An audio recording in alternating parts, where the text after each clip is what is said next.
Ding. Luoyang, happy 18th birthday. Lord Trial eligibility activated. Granted. 1 castle, 1 nest, 1 talent. 18 years. I'd waited for this day so long my bones had practically rusted. The rules of this world are simple. Turn 18, and every single one of us gets sent to another world to become a lord. Seize land, found a nation, crown yourself king.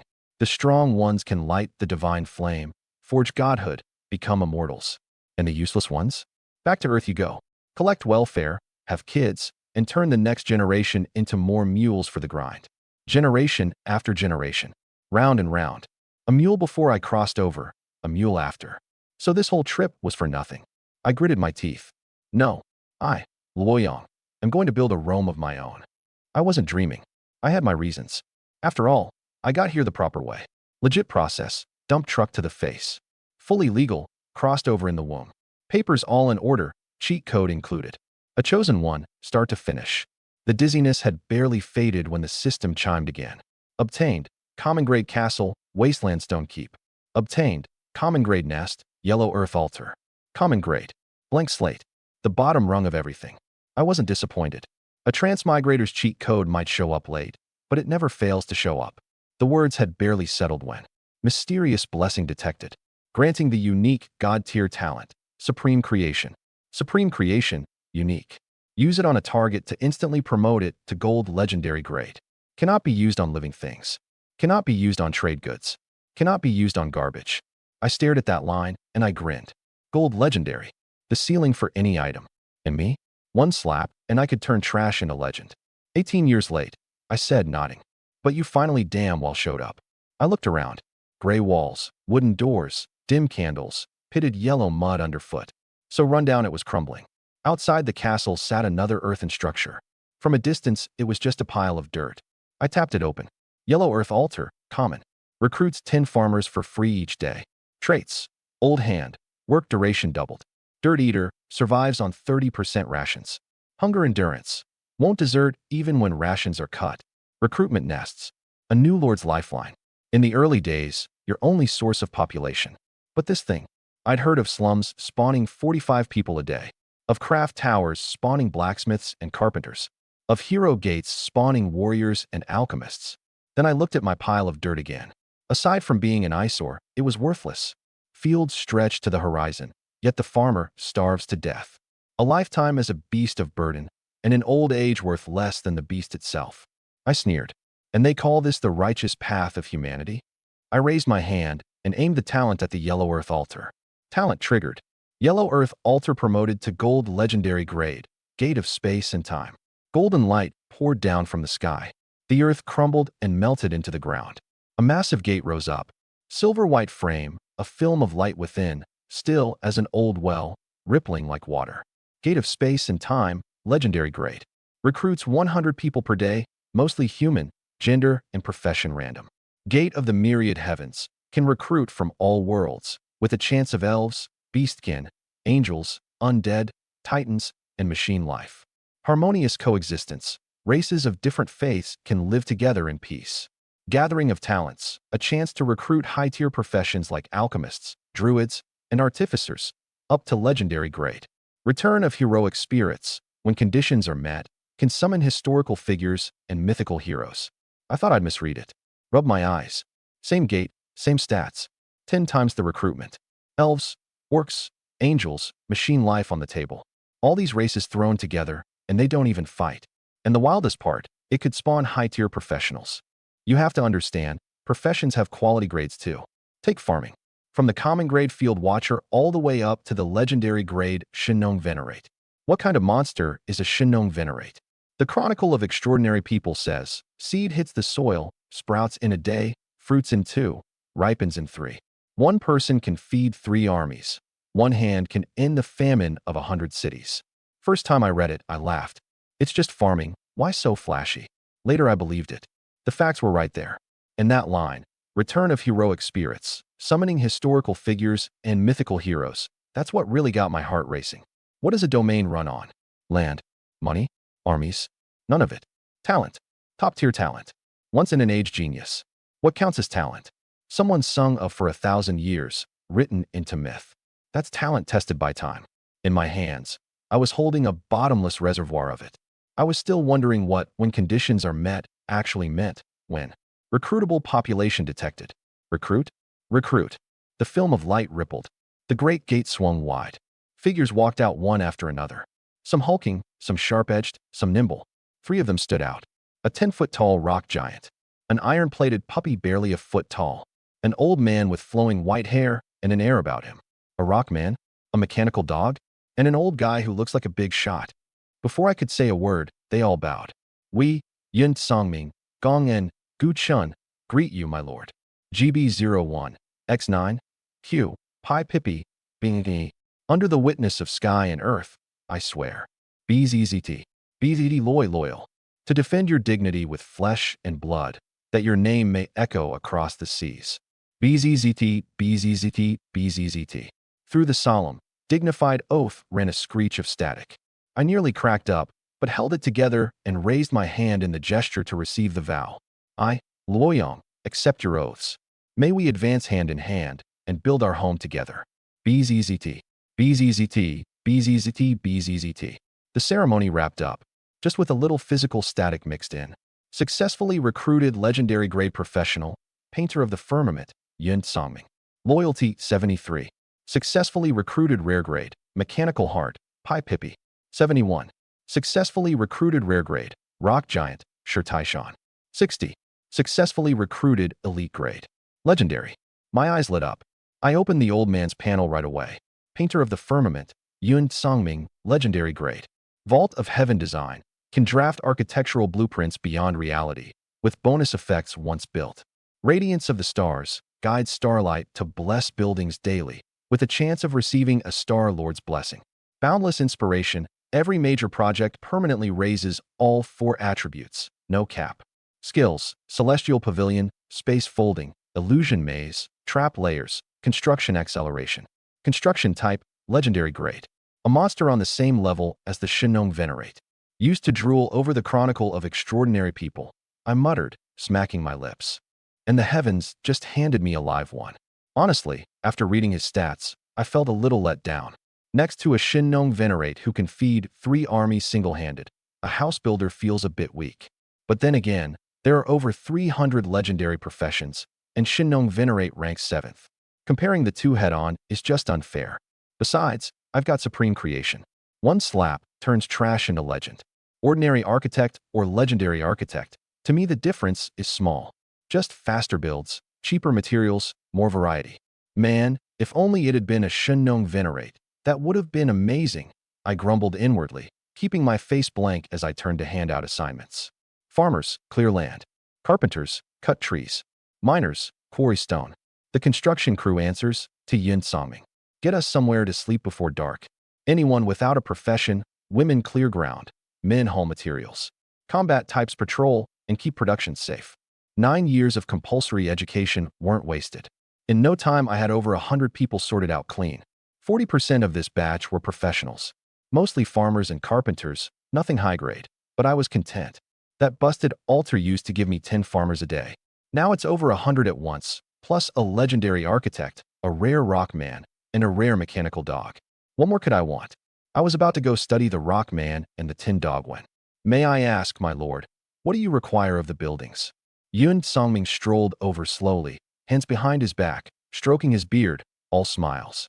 For simple dwellings, this old man need not lift a finger. These little ones will do. I frowned. What was this old man up to? For a legendary's sake, I kept my patience. Resources are tight, keep it all simple. 2 requirements. First, fast. Second, plenty. Before dark, over 100 people need somewhere to sleep. Yun Songming stroked his beard and thought. Understood. So the Lord wants, fast and plentiful, and sturdy too. Exactly. If there's no problem, get to it. The old man didn't leave. He just stood there. This old man would like to borrow someone. Who? My brow twitched.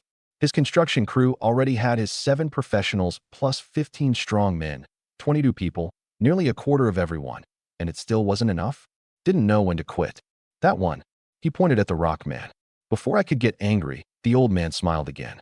With its help, this old man can finish in a single stick of incense. Not 1 stone, not 1 log spent. And you may pull the workers off to do other things. Here, the 2 of us are enough. That one line set my heart pounding, and my brain erupted into 100,000 Zhang Feis and Lin Dais screaming at each other. Another blowhard. Maybe not.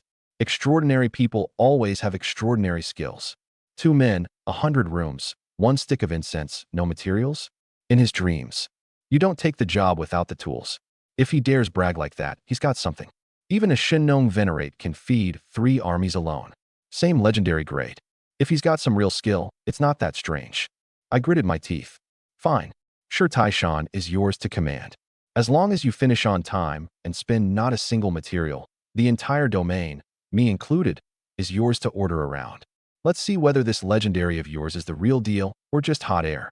Yun Songming stroked his beard, wearing a look that said the boy is teachable, put his hands behind his back, lifted his chin, and turned toward the open ground. You humbly accepted counsel. Yun Songming is mildly pleased. Loyalty +1, now 75.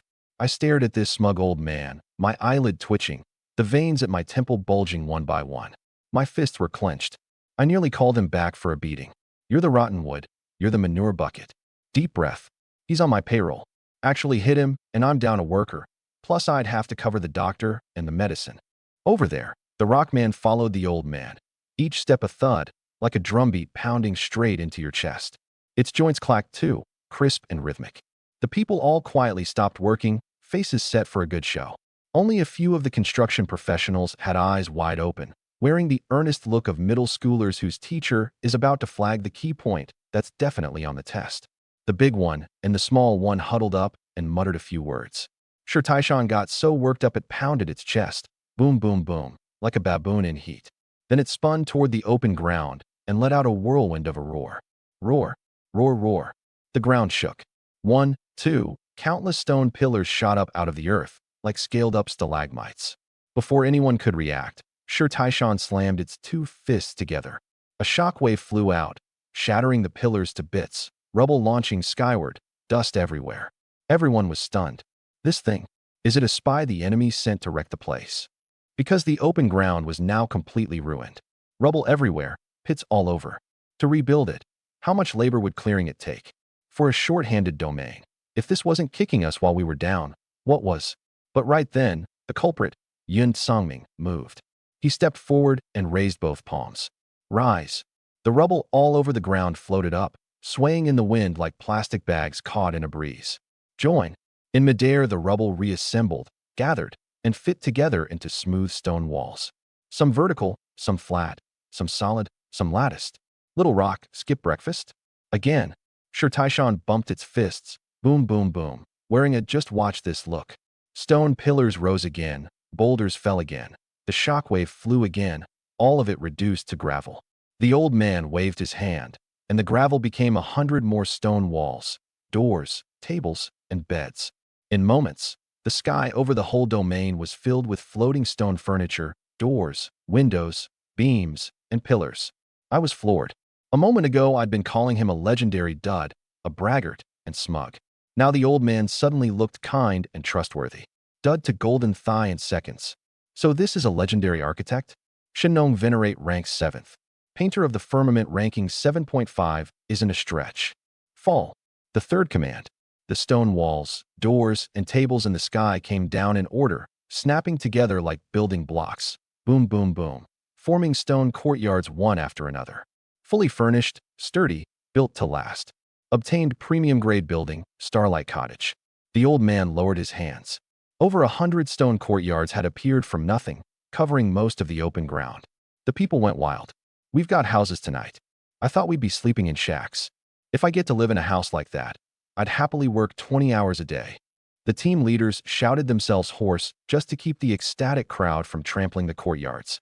Watching all this, I wasn't angry. The more honest and hardworking a person is, the more they want a place of their own. Wasn't I the same before I crossed over? Grinding 9 to 9, 6 days a week, no days off in a month, paying down the landlady's mortgage, and in the end sent off by a dump truck, still a tenant. Watching these workers cheer over houses, my heart softened. The domain built plenty of homes, and hearts are settled. Gong and loyalty +3. Guchin +2. Changzai +5. A string of loyalty up notifications warmed me right through. I opened the new building. Starlight Cottage, premium grade. Mid-tier housing cluster, Capacity 400. Warm home. Resident happiness plus 50%. Work efficiency plus 25%. Peace of mind. Negative emotions minus 50%. Crime rate minus 25%. Creative workshop plus 50% creativity during creation, production, and research. Product stats plus 25%. Architect special effect. Bathed in starlight. Residents gain a temporary plus 10% to attributes at night. Gone at sunrise. Cannot be upgraded. The stone courtyard walls were carved with sun, moon, and stars, glinting faintly in the light. The stone tiles gave off a deep blue sheen. The windows set with crystal glass.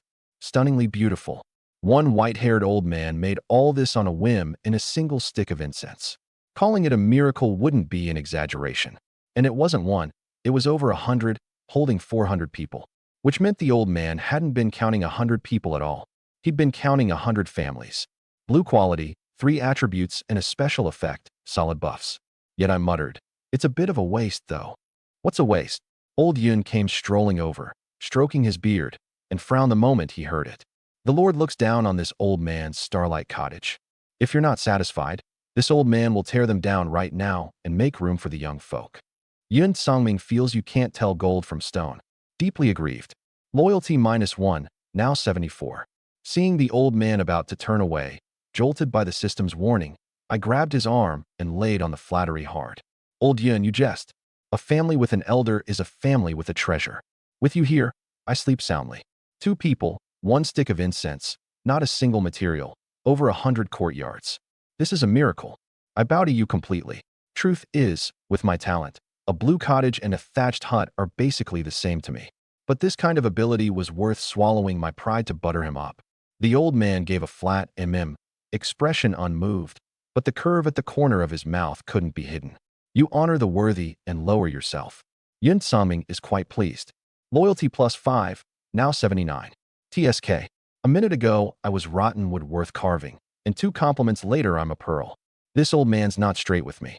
The moment I stopped talking, the old man's face showed he wasn't done yet. Ahem. He put on a mysterious air. A reminder. It was 1 person, 1 stick of incense. That thing isn't a person. At most it's a rock with 6 senses opened up. I froze. Bad enough, he loves flattery. Now he's hogging the credit? Sure, Taishan did plenty just now. Boom, boom, boom. Owl. Sure, Taishan bumped its fists in displeasure, let out a wounded low howl, then just plopped down on the ground, limbs slack, staring blankly at the sky. Its expression said, I'm dead. Burn some paper if you need me. No work, don't come looking. That was the first time I learned a rock man could act like that. I was about to comfort it when the old man spoke again. Heh, this fellow's no person, and his strength is ordinary, but his potential is enormous.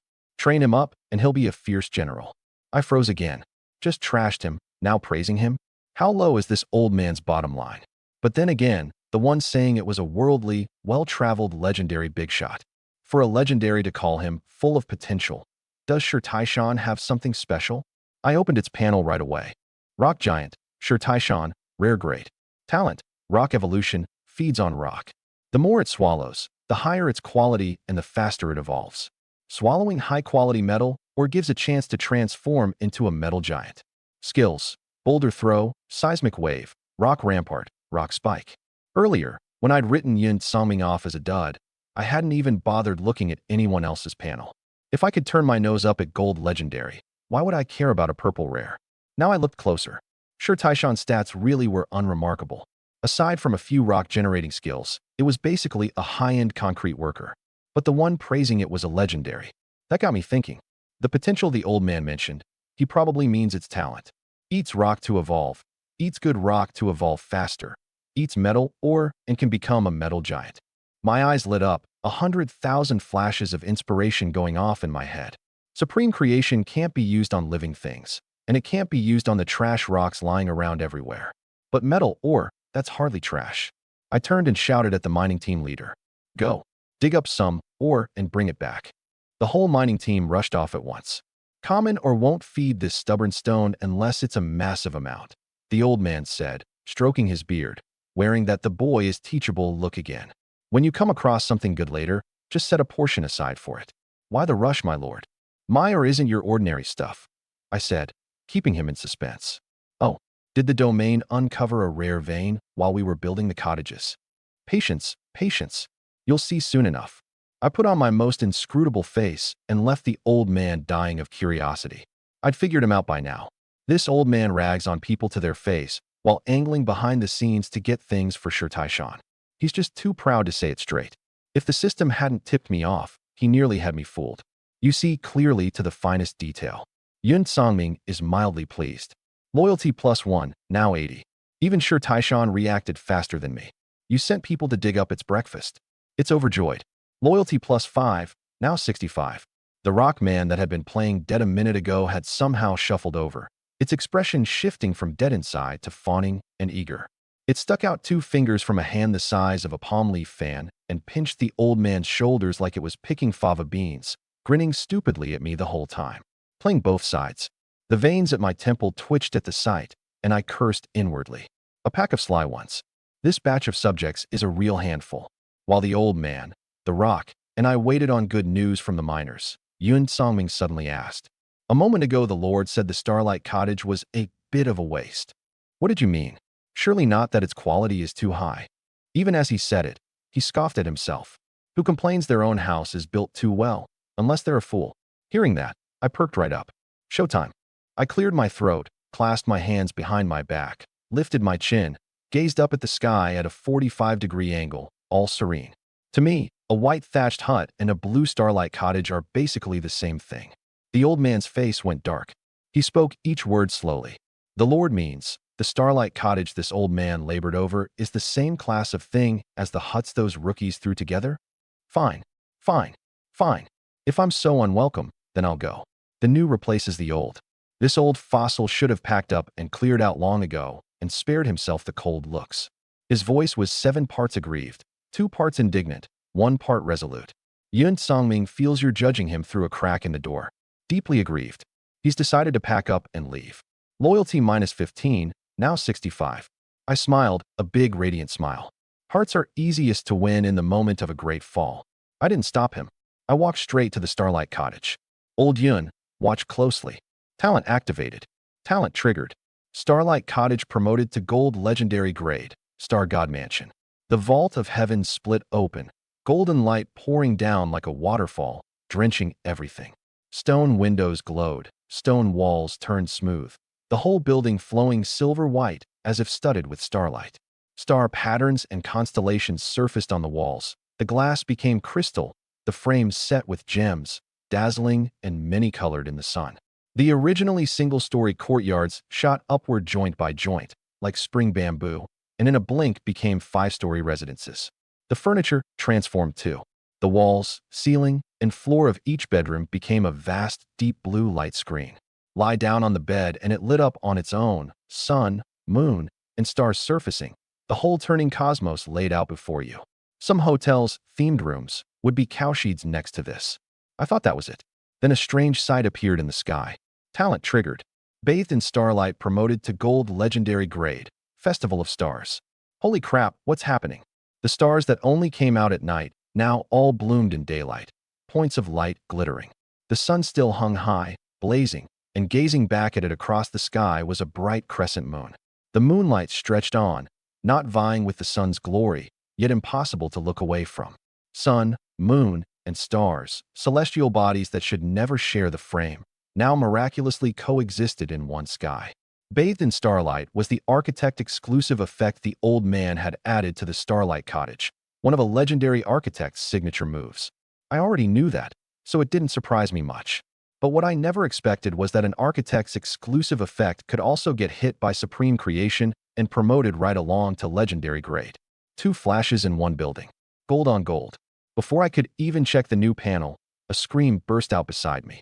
This is a legendary building? Impossible. Absolutely impossible. Legendary buildings are bestowed by the gods. How could it be this easy?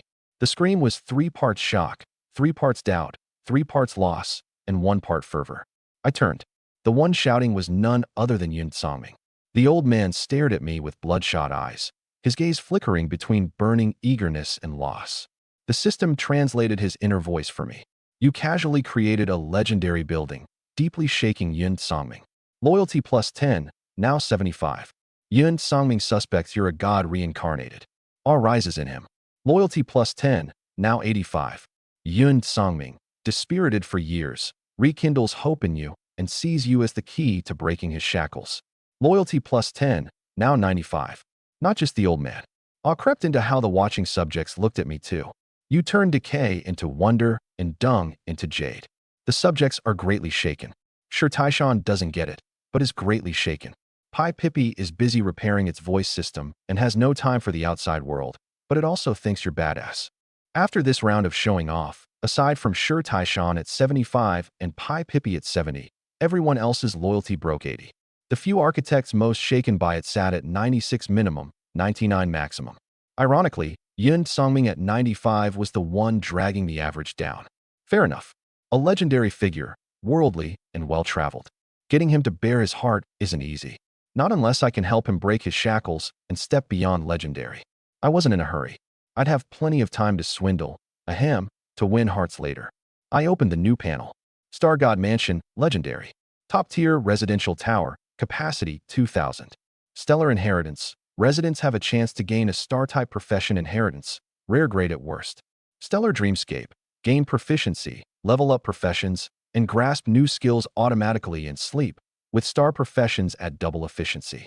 Starlight guidance. Exploration has a 1% chance to find hidden resources, times 10 at night, times 10 again for star professions. Architect's special effect. Festival of Stars. 1 starlight baptism per month. All attributes plus 1% for participants, plus 10% more for star professions, with a chance to gain a star battle body. The more I read, the happier I got. That's Starlight guidance line. A star professional going out at night. 1% times 10 times 10 equals 100% chance of finding hidden resources. The heavens chasing you down to spoon-feed you. And the Festival of Stars was even nastier. Star professions get an 11% attribute boost each month, 349% in a year, and the later it gets, the scarier the percentages climb, plus a chance to unlock a star battle body. Gold building stacked with a gold effect. A double yoke. I clicked my tongue in wonder. So damn satisfying. Yun Songming had somehow moved to my side, gazing at the star god mansion shoulder to shoulder with me, though our moods were worlds apart.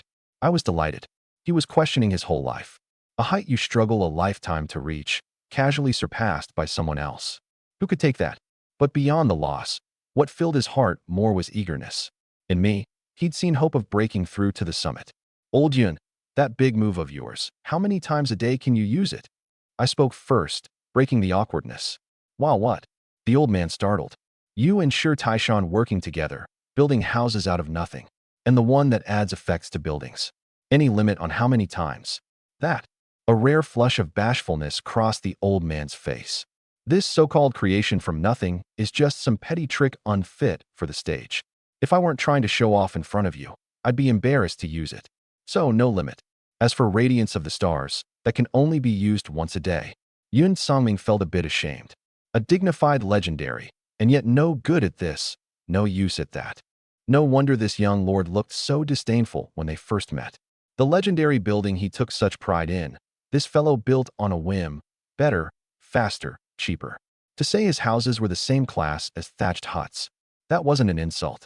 It was a statement of fact. Cut deep, though. Unaware of the old man's inner drama, I pressed on. This profession of yours, can it be passed to someone else? Radiance of the Stars was too crucial. It added effects to buildings, and those effects could trigger supreme creation, which meant any building with an effect, once it passed through my hands, could become a gold-on-gold double yoke. Double the joy. Those who know. Pity it could only be used once a day. It seriously limited my cheating, limited my grand dream of maintaining world peace. It can't, the old man said, dousing my fantasy with a single line. Under the same sky, there can be only one painter of the firmament. Son inherits from dead father, disciple from lost master. No exceptions. He paused, then looked at me with blazing eyes. Unless you can shatter the shackles of heaven and earth. In that case, not only could this profession be passed on, this old man might have a chance to advance further. His gaze was pure fervor. What a shame, I said, not noticing, just sighing. Truth is, I already knew all this. Legendary professions are unique, one heir per era. The new replaces the old. It's brutal. The Chronicle of Extraordinary People recorded it. A top-tier lord once led troops to wipe out another lord just to seize a legendary profession, captured the other's professional alive, and forcibly stripped away the inheritance. The one stripped, soul scattered, never to return. Mid-lament, a burst of hurried footsteps came. Move. Everyone move. Two strong men came sprinting, carrying someone. Dr. Xia. Hurry. My brother's hurt. I recognized them. These were miners, the ones I'd sent to find ore. Dr. Xia was the domain's only physician. Xia Enyu, green excellent grade, profession spring returning hands. After all the calling, a lean middle-aged man came running over. Quick, let me see. He crouched to examine, and in a moment his face changed sharply. This is bad. Ghost face spider venom. Whoever's poisoned by this runs hot and cold, trapped between fire and ice. First foams at the mouth, then bleeds from every orifice. Then the skin festers and the organs twist. By the look of it, he couldn't cure it. Dr. Xia, all this talk, can you do it or not? Save him first. Xia Enyu pushed hard, went red in the face, sweat beading, and finally forced out a line. If my teacher were here, he could surely treat it. The miners despaired, breaking into wails. Dr. Xia, have mercy, save our third brother. Everyone says you doctors can bring a dead horse back to life. Our third brother's still breathing, why can't you? Third brother, you can't die. I glanced at the panel and confirmed these men were blood brothers. Because their names were, well, very brotherly. Li Daniu, Li Erniu, Li Tiniu, Li Maunyo, Li Funyo. Brother Daniu, if I could save him I wouldn't refuse, but this ghost-faced spider venom, I truly can't cure it. Yun Songming and I pushed into the crowd and got the doctor off the hook. A pus-filled swelling the size of a bowl had risen on Li Tiniu's neck, bulging and shiny, yellow pus seeping out, skin starting to rot, foam at the mouth, face gone blue-purple, running hot and cold. Exactly as the doctor described. That's right, ghost-faced spider venom. Yun Songming took one look. Unless there's a high-grade physician or a premium-grade antidote right on hand, this ox is done for. The Li brothers turned ashen, their wails shaking the sky. Thud. Li Daniu dropped straight to his knees, shuffled forward to me, and knocked his head on the ground 3 times. My lord, I beg you, save our third brother. Daniu is willing to trade a life for a life. If third brother lives, Daniu will cut his own throat on the spot to repay your kindness. My head throbbed. What did a life for a life even mean? I save your brother and you slit your throat? What kind of wild logic is that? Cure one, kill one. Did they think I was some killer physician? Before I could speak, another scream. Look, Tiniu's eyes are bleeding. Everyone turned. 2 streams of blood ran from Li Tiniu's shut eyes, dripping down past his temples, bleeding from every orifice. Next the skin festers and the organs twist. Xia Enyu gave a long sigh. Prepare for the funeral. Brother Tiniu won't last another half hour. The Li brothers' wails shook the sky, and the watching crowd wore mournful faces, moved by a fellow creature's fate. Only Yun Songming stood there, neither glad nor sad, glancing at me from the corner of his eye now and then, like he was watching a show. I couldn't tell if the old man was cold by nature or just certain I could save the man. Old Yun, do me a favor and dig a well. I need it urgently. I suddenly spoke up. The old man startled, not catching on. How did watching the show turn into being in it? This, my lord, even preparing for the funeral, we should be digging a grave. Burying someone in a well is unlucky. I gave him a cool glance. The old man changed his tune at once, cupping his hands. Yes, yes, yes, this old man will go dig it. Living under another's roof, one is not his own master. At my age, still having to dig a pit for some young lad. No telling whose lifespan it'll cut short. Hands behind his back, he swayed off toward the open ground. Li Daniu stood up as if resigned to fate, gave me a bow, and chased after the old man. Old Yun, how could I dirty your hands? Let me do it. No, no. The Lord's word is golden. How would this old man dare disobey to his face? Then let me put in a word. Burying him in a well really is unlucky. One more word out of you, and I really will dig your brother a grave. Yun Songming passed Shi Taishan and gave it a smack. They're off digging your food, half dead, and you don't shed a single tear. Cold by nature, you. Hardly a person at all. A few steps on, seeing the rock man still standing there dazed, he turned and glared. Fool. Get over here. The old man and the rock found a patch of open ground. Old Yun, this won't do. This is the heart of the domain. Burying Tiniu here. Oh, my brother can't bear such honor. It's fine. Good feng shui here, close by, easy to dig a well and draw water to. Oh, listening to this, my eyelid twitched. I half wanted to bury the old man in the well he was digging. Teasing an honest fellow whose brother is dying like this. You're a real dog. Sure, Taishan planted its feet and shot 8 or 9 meters into the air, then crashed down hard. With a thunderous boom, the ground split into a deep, gaping hole. Yun Songming stepped forward, pressed his right palm down, and bellowed. Open. The hole reshaped, its jagged rock walls flattening, cracks sealing, gradually smoothing. A faint green glow rose at the mouth, clear water welling up below. Clear to the bottom. Obtained fine-grade building, deep spring ancient well. The old man came over stroking his beard, all smiles. Just a casual little thing. How embarrassing. The starlight cottage he'd conjured from nothing earlier was blue premium grade, yet this even simpler ancient well was only green. One look and I knew the old man was up to no good again. Most likely testing the limits of my talent, seeing whether it could ignore quality and slap anything up to legendary. Heh, you want to look? I'll give you an eyeful. I opened the panel. Deep spring ancient well, fine grade. Mid-tier water source, draw limit 1,000 people. Deep spring clears the heart, purifies the spirit, energy plus 25%, efficiency plus 10%. Ancient well calms the mind, negative emotions minus 25%, sleep plus 10%. Sweet spring nourishes all, tea, cooking, and medicine brewing effects plus 25%, taste plus 10%. Cannot be upgraded. Sure enough, no exclusive effect. I'd been ready for it, so no disappointment. Talent activated. Talent triggered. Deep spring ancient well promoted to gold legendary grade. Spring of life. A golden pillar of light crashed down. The ancient well took on new life, its water boiling, mist swirling. A jade-green sapling broke through the soil at the well's edge and in a few breaths grew into a towering tree, 100 meters tall, its crown like clouds. The ancient well became a pool 3 meters square, crystal clear, its bottom covered in patterns of light. The once barren ground, nourished by the water, burst into life, flowers blooming and grass turning green. The crowd watched, souls stirred. Even the Lee brothers stood there dumbstruck, forgetting their dying brother. If not for the blood still on their foreheads and the tears still on their faces, they'd have looked like a pack of lovesick fools. Witnessing a miracle again, Yun Songming confirms a certain suspicion. Loyalty +1, now 96. I turned. The old man had somehow crept back to my side again, his expression complicated. Old Yun, you're a legendary architect. You must have built plenty of legendary buildings. Why get so worked up over a mere 2? The old man gave a bitter smile. This old man has held the painter of the firmament inheritance for 32 years and built 17 legendary structures in all. But every one demanded a staggering amount of resources, no shortage of ancient treasures and peerless divine artifacts among them. And half a year of painstaking preparation for a 60% chance of producing one complete legendary building. And you, my lord, raise your hand and it's done, as if heaven given. Loss, shock, and eagerness, all of it laid bare in his words. I smiled without a word and opened the new panel. Spring of life, legendary. Top-tier water source, draw limit infinite. Surge of life, life recovery plus 1,000%, can regrow dead flesh, grow new bone, reattach severed limbs, and heal rotted flesh.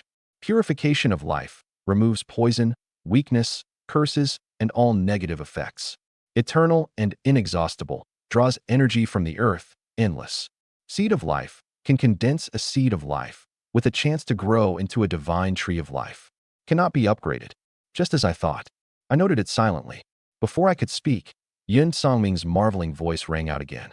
This pool draws on the power of the earth, its spring water flowing without end. Look at that vibrant life. Regrowing dead flesh and bone, curing ghost-face spider venom, mere child's play. Most important is this tree of life sapling. Cultivated properly, even if it can't become a complete divine tree of life, at the very least, it'll be a half-formed spirit tree of life. I marveled. A legendary indeed. Sharp as a hawk. One rough glance, and he'd nailed most of the stats. One word. Badass. But that last line threw me. Sapling? You call this 100-meter tree, its crown shading half the domain, a sapling? The old man stroked his beard and smiled. This old man once visited the elves' ancestral land and saw the divine tree of life, 1,000,000 years old. Roots down into the 9 underworlds, crown up into the clouds, holding up the sky and blotting out the sun, like a pillar of heaven. Next to it, Any tree is a sapling. A flicker of longing rose in me. The legendary divine tree of life is one of the cosmos' primordial spirit roots, holding the law of life itself, able to create life from nothing.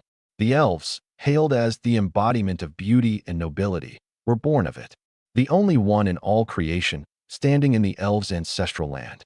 And what stood before me was merely one of its most insignificant roots, one of billions, drifted far from home. Don't dwell on it. Dwell any longer, and that dumb ox of the Lee family really will become a dead ox. The old man reminded me cheerfully. Old Yun, my brother's name is Tiniu, not Dumnyo. Lee Dania blinked and hurried to correct him. Heh, he's Tiniu, so you're Dumnyo. My name's Daniu. Seeing the old man about to tease the honest fellow again, I waved him off. Enough, enough.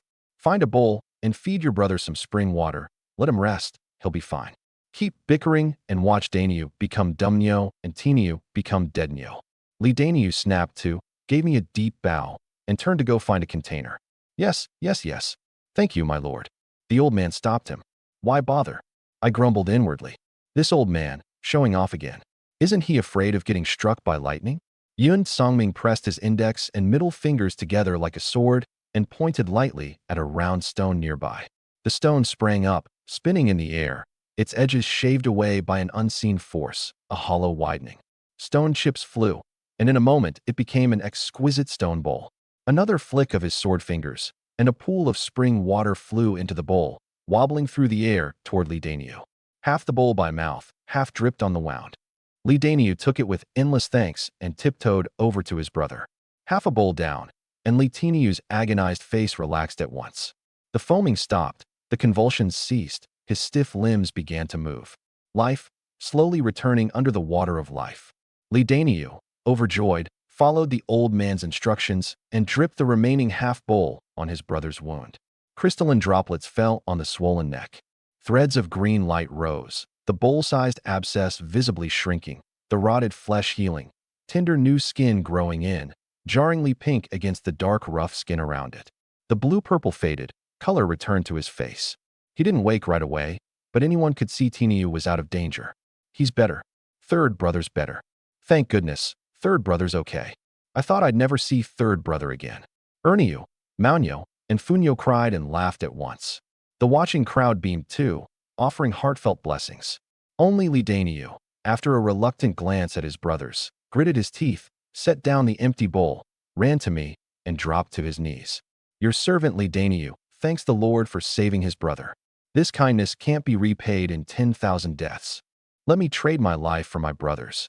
And with that, he pulled a dagger from somewhere and drew it across his throat. Thwack! Clang clang. I kicked his wrist, and the dagger clattered to the ground. Fool, your third brother's poisoned, so you want to trade your life for his. Then when you die, doesn't your second brother have to trade his life for yours? And when your second brother dies, don't your third, fourth, and fifth brothers have to trade theirs for his? Are you brothers playing me for a fool, or trying to soft-lock me with a bug? Lee Daniu was stumped, staring blankly for a long while. This. Just then Erniu, Maunyo, and Funyo ran over too, kneeling in a neat row. My lord, let me die in Big Brother's place. Know me, I've got more experience. Nonsense, what experience is there for something like this? Better let me. Back home Dad always said I ate too much and wanted to kick me out. No way, I've got more hair, I go first. When Big Brother dies I'm the eldest, so I call the shots. But Big Brother's still alive, so you don't. Watching the clownishly brothers, Yun Songming wore a look of exasperation. I call you dumb oxen, and you talk back to this old man. Now, seeing how you carry on, calling you dumb oxen is an insult to oxen. Shut it. What's with the The Lord saved your brother, so you'd go die? Cure one, kill one. How's that different from not curing at all? But this what? You're the Lord's subjects, people who work for the Lord. Saving your lives is like saving a sick ox at home, so you can work well. Who saves someone just to kill them after? Lee Dania blinked, still arguing. Sounds like it makes sense. But an ox is worth way more than us brothers. Our dad wanted an ox so bad he named me Daniu, Big Ox, and my brothers Erniu, Tiniu, Maunyo, Funyo. He even said if anyone would trade, he'd swap 2 of us for 1 ox. Yun Songming and I were both speechless. It was the youngest, Lee Funyo, who caught on first, clapping a hand over his big brother's mouth. Big brother, I get it. The Lord doesn't want a dead ox. He wants a live ox, so we don't need to die for third brother. His lordship, he wants us to pull the plow for him. I had no words. Yun Songming shut his eyes in despair, wearing the face of an old man staring at a phone he can't understand. How is their logic all this bizarre? I was speaking figuratively. You actually want to strap on a plow and till the fields? Is that it? Rest assured, my lord, we'll pull the plow well and never slack off. Li Daniu, thinking he'd finally figured it out, thumped his chest in a vow. I looked up and said nothing. Forget it. Let it all burn. But the system prompt that followed put me in a much better mood. Li Daniu loyalty 100. Li Erniu loyalty 100. Li Maunyo loyalty 100. Li Funyo loyalty 100. Their logic was bizarre, but their hearts were genuinely good. Cheers came from nearby, along with a string of system chimes. Gong and +7. Guchen +5.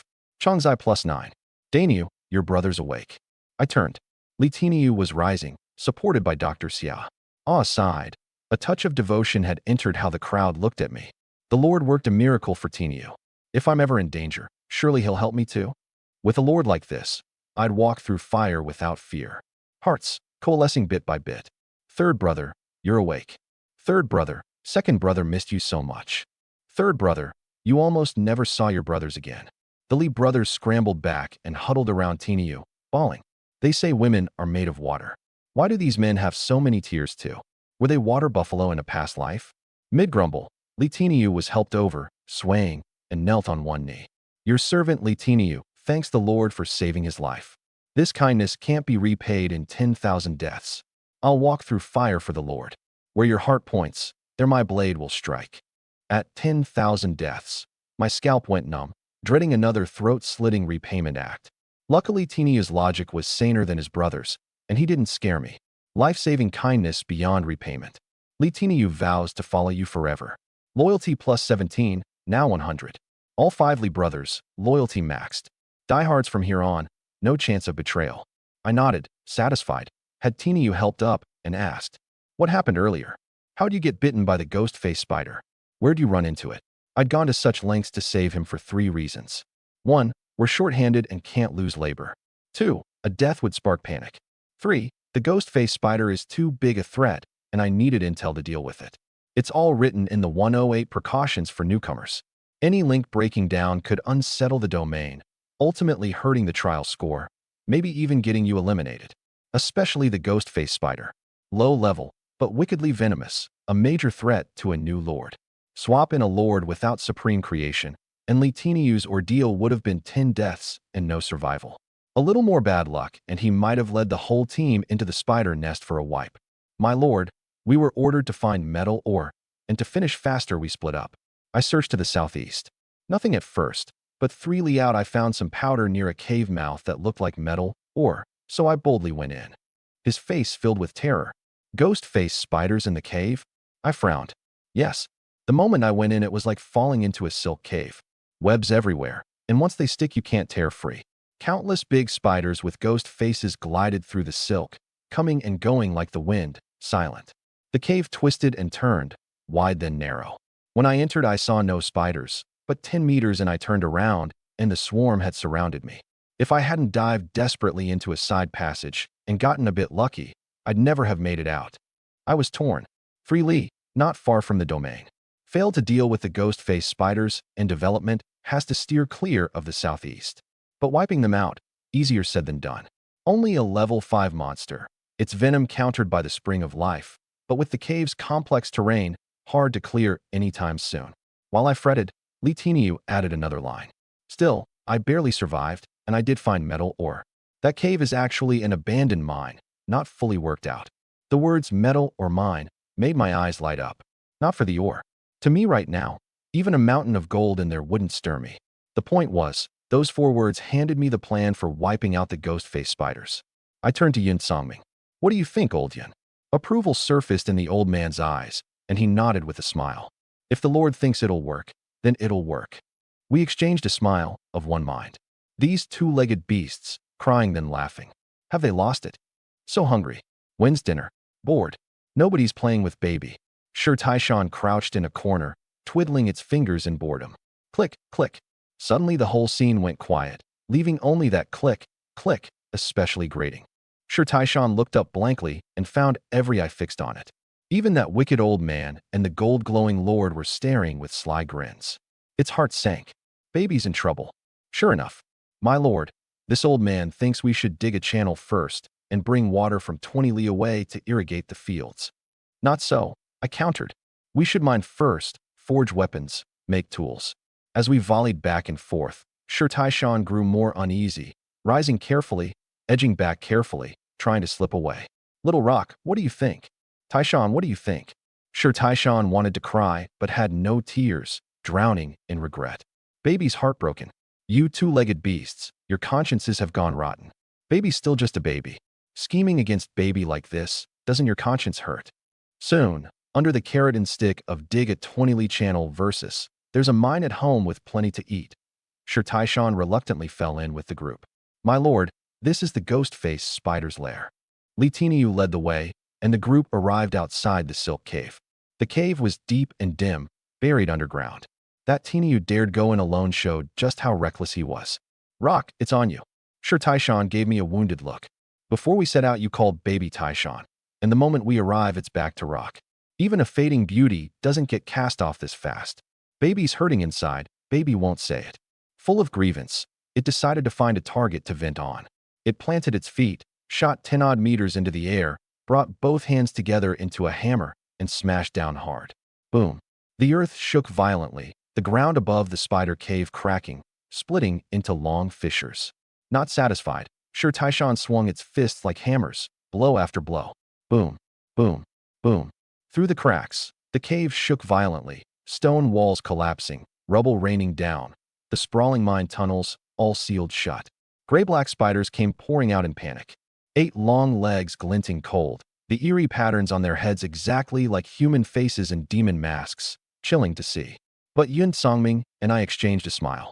This fight was already mostly won. The ghost-faced spiders relied on the cave to appear and vanish at will, making them nearly impossible to wipe out. But a rock man is born of the earth, naturally commanding its power, and one quake flipped their cave inside out. With the terrain advantage gone, the rest was a foregone conclusion. The moment the swarm emerged, it spotted us uninvited guests, and the culprit who'd wrecked its home, Sure Taishan. Hiss, hiss, hiss. The swarm let out shrill screeches, like sandpaper on steel pipe, making scalps crawl. Taishan, what are you waiting for?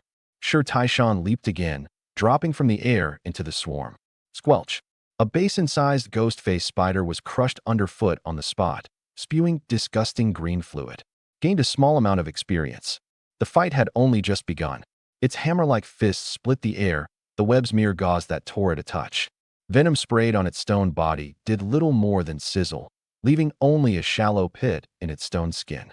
And every one of its blows fell like a mountain, effortlessly crushing spider bodies. One after another burst, corpses piling into hills, green fluid splattering, the stench thick. Gained a small amount of experience. Gained a small amount of experience. Congratulations, trial taker Luoyang, level up. Now level 1. Experience rained down, and my level rose too. More than half the spiders still remained. Kill these ugly things. Go, Boss Rock. From now on we brothers cover your breakfast. Nice. That kick split the ugly spider into at least 8 pieces. Boss Rock, one's climbing your back. The Li brothers cheered from the side. With all that flattery, Sure Taishan got even more twisted. It'd use its feet before its hands, stomping them dead one by one. Even when a spider climbed on and it grabbed hold, it would throw the thing to the ground first, then stomp it into a spider pancake. Suddenly, a flash of white light appeared from a spider corpse. Gained a small amount of experience. Obtained common-grade equipment, spider silk cloth armor. Oh, it dropped gear. The youngest, Li Funyo, braved a splattering of green fluid to retrieve it. My lord, I have a treasure to present. A gray-white cloth robe was handed to me. Spider silk cloth armor, common. Health plus 15, Constitution plus 3, slow resistance plus 1. Skill, toughness of silk, physical damage minus 10%, slow, bind, and immobilize effects minus 25%. These stats, mediocre. I smacked my lips and casually triggered the talent. Golden light fell, sinking into the robe. Gray-white turned pure white, flashing silver. The rough material became smooth, soft to the touch as a young woman's skin. Held in the hand, it was thin as a cicada's wing, light as nothing. Top-tier goods, no doubt. Talent triggered. Spider silk cloth armor promoted to gold legendary grade. 1000 spider cloud armor. 1000 spider cloud armor legendary. Health plus 1500, defense plus 120, resistance plus 100, constitution plus 30, agility plus 30. Web reflection. When an enemy casts a skill, 50% chance to summon a web that reflects the skill back at the caster. 1000 spider legs. Passive movement and attack speed plus 50%. When activated, doubled, plus 30 seconds of immunity to all slow, bind, and immobilize, 10-minute cooldown. 1000 spider domain. In combat, enemies within 5 meters slowed 50%. Own defense and magic resistance plus 50%. A gold grade piece, alright. I was pleased. These stats are incredible. I put the cloud armor on at once, stats soaring, a solid sense of survivability. Yun Songming stared wide-eyed beside me, hesitating. This. He didn't finish, but I already knew what he meant, and explained with a smile. This talent has real limits. Can't use it on living things, can't use it on bought goods, can't use it on the trash lying around everywhere. Aside from that, anything goes. That one humble brag left the old man lost in thought. Distracted, his hand twitched and pulled out a few more beard hairs. SSS. Couldn't tell if it was pain or shock. The system chime that followed gave me the answer. Witnessing a miracle again, seeing your talent works on items beyond buildings. Yun Songming stops doubting. He firmly believes you're a god reincarnated, and firmly believes you can help him break his shackles. Loyalty plus 3, now 99. Heh, this old man was still holding something back. Yun Songming was 1 point short of maxed out diehard loyalty, but I wasn't in a rush. 99 on day 1. Could 100 be far off? A legendary profession. Fully winning 1 over was never going to be easy. Just then, a channel called Class of 2024 Newcomer Lord Trial pulled me in. This trial is way too hard. Went out to chop a tree and lost 3 farmers. If I hadn't run fast, I'd have been eliminated. Guys, do not leave your domain. Stockpile population for a few days first. The people I sent to patrol got bitten to death by a level 4 giant snake. Ever seen wild wolves the size of calves? There's a pack outside my domain, over a dozen of them. This Lord Trial is way too unfriendly to newbies. Maybe I'll just lie flat. You don't die if you fail anyway. The moment I decided to lie flat, the whole world opened up. Ever since I drew the farmer's hut, I've been lying flat right where I am. No worries, no strain, just vibing. I read it all, baffled. Hard. Isn't this brain-dead easy? Could you pick difficulty? And they chose hell mode while I got beginner? I glanced at Sher Taishan, still tearing through the swarm. Wait, do they not even have a rock man? No way. No way. Mid-puzzle, another channel popped up. Guangin number 2 middle school, class of 2024, senior class 188, newcomer trial group. Class monitor Chuing, at everyone. Pulling together everyone's questions, I've put together a few warnings. 1. If you drew a common nest, don't go wandering out of your domain. Stockpile population for a few days first, or the casualties will be huge. 2. If you have a high-grade nest, still focus on patrolling, scouting, and gathering intel early on. Wiping out with unknown enemy conditions is easy. 3. The newcomer trial is farming first, combat second. Have farmers open fields, workers chop wood, builders raise defenses. Don't go out swaggering the moment you've got a little power. 4. Never provoke swarm monsters. More than 50 of the same kind, and you'll very likely spawn a boss, one you cannot handle right now. I kept feeling those 4 rules were aimed at me, because every one of those red lines, I'd stomped flat. 50 monsters spawns a boss for real? Looks like she called it. Hiss, hiss, hiss. A shrill screech. I looked up.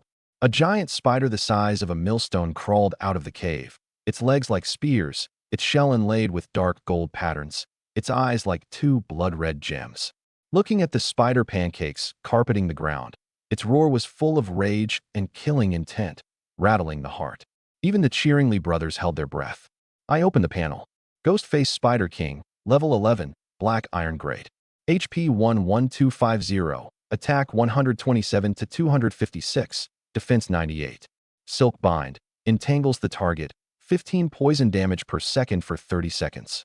Venom Corrosion, 300 poison damage, chance to inflict weakness, all stats minus 50%. Shadow Stalk, hides in shadow, efficiency plus 50%. Next hit deals an extra 230% physical damage. Swarm Summon, calls 15 to 25 small poison spiders at 30% of its own stats. Spider King's Wrath, Below 30% health, enters frenzy, attack and attack speed plus 100%. These stats a bit strong. I was a little worried, tempted to send the Lee brothers back to the domain, muster the forces, stock plenty of spring of life water, and then go all in. But Yun Saming stopped me. Rest easy, my lord. Strong as this Spider King is, its stats and skills are all countered by Little Rock. It can only bring out 3 or 4 parts of its full strength. No big problem. The words "no big problem" had barely landed. Sure, Taishan had already charged in on its own, as if its bloodlust had been stirred, hammer fists raining down on the Spider King like a storm. The Spider King struck back with its razor legs. Stone against metal, chips flying, legs snapping. For a moment, it looked like mutual destruction. Battered, the Spider King retreated to open distance, glaring at Sure Taishan, its eyes full of hatred. Whoosh, whoosh, whoosh.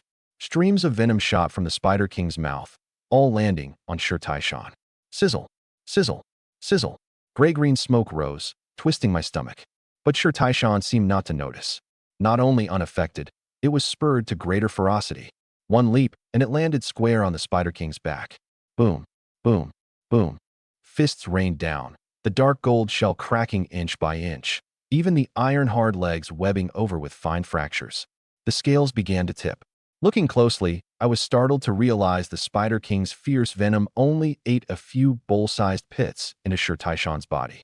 To this big lug, it was nothing but a drizzle. Just then the class group refreshed, pulling my gaze back. Study rep Sure Weiwei. Everyone must take the monitor's words seriously.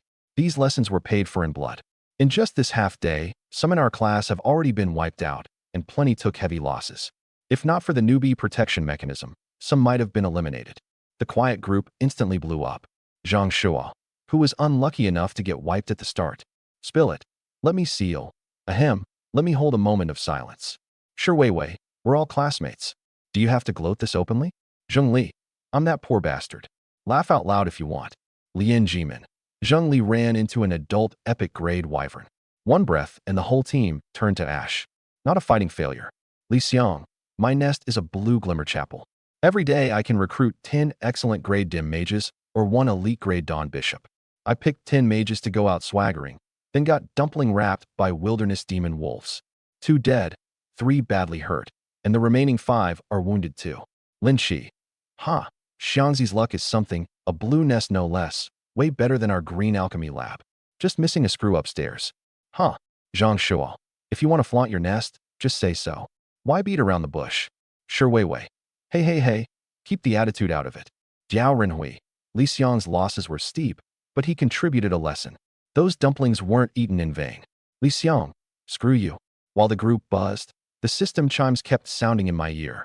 Gained a small amount of experience. Congratulations, trial taker Luoyang, level up. Now level 2. I looked back. The Spider King's health had broken 50%, triggering swarm summon. 20-odd small spiders had barely surfaced when Sure Taishan wiped them all out with a single quake wave. A flood of experience pushed me up another level. Sizzle, sizzle, sizzle. Its skill broken, the Spider King shrieked and spat webs at Sure Taishan. But these webs either draped over it like gauze without binding a thing, or got torn apart with a casual swipe. Extraordinarily tough, depends on who you're up against. Sure Taishan's strength was boundless. It wouldn't blink at a net woven from steel. It seized the moment the Spider King spat silk and rammed forward, one fist landing square on the left eye. The ruby-like eyeball shattered on the spot, dark green blood dripping, corroding bowl-sized pits into the ground. The sheer potency of the venom on full display. The Spider King flinched in pain. Sure Taishan pounced on the opening. Another flurry of heavy punches smashing its right eye and half its skull to pieces. Its 8 spear-like legs were torn off one by one. Even leaning on its thick boss health to endure, the scales had tipped completely.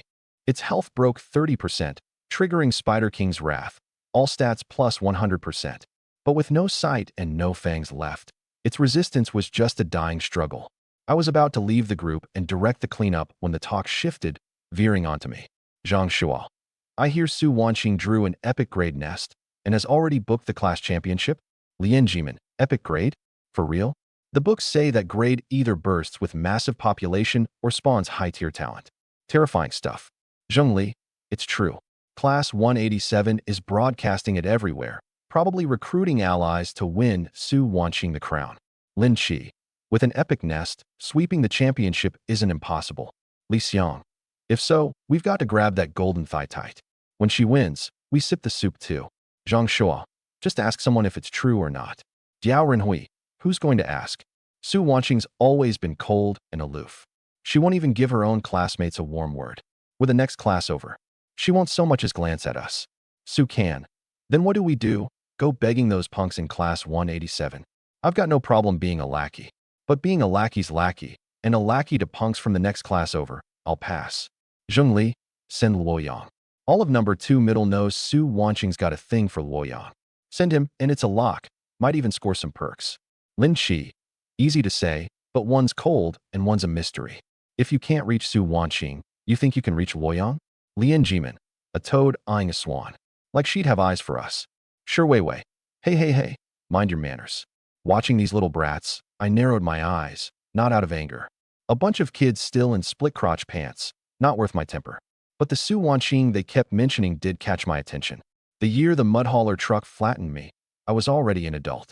Crossing over here was like a grown man dropped into a crowd of kids, so of course I never blended into the group. All through school I sat in the back row by the window, holding steady at the 60-point pass line, never standing out, never showing off. Su Wanqing was the exact opposite. Guangin number 2 middle school beauty and top student, entering high school at 15 and putting all the older girls to shame, holding the school beauty title solo for 3 years. The seniors above, the juniors below, none could contest it, and none dared. Her studies were first in the whole school too. City joint exams, provincial joint exams, always first. Our paths crossed because of one slip-up. Freshman year, wargame simulation class, class 187 against class 188. Su Wanqing took on our entire class alone, nearly wiping everyone out. Only I kept retreating, my troops always in complete formation. Su Wanqing had always been cold and crueler to enemies. Even in a war game, she wouldn't rest until she'd swept everything clean like autumn wind through leaves. My performance displeased her greatly. She organized flanking maneuvers several times, and each time I slipped away by the narrowest margin, dragging it out until the bell rang. Tallying the loss ratio, class 187 to class 188 was 3-17. But pull just me and her out, and it was Luoyang 1, Su Wanqing 3. That earned me a pile of nicknames. General Loach, Master of Guerrilla Warfare, Little Prince of the Thousandly Strategic Retreat. Su Wanqing latched onto me after that, always wanting one more fair, no time limit rematch. But realizing I'd gone a bit too far, I sheathed my edge at once. However she provoked, I'd stall, dodge, or shamelessly concede. I just wouldn't show my real skill. That displeased her more, and she kept pestering me, which made people think she had a thing for me. Never figured this little girl's luck would be as good as her figure. An epic grade nest, millions of times better than my dirt altar. I certainly wouldn't go running to her just because some kids egged me on. But just as I was about to leave the group, one person's message made me smile bitterly. Su Wanqing, Elf Garden, ranked 23rd among epic grade nests, recorded in a survey of 108 high-grade nests, People's Education Press Encyclopedia, Nest Volume, and more. Effect: recruits 1 epic grade elf queen, plus varying numbers of elf archers, druids, and treant elders. Screenshot below. A person who shouldn't have appeared, at a moment I thought she shouldn't, appeared in class 188's group. The uproar detonated instantly. Zhang Shua. Holy crap, is that Su Wanqing? How'd she get into our class group? Su Can, SSSS, a real epic grade building. Stats are insane. Lian Jimin. What I said just now, everyone didn't catch it clearly, right? Zhengli. So awkward. My toes just curled a 3-bedroom apartment into the floor. Chuing. I pulled Wanqing in. She's got something to say to everyone. Quiet down and listen. Don't go off on tangents. Lin Qi. Shu. Gave me a scare. Thought the great school beauty had chased Luoyang all the way into the trial zone. Chuing muted Lin Qi for 10 minutes. Su Wanqing. I'm forming a forest tea party to make it easier for everyone to share intel and trade high-grade resources. You're welcome to join. Li Xiang, forest tea party, what a vibe. I'm in. Zhang Shua. Intel and resources aren't the point. I mainly want to learn domain management from top student Su. I'm in.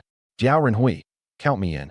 Class 188 students signed on one after another, not one left out. I couldn't help but snark. Simp all you want. simp to the end, and you're left with nothing.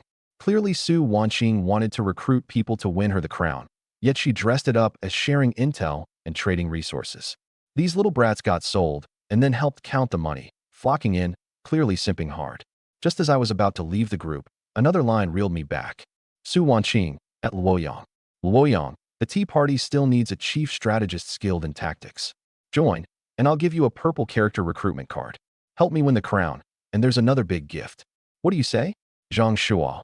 Lin Qi's crying himself unconscious in the bathroom. Lian Jimin. So it really was about Luoyang all along. Zhengli, a purple character card? TSK. Give it to me, and I'd sell myself for it.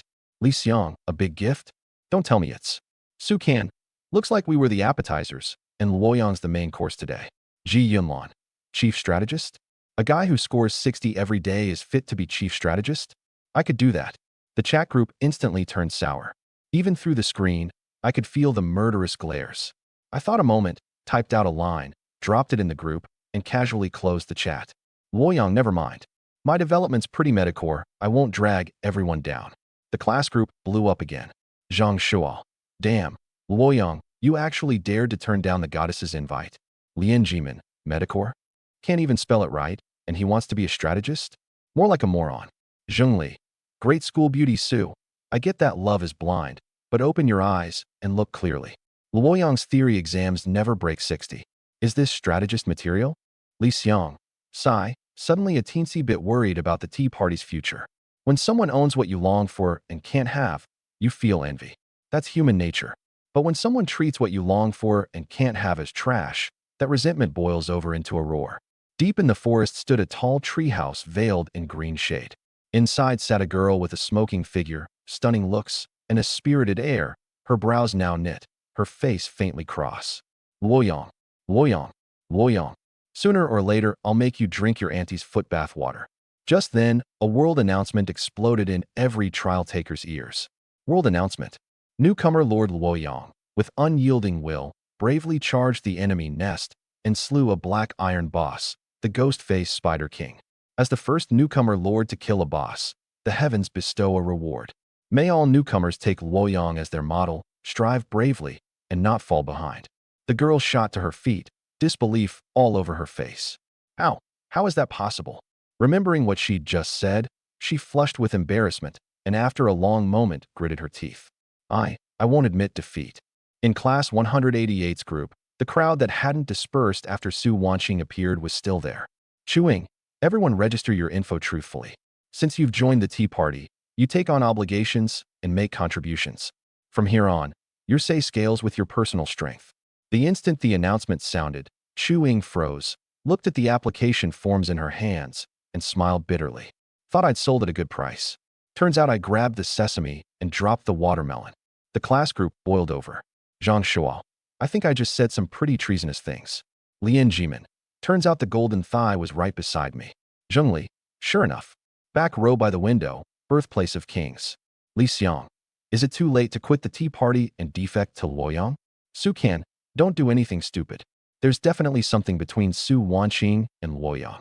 Careful you don't end up on both their bad sides. And among all the trial takers, the announcement stirred up an even bigger storm. Holy crap, Luoyang. Where'd this big shot come from? I can't even get out my door, and someone's already killing bosses? Sure enough, the joys and sorrows of life are not shared. Thought a purple nest plus an epic talent could contend. Turns out there's always a taller mountain. First Su Wanqing with double epic, then Ning Gaosheng with a legendary talent and a purple nest. This year's championship race is worth watching. What Su Wanqing with double epic and Ning Gaosheng with a legendary talent couldn't do, Luoyang did. He's just better than both. Watched by the masses, I wore a bitter smile. Low profile for 18 years, blown out of the water by one world announcement. Now I'm going to be the center of attention. I shook my head and opened the log. Gained a large amount of experience. Level up. Now level 3. Level up. Now level 4. The Spider King's massive experience bumped me up 2 levels in a row. But what I cared about most was the first kill reward and the drops. Congratulations on killing the Black Iron boss, the ghost-faced Spider King. As the first newcomer lord to kill a boss, you receive 1. Random building blueprints, ×3. 2. Subject recruitment cards, ×2. 3. Class change scroll, ×1. 4. Random common skill book, ×1. 5. 1-star treasure, building relocation order, ×1. Blueprints, recruitment cards, class change book, skill book, treasure. All hard necessities for domain development. I was pretty excited. Obtained warehouse blueprint. Obtained fence blueprint. Obtained blacksmith blueprint. The blueprints were random, but the domain had none of these three, so no complaints. Fence construction blueprint, common. After use, build a wooden fence. Durability 3000, barely fends off small beasts. Requirements. Junior architect, 1000 units of wood, 10 units per meter, 100 meters minimum. One-time use, disappears after. The warehouse stores goods and cuts spoilage and pest damage. The blacksmith raises forging success rates. The stats were much of a muchness, all common grade, but I didn't mind. Who told me to have a cheat? Supreme Creation, Activa, wait. Just as I was about to trigger the talent, it hit me. Turning blueprints legendary is a snap for me. But once a blueprint goes legendary, the construction difficulty spikes too. Better to put up the building first, then trigger the talent. Saves a ton of resources and time. I handed the 3 blueprints to Yun Songming. Old Yun, please arrange this and get them built as soon as you can. The old man was even more eager than me. He took the blueprints and cupped his hands. Rest easy, my lord. Done within 2 hours. And when the time comes, I hope you'll work another miracle and open this old man's eyes. With that, he hurried back to the domain to organize things. Next were the 2 recruitment cards. Subject recruitment card, common. Place in a nest to recruit 1 common grade subject, gender random, chance to get a professional. One-time use. Yeah, the talent can't be used on living things, but it never said anything about recruitment items. Looking at the card, 100,000 flashes of inspiration went off in my head. Put it this way, a common card can only recruit some petty outlaw named Zhang San. A gold card could recruit his legendary ancestor, the fearsome Zhang Fei of Yin. Worlds apart. Talent triggered. Subject recruitment card promoted to gold legendary grade. Subject recruitment card, legendary. Place in a nest to recruit 1 legendary grade subject, gender, profession, and race all random. One-time use. Huh. Cheating for a moment feels good for a moment. Cheating forever feels good forever. Keep it coming. I didn't rush back to use the card. The spoils weren't sorted yet. What's the hurry? Third item, the class change scroll. Class change scroll, common. Once opened, pick 1 class to change into from among many common classes. One-time use. Pick any class. Shame it's only common grade. Talent activated. Talent triggered. Class change scroll promoted to gold legendary grade. Class change scroll, legendary. Once opened, pick 1 class to change into from among 103 legendary classes. One-time use. Only 103 legendary classes. Is that the total, or just the ownerless ones?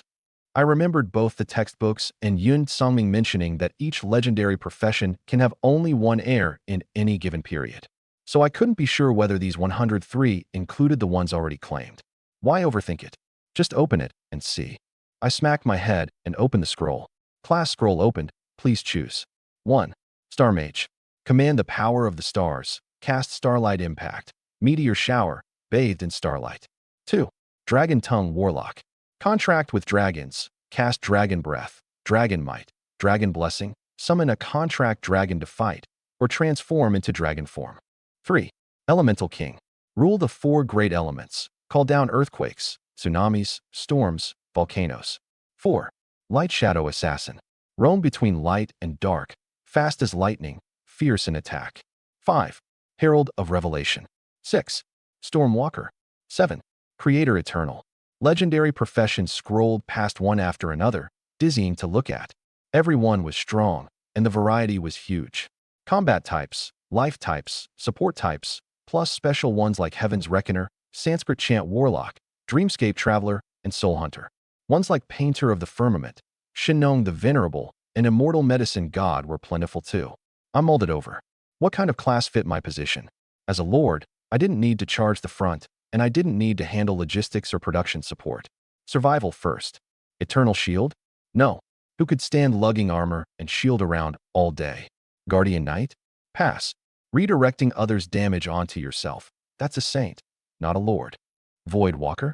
Slip into the void to dodge attacks when facing an enemy. Worth considering. I went down the list. Plenty tempted me, but each fell just short. Until 103, Chaos Scholar. Ignores class restrictions, Learn any skill, where any equipment, balance stat growth. By the description, the Chaos Scholar had no class skills.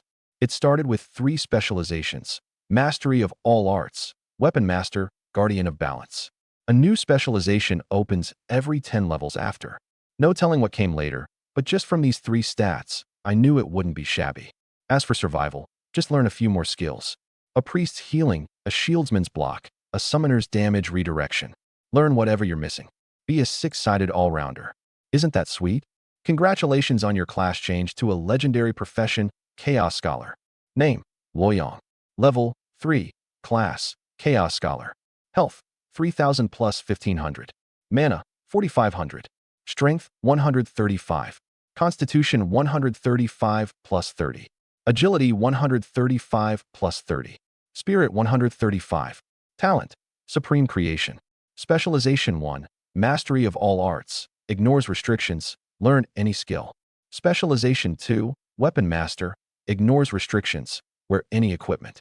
Specialization 3. Guardian of balance. Stats stay balanced with class level. Skills: none. Equipment: 1000 spider cloud armor. Note: health equals level times 1000. Mana equals level times 1500. For stats, each level times 45.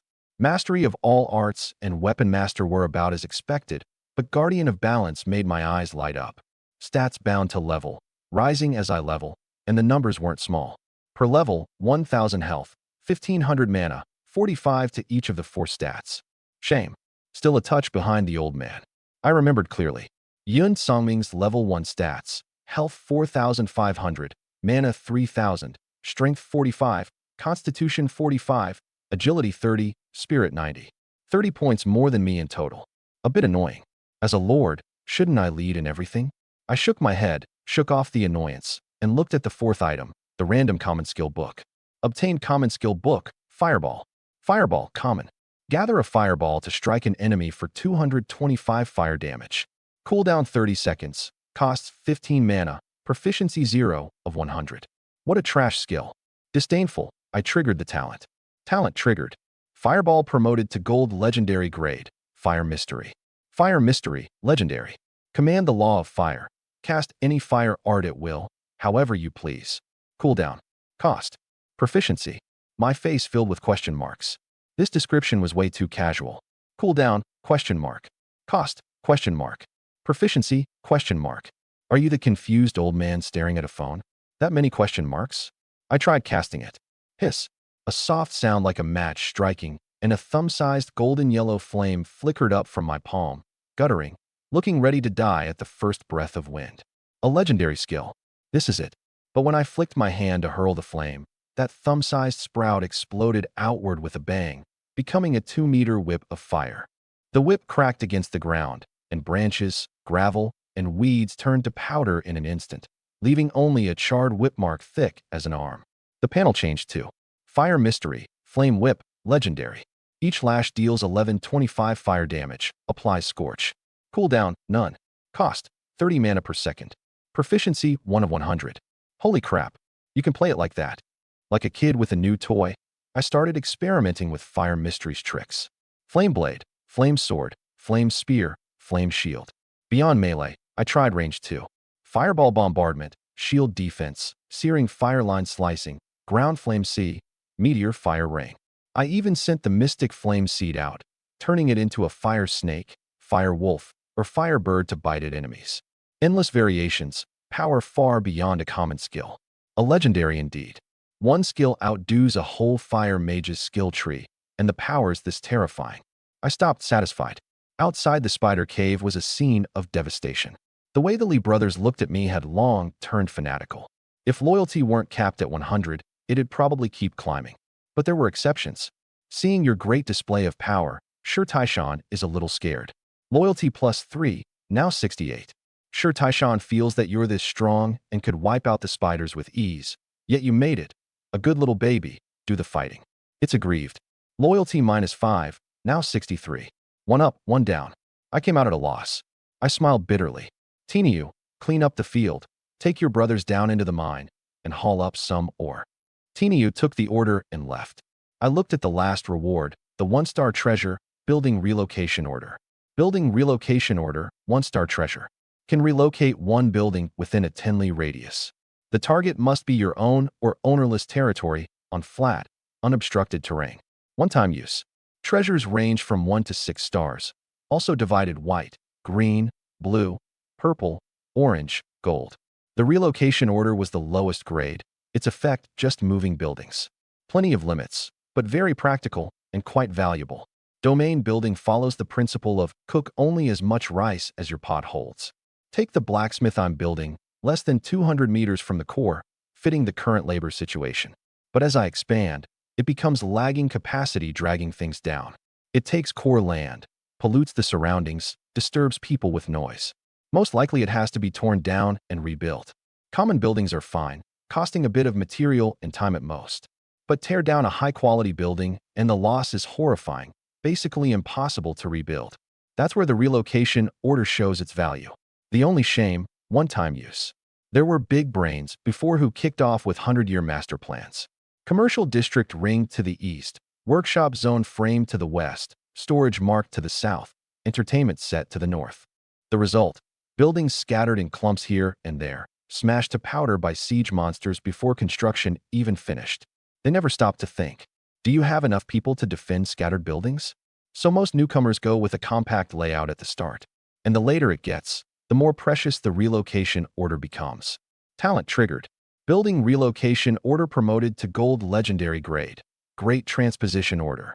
Golden light fell, and the black wooden token began to transform.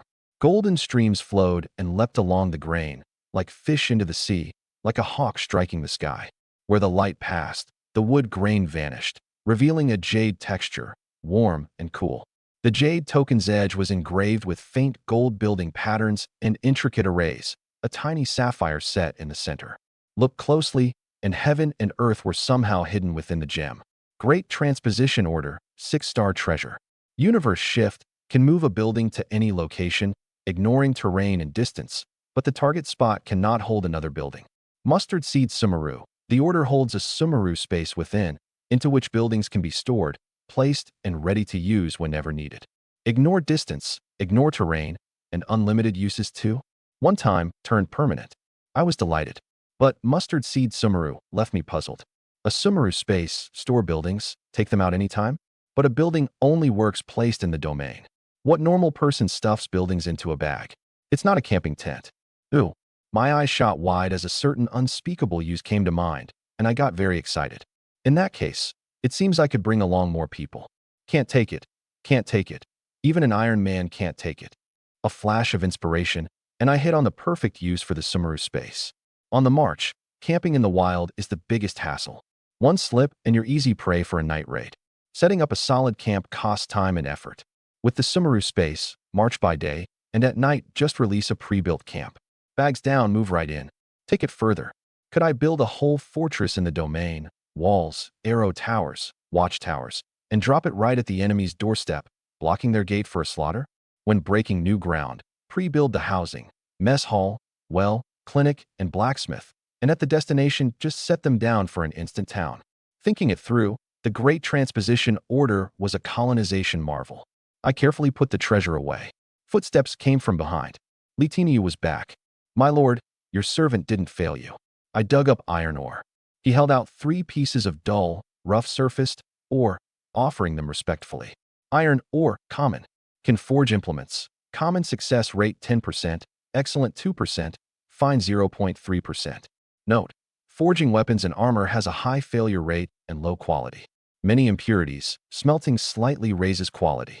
I glanced over it and triggered the talent. Talent triggered. Iron ore promoted to legendary grade. Dragon blood purple gold. Golden light fell, and the ore burst into a glow, growing more dazzling, as if a flame burned within, impossible to look at directly. Crack, crack. Sounds of rocks splitting, as if a new life were breaking from its shell. Faintly, a dragon's roar came through, deafening. When I looked again, the dull, rough ore had become a strange metal, smooth as jade, deep purple, red light darting within. Dragon blood purple gold, legendary. Can forge implements. Rare success rate 100%, epic 50%, legendary 10%.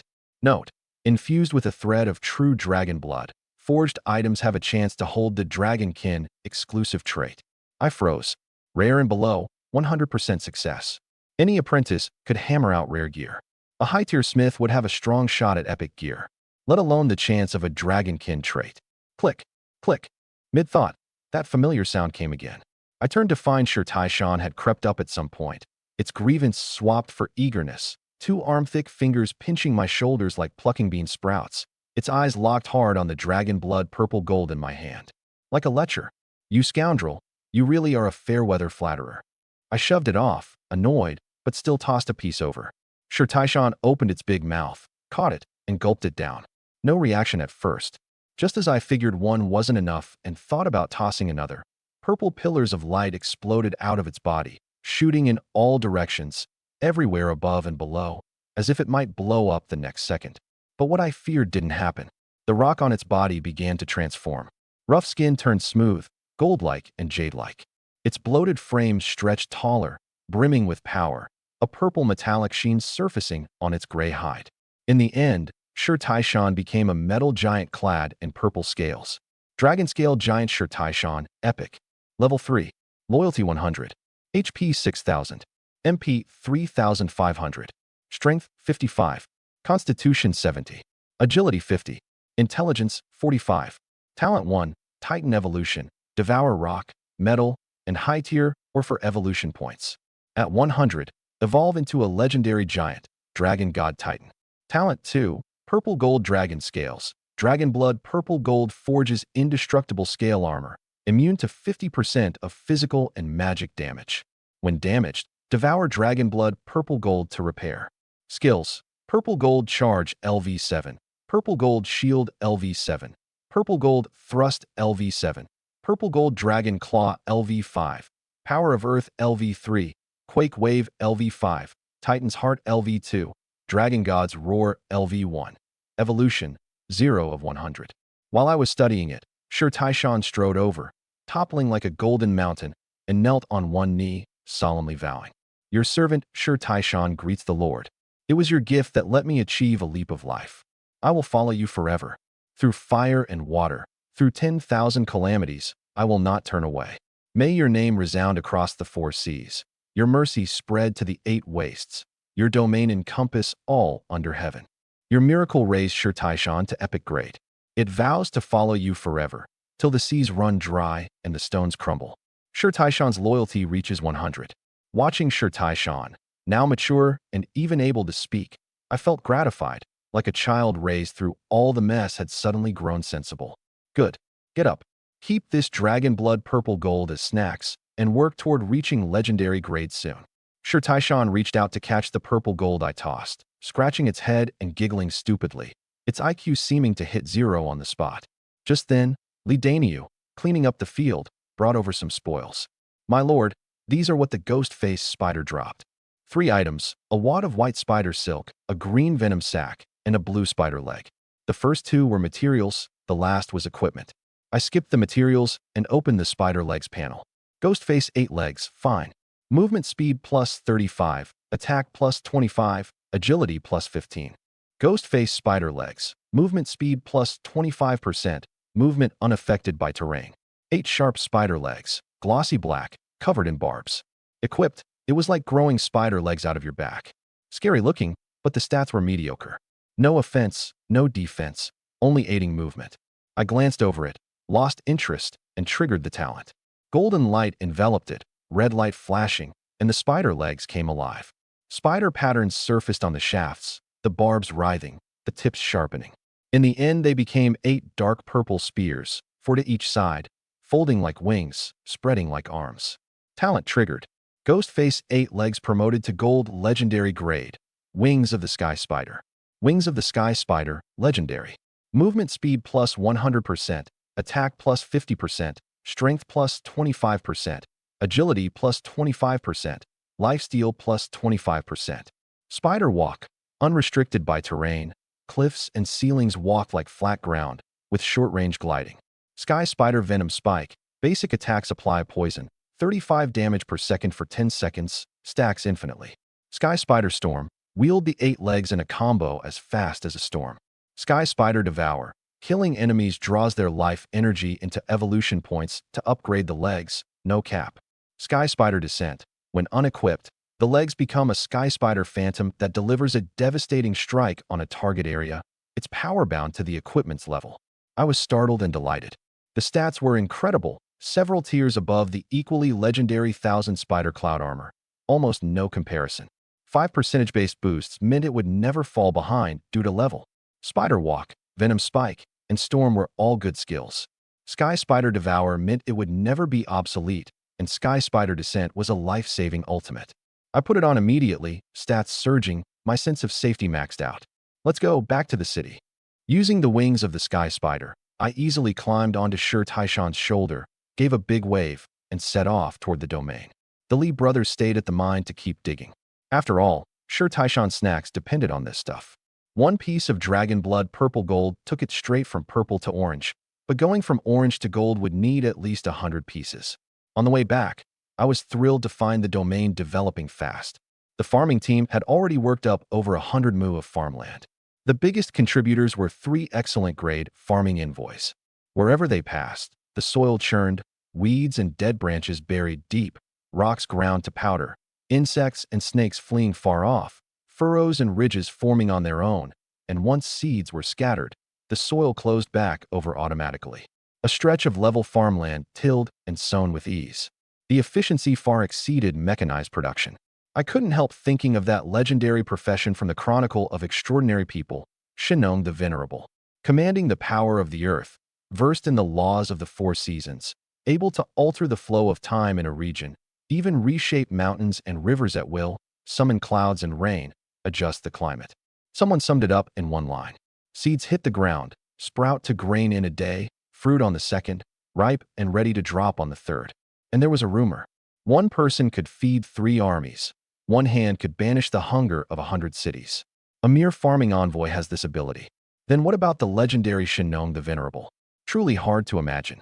I envied Shinnong the Venerable endlessly. But envy was just envy. For me right now, it was a dream beyond reach for a long time to come, because it had an owner. The Chronicle of Extraordinary People recorded it clearly. The current Shinnong the Venerable emerged 700 years ago. Legendary professions routinely live 1,000 years, and with life-extending treasures, another 300 to 500 years is no trouble. Unless someone marches up and kills him, the inheritance won't open up. But a lord who owns Shinnong the Venerable is a top-tier big shot to begin with. Anyone who could beat him isn't short one more inheritance, and at the very least wouldn't challenge a same-tier lord just for it. A long road ahead. I sighed and rode on atop Sher Taishan. Say what you will, the evolved Sher Taishan stood 5.3 meters tall. Standing on its shoulder gave a real, all mountains look small at a glance feeling, taking in everything within 1,000 meters. From far off I could see the domain in full swing. Under Yun Songming's direction, the building, logging, and quarrying teams ran at full speed, the warehouse, fence, and blacksmith going up in good order. Greetings, my lord. Greetings, my lord. The subjects bowed one after another, their eyes full of reverence. They'd already heard the lord had led troops out, wiped out a monster nest, and won a great victory, and with Sher Taishan utterly transformed, their sense of safety maxed out. Quite a few gained 2 or 3 more loyalty points, an unexpected bonus. Yun Songming, looking at the brand new Sher Taishan, was beside himself with excitement, his eyes full of anticipation. If a purple rock man could be turned to an orange epic with a casual wave, then those gold legendaries shattering the shackles of heaven and earth wasn't a fantasy either. Not doable today doesn't mean not tomorrow. Not tomorrow, then next year, the year after that. One day it would be done. He came up to greet me warmly. The Lord's back. Old Yun, how are the 3 buildings coming? The warehouse is simple, done within half an hour. The blacksmith's more complex, needing bellows, furnace, quenching pool, anvil, and storage laid out, another hour. The fence, though, is large in scale, likely not done until dusk. He finished with a sheepish look. I scanned around and realized the old man was up to his tricks again. The wooden fence only needed 500 or 600 meters, enough to protect the castle, housing, blacksmith, and other key points. It's a transitional structure, to be torn down later for a real wall, no need to overdo it. But this old man had drawn a huge circle outside the domain, 1,000 meters across, 3,141 meters around. At that scale, of course it'd take until dusk. And that was with his two skills, construction acceleration and resource conservation. Anyone else, with the current resources and labor, couldn't even dream of it. As for why he didn't just conjure the buildings from nothing, I understood. It wasn't laziness. He had no one to turn things into wood as his helper. Even a clever cook can't make a meal without rice. Fine, do as you see fit. Arriving before the gate of space-time, I took out 2 gold recruitment cards, flicked them with my fingers, and the cards flew into the gate. Congratulations on recruiting a legendary grade subject, 100 Flower Fairy Yun Fei. Loyalty 65. Congratulations on recruiting a legendary grade subject, 9-tailed Celestial Fox Su Su. Loyalty 71. The gate of space-time rippled. A white embroidered shoe touched down first. Above it a leg of jade smooth skin, long and rounded. Higher still, a graceful figure, sloping shoulders and a slender waist, a proud curve to her lines. Finally a lovely face, cheeks like peach blossoms, brows like willow leaves, eyes like autumn ripples, skin whiter than snow. Waves of floral fragrance drifted with her, now rich as roses, now fresh as lilies, now delicate as lotus, ever-changing yet never tangling or mixing into something lesser. 100 Flower Fairy Yun Fei, Legendary. Level 1. Loyalty 65. HP 3000. MP 4500. Strength 45. Constitution 45. Agility 45. Spirit 100. Talent 1, 100 Flower Resonance. Can commune spiritually with flowers. Stats boosted 10 to 450% in a place of blooming flowers. Can teleport between flowers. Talent 2, 100 Flower Garden. Comes with a 100 Flower Garden blueprint. Once built, each type of flower planted gives plus 1% to stats, no cap.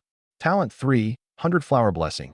Each type of plant grown grants 1 plant type skill. The higher the plant's quality, the greater the power. Skills: 100 Flower Fine Brew LV10, Jade Bee Honeydew LV10, 100 Flower Arrow Rain LV10, Honey Trap LV8, Flower Scent Maze LV8, Flower Healing LV5, 100 Flower Shield LV5, Flower Phantom LV3, Flower Scent Hypnosis LV3, 100 Flower Clone LV1. Equipment: 1000 Leaf Sash, 100 Flower Cloak, 100 Flower Crown, Flower Fairy Dress. Note: once the 100 Flower Garden is built, Yun Fei is bound to it, her source of power and treasury of knowledge. The garden's prosperity determines her strength. If it's destroyed, her boosts and skills are lost, and she permanently loses her class inheritance. Thus, unless a place is absolutely safe, she won't build the garden lightly. Reading Yun Fei's panel, I found it strange. Her talents, skills, and equipment were almost all tied to flowers.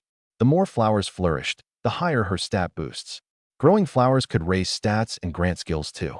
But destroy the garden and she'd suffer backlash, her stats, skills, and even her class inheritance all stripped away. Was she at war with flowers or something? Among the skills, I paid particular attention to 100 Flower Fine Brew and Jade Bee Honeydew. One picked flowers to brew wine, the other kept bees for honey, both solid production abilities. There was also 100 Flower Clone. For each rare flower cultivated, she could plant consciousness into it and grow a clone. It couldn't leave the garden, but it could help tend the garden and support defense when enemies came. A legendary profession indeed. By the heavens above, I, Yun Fei, hereby vow to be the sword in the Lord's hand, cutting down the enemies who block his path. To be the shield at the Lord's body, warding off the assaults of the tide. To be the wind at the Lord's ear, carrying the sound of victory. She bowed and vowed, her voice crisp, yet listened closely, and there was a faint, hard-to-catch coldness and resistance in it. Combined with that 65 loyalty, she wasn't willing. If I didn't suit her, her loyalty would surely go clattering down until she defected. But I wasn't worried. Looking at her panel, I showed a faint half-smile. No need for formalities. Welcome aboard. I reached out to help her up. She touched her toe to the ground, retreated half a step without a flicker, then rose slowly on her own. The Lord bears the rise and fall of the domain, no doubt swamped with 1,000 matters daily. In that case, Yun Fei won't hold you up. Send someone to give orders if you need anything. With that, she glanced at the top of my head, twisted her slender waist, and drifted gracefully away, leaving only a trail of fragrance lingering long after. SSS, this woman really is cold. If you're leaving, just leave. What's she staring at the top of my head for? I'm not bald. I haven't quite reached Shining Genius Crown level yet. Done griping, it suddenly hit me. Where's the other one? I'd clearly used 2 cards, summoning 100-flower fairy Yun Fei and 9-tailed celestial fox Su Su. Now Yun Fei had slipped off, but Su Su was nowhere to be seen. Don't tell me this one's unreliable too. Ugh, what a bunch.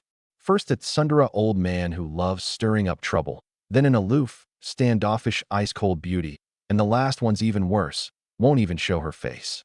Are all gold subjects like this? Speak of the devil. No sooner had I finished griping than that tsundere old man came hurrying over. Old Yun, what's the rush? Problem with a building? A building? Huh. This old man's directing it personally. What problem could a few basic buildings have? Yun Songming waved impatiently, glancing left and right, looking too busy to bother with me. Then what are you doing? Oh, earlier this old man sensed a certain presence, holding the true essence of surging life, of spring returning to earth and all things reviving. I came to check. He looked around eagerly. I opened my mouth to mention the 100-flower fairy, but Yun Songming's face changed sharply. He stared hard at the top of my head and cried out in a voice like he'd seen a ghost. This is a 9-tailed celestial fox.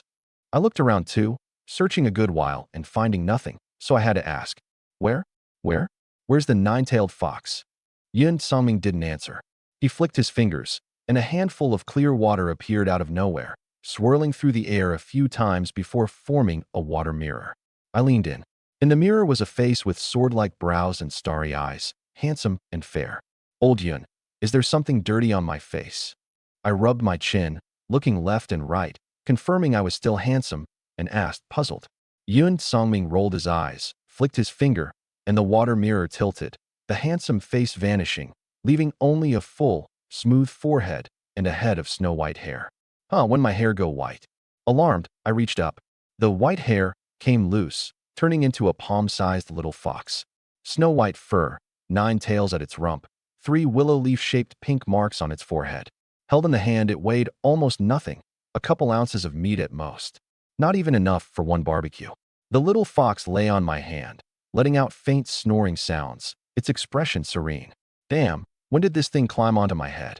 Treating my skull like a fox den? I didn't know whether to laugh or cry. Turns out the vanished 9-tailed fox had made a home on my head at some point, and I'd had no idea. Thinking it over, I felt a bit sheepish. Most likely when the 100-flower fairy appeared, I was too busy gawking at the beauty, my mind pulled away, and never noticed. 9-tailed celestial fox Su Su, legendary. Level 1. Loyalty 71. HP 4500. MP 5000. Strength 35. Constitution 35. Agility 50. Spirit 110. Talent 1. 9-tail life substitution. Sacrifice 1 tail to cancel 1 fatal wound. Talent 2. 9-tail heaven cutting. Sacrifice 1 tail to raise own level by 10, up to level 90, for 30 minutes. Talent 3. 9-tail illusion. Sacrifice 1 tail to create a layer of illusion to confuse enemies. Stackable. Enemies must break through all illusions to escape. Lasts 24 hours. Skills. Foxfire Combo LV10. 9-tail Shift LV10. Demon Fox Ambush LV8. Spirit Fox Swiftness LV8. 9-tail Combo LV7. Fox Shadow Traceless LV7. 9-tail Dance LV5. Fox Spirit Healing LV5. 9-tail Wind LV3. Foxfire Shield LV3. Celestial Fox's Wrath LV1. Equipment, none. Note, still in juvenile stage. To unleash the Celestial Fox's potential, it needs careful cultivation and plenty of feeding. I was startled and delighted. Those 3 talents especially had me drooling. Sacrifice a tail to cancel a fatal wound. Sacrifice a tail to raise your level. Sacrifice a tail to spin illusions and confuse enemies. All top-notch survival abilities. If the 3 talents could talk, they'd surely boast like this when facing an enemy. 9-tail life substitution. Hey punk, you can't kill me. 9-tail heaven cutting. Hey punk, I'm gonna kill you. 9-tail illusion. Hey punk, you can't even touch me. Good, all good. Just a bit costly on the tails. One hand cupping the fox, the other stroking my chin, I muttered to myself. My lord, this 9-tailed fox is still small. Are you maybe? Yun Songming reminded carefully. Yeah, I know. Not 2 ounces of meat on the whole thing. Not even enough for 1 barbecue. I said offhandedly. I didn't notice that hearing this. Yun Songming's old face flushed, and he looked guiltily up at the sky. Oh right, old Yun, you're well-traveled and learned. Once a 9-tailed fox's tail is sacrificed, can it grow back? Amid his awkwardness, Yun Songming was thinking privately. This little lord grows more unfathomable by the day. He can even summon a nine-tailed celestial fox. The celestial fox clan has always sealed itself off, its royal bloodline never leaking out. Every time one appears in the world, it throws the realm into chaos, a notorious kingdom-toppling femme fatale. With this boy summoning one, no telling what bloody storm it'll stir up. This old man just wants a place to retire in peace. Why is that so hard? Asked the question, he answered on reflex. A nine-tailed celestial fox's tails are its life and death vital point. Losing one is like losing half a life. Recovery is harder than climbing to heaven, unless there's a heaven-sent, earthborn. He stopped there, frozen, looking at me with a complicated expression. After a long moment, he said slowly, "Of course, for others it's harder than climbing to heaven. But for you, my lord, it's a mere flick of the wrist, and effortless at that." With that, he pointed meaningfully toward the spring of life. "You mean the spring of life can help the nine-tailed fox regrow a severed tail?" I was startled and delighted. I'd just lamented how costly its 3 survival abilities were on tails, never expecting the key to the problem was already in my own pocket. The People's Education Press Encyclopedia, Professions Volume records that beast-taming class professionals can transfer their own damage to their beasts. The greatest limit is that if the beast dies, the professional suffers backlash. 1. Permanent stat loss. 2. Permanent loss of a beast slot, unrecoverable. 3. Greater difficulty forming the next contract, even triggering a mass defection of existing beasts. But with a contracted nine-tailed fox, none of these apply. Worst case, I let it treat the spring of life as its bathhouse, soaking in there daily. Let's see who can kill me then. While I ran wild with fantasies, Yun Songming explained bitterly. The spring of life can raise the dead, put flesh on bone, reattach severed limbs, and regrow rotted flesh. A nine-tailed fox regrowing a tail is difficult, but not beyond its surging life force. At this point, the old man suddenly froze again and cried out, "Wait!" The presence I sensed earlier held surging life, the true essence of spring returning and all things reviving. That's absolutely not a nine-tailed fox's aura. One is full of allure and illusion. The other holds life and revival. The two can't be spoken of in the same breath. Yun Songming looked at me with blazing, probing eyes. He swallowed, his throat bobbing, and after a long while asked in a dry voice, "My lord, did you, earlier, recruit another gold-grade professional?" His voice held both anticipation and disbelief and self-doubt. A gold-grade professional isn't a head of cabbage at a street stall. You can't summon them one after another. I was a coincidence, the little fox an accident. Such accidents and coincidences surely couldn't come 3 in a day. But my answer left him dumbstruck, as if turned to stone. Before you came, I recruited a 100-flower fairy too. Like you, a legendary." Before I finished, his shocked cry cut me off. "Wow, what? A 100-flower fairy? Are you sure it's not Hanji Fairy, Lady Rose, Dragon Orchid Sword Immortal, or some other flower line profession? Rather than the 100-flower fairy? My lord, this can't be said carelessly. The flower line and the 100-flower fairy are 2 entirely different things. They can't be lumped together." His violent reaction baffled me. "It's just a legendary profession. You're legendary yourself. Haven't you at least seen the pig run, even if you haven't eaten pork?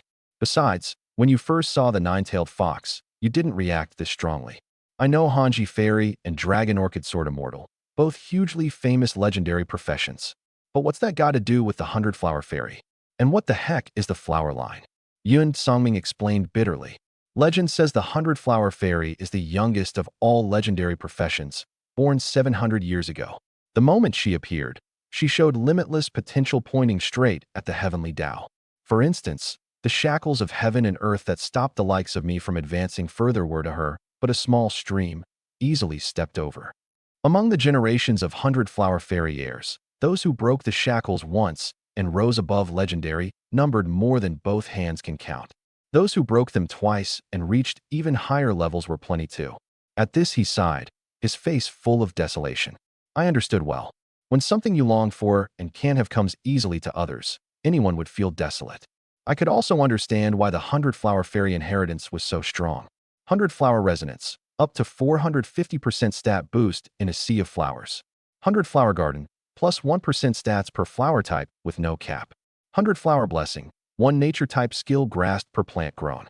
In other words, this woman does nothing, just tends flowers and plants grass daily, and her strength climbs and climbs. Could a profession like that not be strong?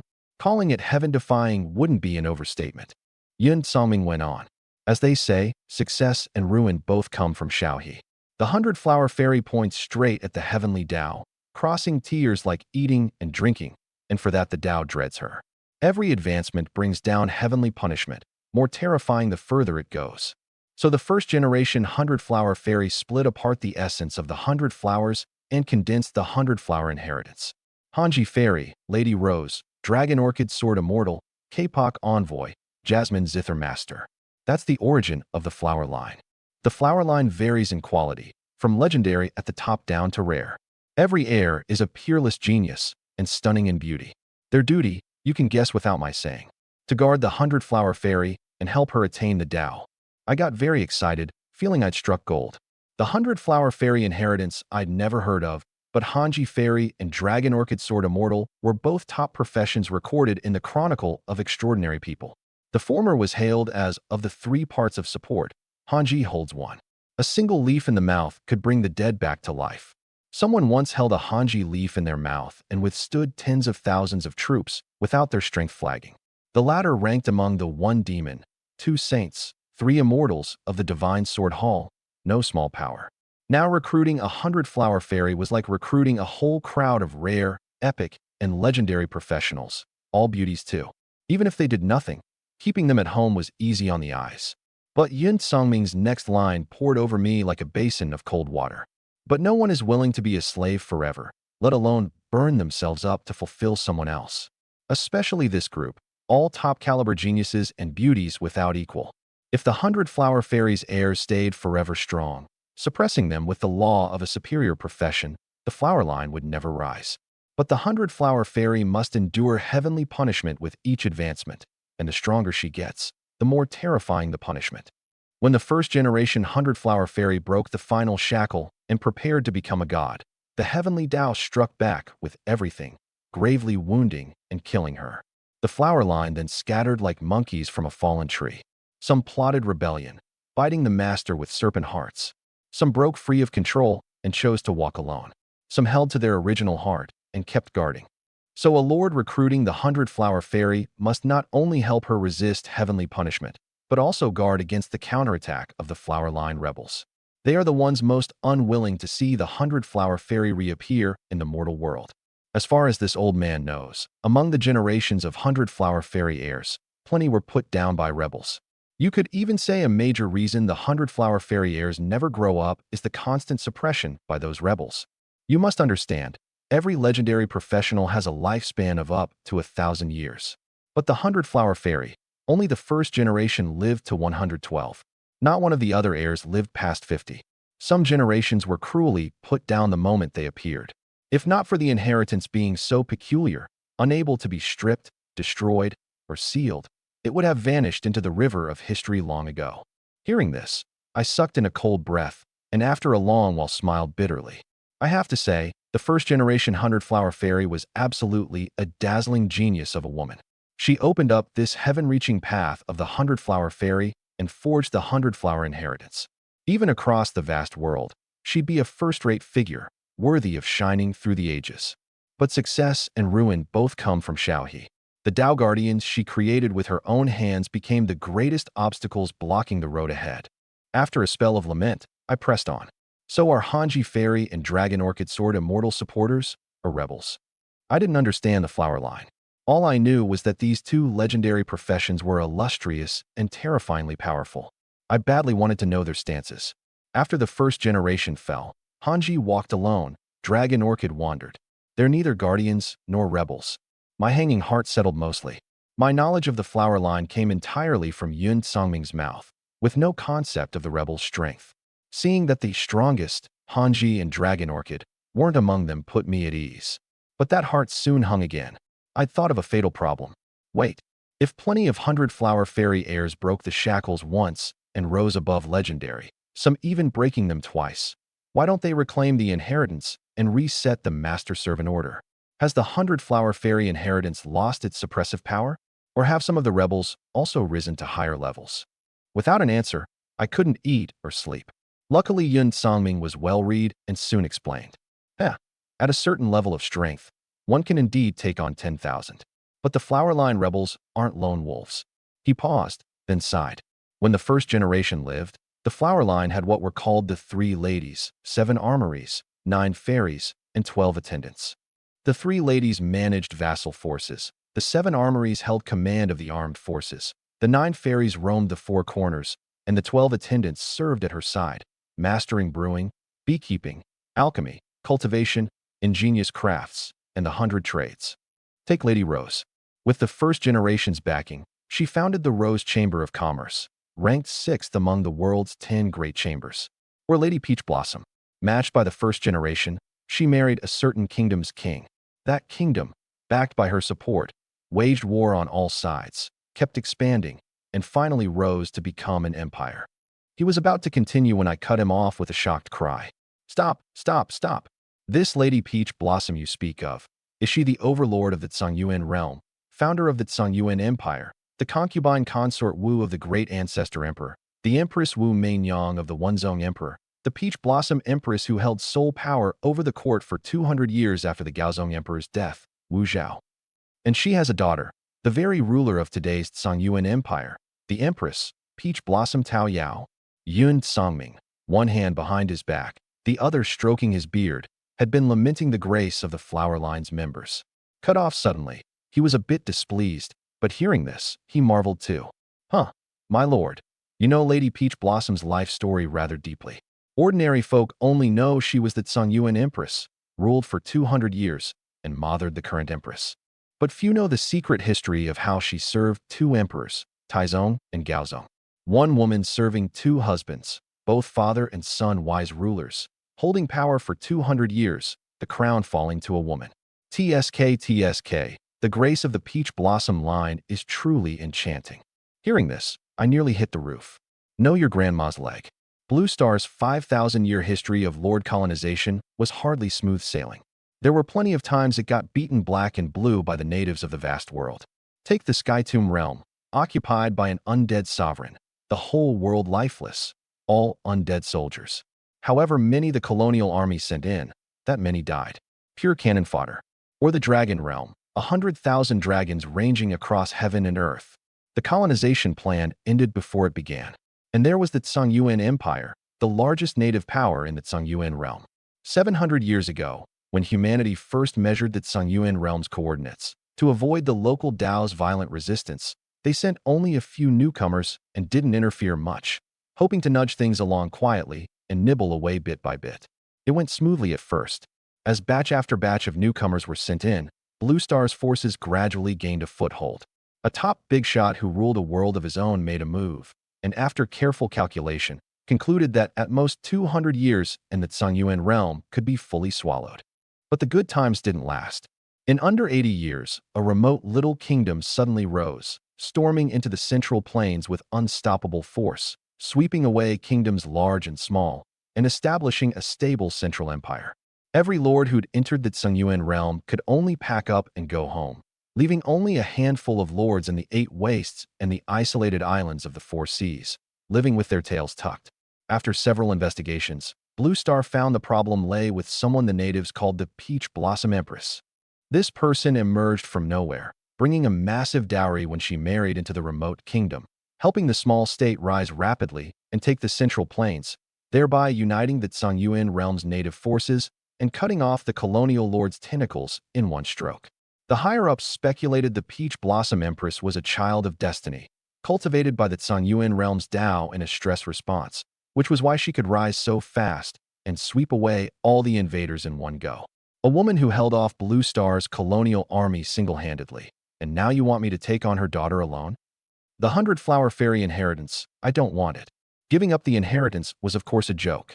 To be precise, even Jesus couldn't take it away. But at this moment, one more doubt lingered in my mind.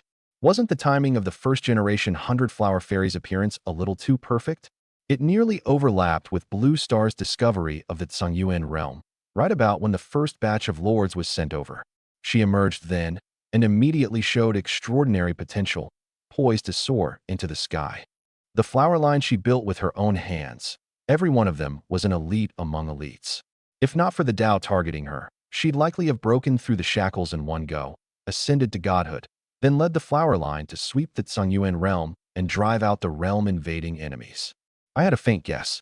The first-generation 100-flower fairy was the child of destiny born of the world's will. Nothing else could explain her every display, but I didn't dare be certain. Because why would the Tao target its own child of destiny? Wouldn't that contradict itself? Who cares? Now the 100-flower fairy inheritance was in hand, so she was my sword for conquering the Tsungyuan realm and dominating a world of my own. Once cultivated, a natural counter to Empress Tao Yao. Blue Star's 5,000-year colonization history had opened up who knew how many worlds. Top lords often dominated a realm each, turning worlds into divine domains, with billions upon billions of living souls as believers, their strength terrifying beyond measure. If the 100-flower fairy inheritance was the Tsungyuan realm's true child of destiny, then with this ace in hand, invading the Tsungyuan realm would be a done deal, wouldn't it? The thought stirred urgency in me. After a rough grasp of the flower line's power structure, I hurried into domain construction. Your servant greets the Lord. The warehouse is built. Please inspect it. Accompanied by Yun Songming, I came to the warehouse. Though the person in charge was curious about the white fox on my shoulder, out of respect he quickly withdrew his gaze and began introducing the warehouse he'd led in building. Warehouse, common. Junior storage building. Storage limit 0 of 1,000. Expansion, capacity plus 15%.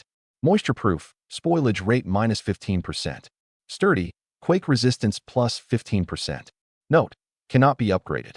Bluestone for the foundation, logs for the beams, rammed earth for the walls. Simple materials, but decent stats.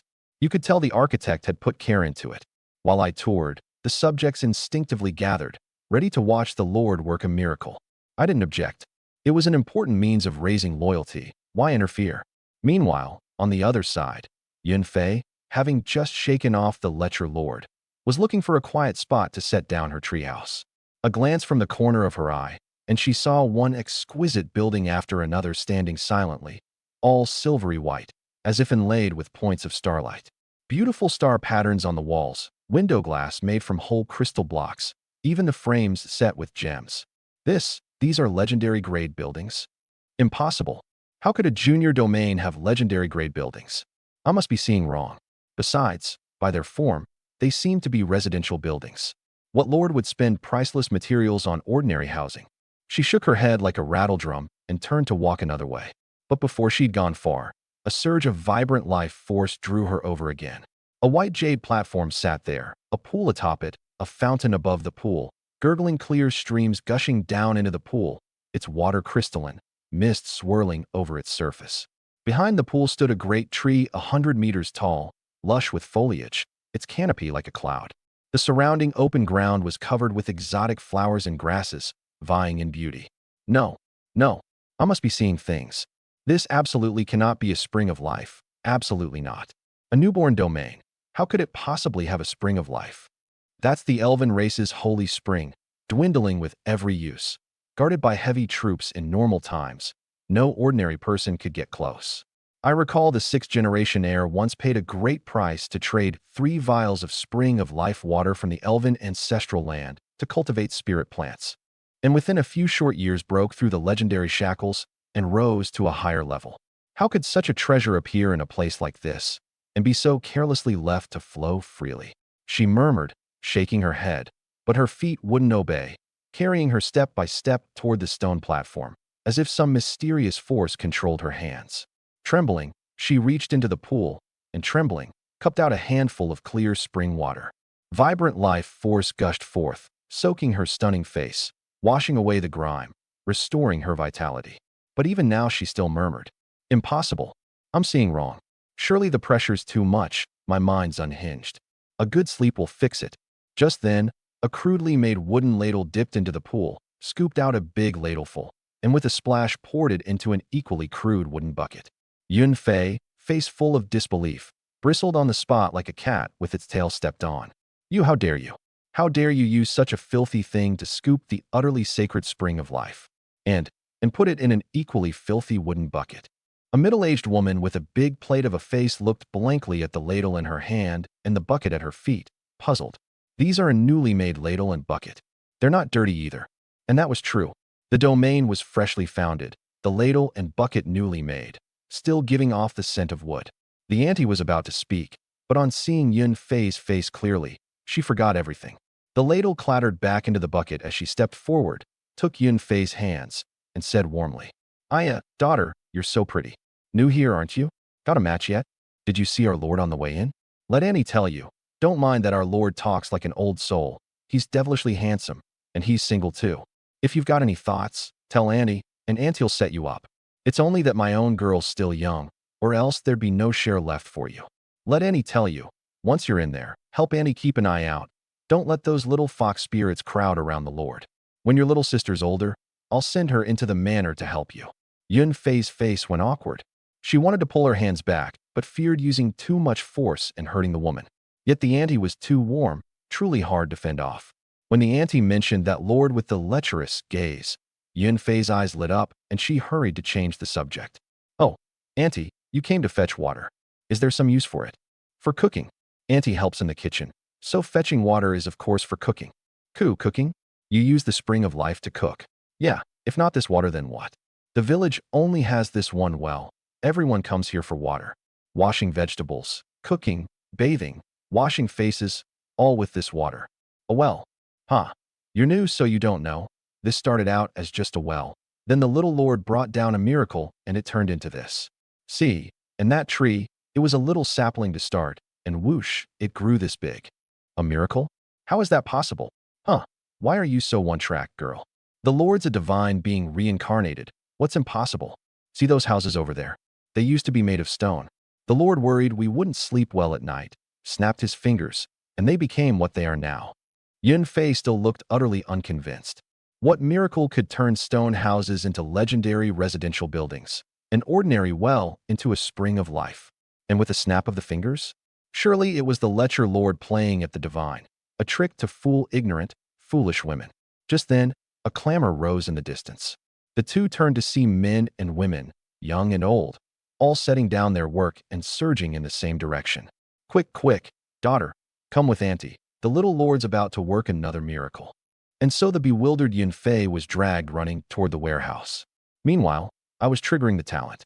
Supreme creation, open. Golden light fell, enveloping the warehouse. Light particles wove through the rammed earth walls, divine radiance flowing. The rough earthen walls gradually transforming into blocks of blue crystal inscribed with runes, beautiful and mysterious. The foundation turned to obsidian, hard as diamond. The beams and columns became iron-cored wood, able to bear 1,000 June. The wooden door vanished, becoming a light membrane rippling with waves. Outside the door stood two semi-transparent guards, flickering, as if a breath of wind would scatter them. The transformation complete, the system chimed. Talent triggered. Warehouse promoted to gold legendary grade, void treasury. Void treasury, legendary. Top-tier storage building. Space capacity 0 of infinity. Undying vacuum, constant temperature and humidity within. Items never rot, spoil, or mold. Infinite space. The space within is infinitely large, holding any amount of goods. Void guards, for every 1,000 units of goods stored. A guard of matching quality condenses. The higher the goods quality, the stronger the guard. Unauthorized approach draws a storm-like beating. Note, cannot be upgraded. Matter never decays, space infinite, and a built-in anti-theft system. Perfect. My casual means of creating a legendary building happened to fall right into Yun Fei's eyes. For a moment, the ever-cold and proud woman parted her cherry-pink lips, her starry eyes wide, willow brows trembling, sunk so deep in shock she couldn't pull free, even forgetting to speak, dragged toward the next battlefield by the auntie like a puppet on strings. Daughter, quick, let's grab a good spot at the blacksmith first. Yun Fei gave no reaction, didn't even ask, what are we going to the blacksmith for? Only murmuring softly, This is real? This is actually real? That fellow can truly work miracles, turning decay into wonder. Outside the void treasury, I naturally saw Yun Fei in the crowd, but didn't greet her. It was all spelled out plainly in the system prompts anyway. Your casual turning of decay into wonder greatly shocked Yun Fei. Loyalty +5, now 70. Legendary buildings are heaven granted, yet you create them casually, making Yun Fei suspect you're a favored child of the Tao, breeding disgust. Loyalty -10, now 60. The Flowerline heirs have been suppressed for generations, and the wavering Yun Fei had lost hope in the future. Seeing your means, the fire of hope reignites in her heart. She's thinking, so what if he's a favored child of the Tao?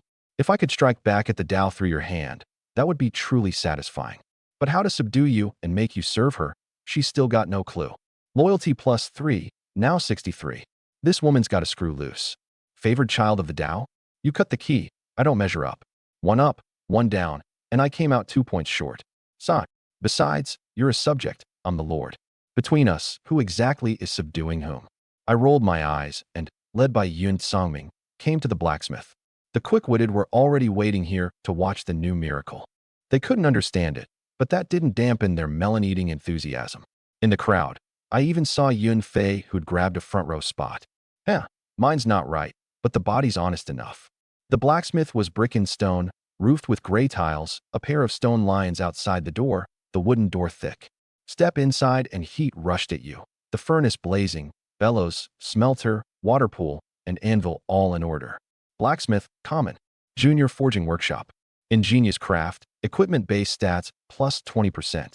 Streamlined economy, material loss minus 15%. Fire of inheritance, proficiency plus 10%. Note, can be upgraded. After upgrading, efficiency rises, stats increase, and more forging techniques unlock. I toured a while, praised the building team a few words, then walked out. People knew these buildings were merely vessels for your miracle, not worth a look. Yet you insisted on touring and hearing the introduction, leaving them feeling greatly encouraged and respected. Chen Tiexin loyalty plus 7. Wang Sanlei loyalty plus 5. Niu Daju loyalty plus 9. Showmanship or sincerity. Either way, among the 100-plus subjects, those with loyalty under 90 to me were rare. Yun Fei, Su Su, Pai Pippi, the rest mostly above 90, quite a few maxed at 100. By that measure, I was undoubtedly a top student. But I wasn't satisfied yet. Supreme creation, open. Golden light fell, and the ground beneath the blacksmith trembled, as if an invisible force were destroying this new building. Walls collapsed, bricks and tiles shattered, stone columns buried deep, and in a few breaths it was leveled flat. Everything back to square one. Or was it? Just then, red and blue pillars of light rose from the ground, weaving in the air into a taiji. The taiji spun, becoming a huge smelter, its fire shifting from crimson red to deep blue, to dark purple, to black and white. When the black and white yin-yang fire appeared, the flame stabilized. But the change didn't stop. The smelter's body rounded out into a giant taiji sphere, an S-curve down the middle dividing it in two, one half glowing blue, one half searing red, echoing the yin-yang flames within, mysterious and dazzling. Talent triggered. Blacksmith promoted to gold legendary grade. Yin-yang dual aspect smelter. The building's stats quietly unfolded. Yin-yang dual aspect smelter, legendary. Top-tier forging workshop. Dual aspect rotation draws the power of heaven and earth to smelt all things, preserving their true nature and balancing yin and yang. Forging success rate increased 100-fold. Return to origin. Waste material recast in the furnace. Its true nature reversed into new material, recycled endlessly, never wasted. Divine hammer of the heart. Forges autonomously by the smith's will, perfectly realizing the design every time. Flawless casting. Damaged equipment recast in the furnace, flaws repaired, even surpassed. 8-armed phantom. With assistance the smith's efficiency plus 100%, using only half the energy each time. Note, cannot be upgraded. Looking at the panel, I felt puzzled. Success rate up 100-fold? Isn't the max success rate just 100%? What's the use of going higher? Does 1000% mean one forging produces 10 pieces of equipment? Thinking it over, I was delighted. Take the earlier iron ore. Base stats were common implement 10%, excellent 2%, fine 0.3%. A 100-fold increase makes it common 1000%, excellent 200%, fine 30%. The 1000% isn't waste. Its real value lies in that 30% fine success rate. The smith has a much greater chance of producing high-quality equipment. And that's just common iron ore. Use dragon blood purple gold to forge, and it's 100% legendary grade equipment.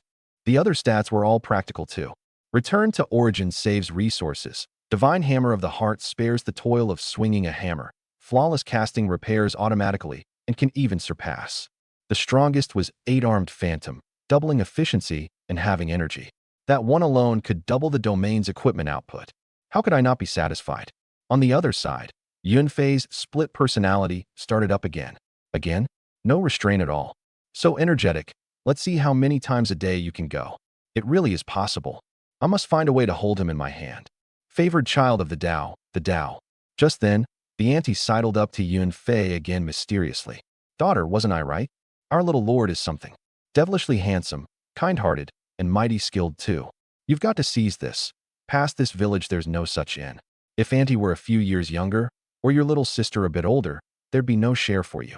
These stinky men, blustering and swaggering all day, hollering to fight and kill, stealing today, robbing tomorrow, seizing the day after, and all for what? That one little thing. They say men conquer women by conquering the world. But us women, we've got to do it the other way. Conquer these stinky men, and thereby conquer the world. Yunfei listened, thoroughly confused, but that last line made her eyes light up. Oh, auntie, this conquering men you speak of, how's it done? You just do it. How else? The auntie tossed out breezily. Seeing Yunfei's blank face, she understood, leaned in, and whispered a few words. Yunfei suddenly shrieked, staggering back 2 steps, a blush rising on her face that wouldn't fade for a long time, spreading from her cheeks all the way to her ears, her eyes like water, brows lowered, not daring to look at anyone, setting the auntie off giggling. Hearing the shriek, I instinctively looked over, just in time to catch her looking at me too. Our eyes met a moment. Then she jerked her head away like a startled rabbit. This woman, does she have some serious condition? Where'd your aloofness go? How'd you suddenly go from an iceberg to lukewarm water? Just then, the system chimed. Yunfei racked her brain along while over how to conquer you, until an expert's guidance led her to decide to conquer you, and thereby conquer the world and strike back at the Tao. Loyalty -1, now 62. Damn, what the heck is this? Why'd loyalty even drop? And an expert's guidance. Who? Step out. Let me see how tall you are. It's cold at the top, and to save fabric, I'll help you saw yourself down. I scanned around and found no such expert, but the middle-aged woman beside Yunfei caught my attention. Granny Wang, green-grade professional, wicked matchmaker witch, skilled at breaking marriages and voiding engagements, mismatching couples, and sowing chaos in hearts, double the damage against women, ignoring class gaps. This person, this profession, something's not right here. Who cares? First, I've got no sister-in-law. Second, no baby. What's there to worry about? Of course, the key thing was Granny Wang's 97 loyalty. In this world, if the relationship between lord and subject is expressed as loyalty, it roughly goes like this. 60 to 69 won't necessarily do what's assigned, but won't actively harm the lord's interests. 70 to 79 will do what's assigned, but not necessarily what isn't. 80 to 89 will do what's assigned, will also consider what isn't, and try to uphold the lord's interests. 90 to 99 will do what's assigned, and will give full effort to what isn't assigned but aligns with the lord's interests. Conversely, if a lord neglects a subject's interests, or even gives orders endangering their safety, loyalty drops too. Below 60, there's rebellion, flight, suicide. Only at a full 100 will they never betray, the so-called diehard. So my repeated displays of miracles had, as one main purpose, raising loyalty. Because it bore not only on the domain's safety, but on the subject's initiative. A subject at 97, even with a somewhat bizarre profession, didn't change my attitude toward her. Though I didn't know what Granny Wang said to make Yunfei's loyalty swing high and low, even dropping, I trusted she was surely thinking of the domain's future. Just then, Yun Songming came over, followed my gaze, and chuckled. So this is the current 100-flower fairy's heir? Not bad. Ice flesh and jade bones, radiant with divine light. Even among the generations of heirs, this woman could rank in the top 3. What a shame. Perhaps too heavily beaten down, too pressured, her spirit is low, lacking some of the first generation's high spirits. One hand behind his back, the other stroking his beard, the old man's tone was wistful. He paused, then squeezed out a faintly lewd expression, hinting, "This woman is at a low point in her life, my lord. You should seize the chance. Win her over, and the domain's foundation could turn several somersaults at least." I rolled my eyes and retorted, annoyed. Seize? Seize with what?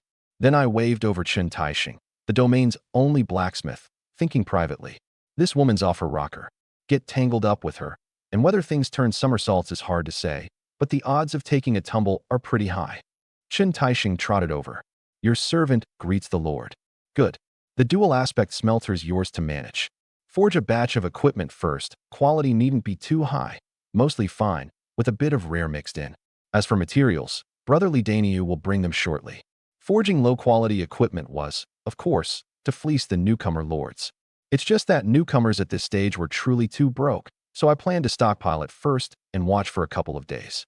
Arrangements made, I hurried outside the domain again to finish upgrading the last building before dark. Roar, roar, roar. Just as I reached outside the domain, a deafening roar rang out. I turned to see the garrisoning Shi Taishan looking at me with a face full of grievance. To be precise, looking at the nine-tailed fox Su fast asleep on my shoulder, like a child whose beloved toy had been snatched away. I looked up, caught its expression, laughed, and said, annoyed, "What? You want to climb up and lie there a while too?" Shi Taishan froze a moment, scratched its head, sat down wronged, and asked in a muffled voice, "Who is it?" "Quit worrying over nothing, just a fox. She's a pet, you're a mount. Different niches, she won't take your spot." I explained for once, then added, "Besides, I can't very well ride her out, can I? So small I couldn't even fit my feet on her." Shi Taishan instantly broke into a grin, all its grievance gone. Only then did I have leisure to size up this newly built wooden fence. The fence stood 500 meters from the castle, formed of thick round logs lined up, quite sturdy. The freshly felled wood had clear grain and bright color, and up close you could smell its fresh scent. Around the fence had been transplanted vines and wildflowers from who knew where, watered with spring of life, growing especially lush. The vines wound around, filling the gaps between logs, the wildflowers blooming wildly, adding a touch of vitality and wild charm to the newborn domain. Wooden fence, common. Junior defensive facility. Durability 0 of 3000. Tough material, durability plus 50%, not easily damaged. Symbiosis. Vegetation grows thick around the fence, the two in symbiosis. The former provides support to the latter strengthens the former's defense. Note, after upgrading, can raise protective capability and range. Looking at this unusual fence, I shot a surprised glance at the architect Fu Yuelian and mused inwardly. A worthy title, the domain's only female architect. She really did have hills and valleys in her chest, and ingenuity all her own. Your servant acted on her own initiative. Please punish me, my lord. Seeing surprise on my face, Fu Yuelian immediately pleaded for punishment. No matter. Adding these wildflowers and vines gave the domain quite a bit of vitality and charm. You did well. From now on, you can be even bolder in your building. To not dampen a subordinate's initiative, I offered rare praise. I swear, I was absolutely not coveting the towering snow pears and rounded honey peaches on her. Yes, thank you, my lord. I'll put even more care into it from now on. Fu Yuelian patted her chest, saying it with a jiggle and sway. Fu Yuelian, who'd acted on her own initiative, had been anxious over being punished, and after your commendation felt an indescribable satisfaction. Loyalty plus 5, now 98. Wonder if Supreme Creation can affect a fence in a symbiotic state. Supreme Creation had 3 limits. 1. It can't affect living beings. 2. It can't affect trade goods. 3. It can't affect discarded waste. The vines and wildflowers beside the fence clearly counted as living beings it can't affect. But under the spring of life, the fence had reached symbiosis with them. So did this count as a living being? After a moment's thought, I shook my head, cast aside the doubt, and went straight at it. Supreme Creation, open. Golden light fell into the fence, scattering into countless tiny particles that wove through the round log's grain, the wildflowers, the vines. The rough logs seemed to burst with life, growing swiftly, turning into vines, sprouting green leaves, then blooming with delicate flowers one after another. Red as fire, blue as the sea, white surpassing snow. The original vines and wildflowers vanished at some point, leaving only a dazzling grove of flowers wrapping the domain tight. Except at the fence gate, where an arch of interwoven green and multicolor formed, there wasn't a single gap. The whole domain sank into layer upon layer of flowers, dreamlike and unreal, mysterious and beautiful, with waves of intoxicating fragrance to enchant you. SSS. This is the flower of death. Hell's Manjasaka, how is that possible? 2 startled cries rang in my ears. I turned to see the former Yun Songming, the latter Yun Fei, both dumbstruck, seemingly in disbelief. Old Yun, what's gotten into you? By rights, Yun Songming had seen plenty of gold buildings born. His reaction shouldn't be this big. To think this old man would be fortunate enough to see the flower of death while still alive. One hand behind his back, the other stroking his beard, he was full of feeling. Hell's Manjasaka grows on the outer fringe of the netherworld, along the banks of the Yellow Springs River, a symbol of death and destruction. Only the departed dead, souls returning to the netherworld, passing the Yellow Springs River, may glimpse its form. Of course, some supreme powerhouses who can enter and leave the netherworld occasionally bring out a little. But beyond its unique growing conditions and rare beauty, it's also an extremely precious medicinal material. The moment any surfaces, it draws a frenzied scramble, and whoever obtains it refines it into elixir as fast as possible, so it rarely stays loose in the world. Yun Fei stepped forward too, adding in a wistful tone, her beautiful eyes locked hard on me, as if to see clean through me. Then, thinking of who knows what, a red cloud rose on her lovely face. Her gaze grew hazy, her eyes like water, leaving me thoroughly bewildered. Talent triggered. Wooden fence promoted to gold legendary grade. Other shore flower grove. I hurriedly pulled back my thoughts and opened the panel. Other shore flower grove, legendary. Top-tier defensive facility. Durability 0 of infinity. Other shore bloom. Releases an intoxicating fragrance to lure enemies within 10 li closer. Illusory poison. Both the fragrance and the barbs hold deadly poison. Those who inhale it fall unconscious within 3 minutes. Those pierced within 15 seconds, sinking into an illusory dream, losing all perception. Death's coil. When enemies approach, thorns automatically wind around and restrict movement, extending spikes to inject venom. Life devour. Devours the enemy's life and soul, converting it into energy to repair the grove and nutrients to strengthen it.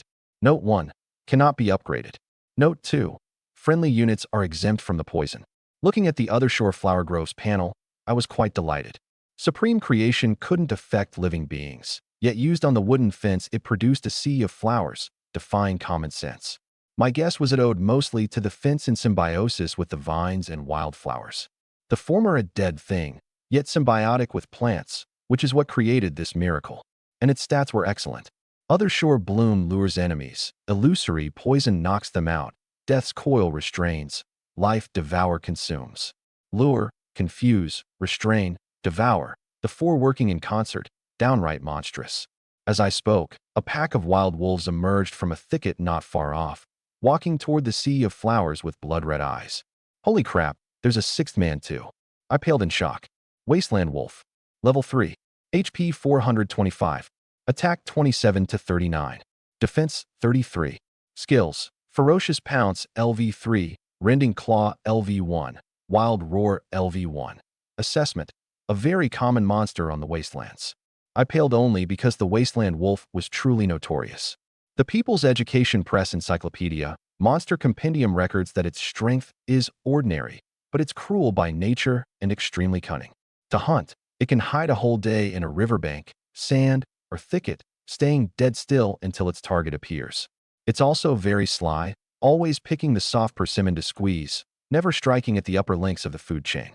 When raiding a domain, it actively avoids soldiers and singles out non-combat units like miners and farmers out in the open. Its impact on domain development downright vile.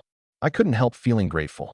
On the way back, I deliberately left Shirtaishan to patrol the farming zone and the southeast mine. It was its presence that cowed the lurking wasteland wolves. Otherwise, the Lee brothers and the farming team would most likely have fallen prey to the pack. 7 wolves, drawn by the fragrance, walked step by step into the flower grove. Whoosh, whoosh, whoosh. Vines extended, binding them tight. Barbs piercing wolf hide to inject venom. The pack drifted slowly to sleep, quite serene. But the onlookers were horrified.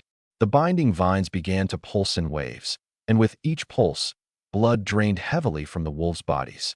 The vines were like so many greedy mouths, ceaselessly devouring the wolves' life force. Green vines turned deep purple, flashing an eerie red glow, the wolf bodies shrinking steadily. First muscle and fat vanished, then the organs dissolved, leaving only withered frames and slack hides. Finally the vines churned, and even bone and hide turned to dust, drifting down into the flower grove and flecks. As for those flowers, the red grew more vivid, the white whiter, the blue chilling, the purple murky, flashing eerie light now and then, chilling to the bone. Gained a small amount of experience. Gained a small amount of experience. Gained a small amount of experience. I couldn't help remarking. TSK tisk, truly sitting at home and having experience fall from the sky. Yun Songming's hand trembled, plucking off a few more beard hairs, and he sucked in a cold breath, whether from pain or fright, no telling. SSS, the flower of death indeed, more eerie than a legend. Yun Fei, by contrast, looked eager to try. If I planted Hell's Manjusaka in the 100-flower garden, I could surely grasp the law of death, even conceive. Toward the end her voice faded to almost nothing. I ignored her and asked pointedly, Old Yun, you said earlier the other shore flower grows along the Yellow Springs River. What's special about these yellow springs? Yun Songming tilted his head to recall a moment, his voice low. They say the Yellow Springs River is the boundary between the mortal world and the netherworld. In its surging waters float countless corpses of those who sought to cross the netherworld's boundary, and its deafening roar carries the wails of countless departed souls. A living person's touch is like a blade slicing flesh, pain to the core. A dead soul steeped in it is like the spirit dissolving, all past memory lost. Witnesses say a divine being rode the wind at 1,000 meters height, crossed the Yellow Springs and had his wings clipped, fell into the water and had his bones shaved. In just an hour or so, flesh parted from bone, spirit and soul spent. Toward the end, his voice trembled, racked with fear. But the more I heard, the brighter my eyes, my expression full of eagerness. I clapped and said gladly, Excellent. The other shore flower and the Yellow Springs River are inseparable companions. Now I've got the other shore flower. How can I lack the Yellow Springs River? Old Yun, trouble you to design me a moat, built right around the other shore flower grove. Yun Songming stared at me dumbstruck, wearing a have you gone mad or did I mishear expression. The Yellow Springs River is the boundary between hell and the mortal world, and you'd build it just like that? But thinking of this Lord's various miracles, an absurd notion rose in him too. Maybe it'll actually work? Yun Songming went off alone to design the moat plan, and Yun Fei, for whatever purpose, actually took the initiative to drag Granny Wang toward the domain. This woman's got a screw loose. Do you know what kind of person Granny Wang is? Cozying up to her? Someone's going to have bad luck. I shook my head and beckoned to Fu Yuelian, calling her over. Your servant greets the Lord. Good. The fence is well built. What reward would you like? Serving the Lord is your servant's honor. I dare not covet a reward. Diligent work is your duty to me, and rewarding merit is my responsibility to you. Your servant made some soup, and would like the honor of the Lord gracing my humble home this evening. Looking at the flushed Fu Yuelian, I blinked, a little puzzled. I want to reward you, and you invite me for soup? Don't get it, really don't. Fine, I'll keep the appointment on time. But soup is soup. This doesn't count as a reward. Give it some thought later, what you'd have me reward you with. I shrugged, looked her up and down, then turned and left. Truly big and round, truly firm and perky. I'd meant to ask whether the fence in symbiosis with vines and wildflowers effect could be reproduced. Since I had a soup date tonight, no rush to ask. There'd be plenty of time this evening. After a spell of busyness, the sun was setting west, the moon rising high. Returning to the castle, I found more than a dozen young wives, maidens, and pretty little Lolas sweeping and cleaning inside and out, busy and happy. Greetings, my lord. Greetings, my lord. Greetings, my lord. A chorus of sweet voices, quite pleasing to the ear. No need for formalities. I paused. What are you all doing? A ripe young wife swayed her hips and jiggled her fruits as she stepped forward, saying sweetly, My lord, you've labored all day, so your servants are cleaning the castle so you can move in and rest comfortably. I nodded, satisfied. This was the effect of a day of raising loyalty, averaging 93, initiative nearly maxed out. Suddenly, I slapped my forehead and gathered everyone. Stop your work, all of you. This castle isn't worth it. Wasteland Stone Fort, common. Junior Castle. Durability 97 of 100. Fertile land. Farmland output plus 10%. Home of Artisans. Nest Artisan recruitment rate plus 10%. Leisurely rest. Lord's midday nap recovery speed plus 10%. Attached buildings. None. The castle is where the Lord governs and rests, so a common grade naturally has poor stats. Boost crop output. Increase artisan spawn rate. Helpful to the domain, but not by much. As for boosting midday nap recovery, pure deadweight. What lord dares sleep in broad daylight? I wished I could turn into a 007. Sleep at 0 o'clock. Rise at 0 o'clock. No rest for 7 days. At that thought, I aimed straight at the castle and triggered the talent. Golden light fell from the sky, enveloping the stone fort, brilliant with radiance. The gray brick and stone began to transform, from rough to smooth, from dim gray to golden yellow. Every wall, every brick, every inch of tiled eaves recombined in unimaginable ways. Flowing light-painted totems, mysterious and gorgeous. Brick and stone-shaped reliefs, lifelike. Tiled eaves formed a plaque, its characters like colored phoenixes, all but leaping to fly. Talent triggered. Wasteland Stone Fort promoted to Gold Legendary Grade. Longhorn Golden Palace. I wasn't in a hurry to check the stats. First I went into tour. First was a lavish hall that could hold 100 people, its domed ceiling painted with a mural telling the struggle history of the ancient forebears, a crystal chandelier hanging at the center, casting light bright as day. Up the stairs were a reading hall rich with books, quiet and comfortable restrooms, a spacious and splendid banquet hall, all displaying the Longhorn Golden Palace's dignity and luxury. Calling it a heavenly palace hall wouldn't be an overstatement. A legendary building indeed, truly extraordinary. But more than its lavish exterior, I cared about its inner workings. Longhorn Golden Palace, legendary. Junior Castle. Durability 100,000 of 100,000. Harvest Tale, domain resource output plus 100%. Gift of the Craft God, nest artisan spawn rate plus 100%.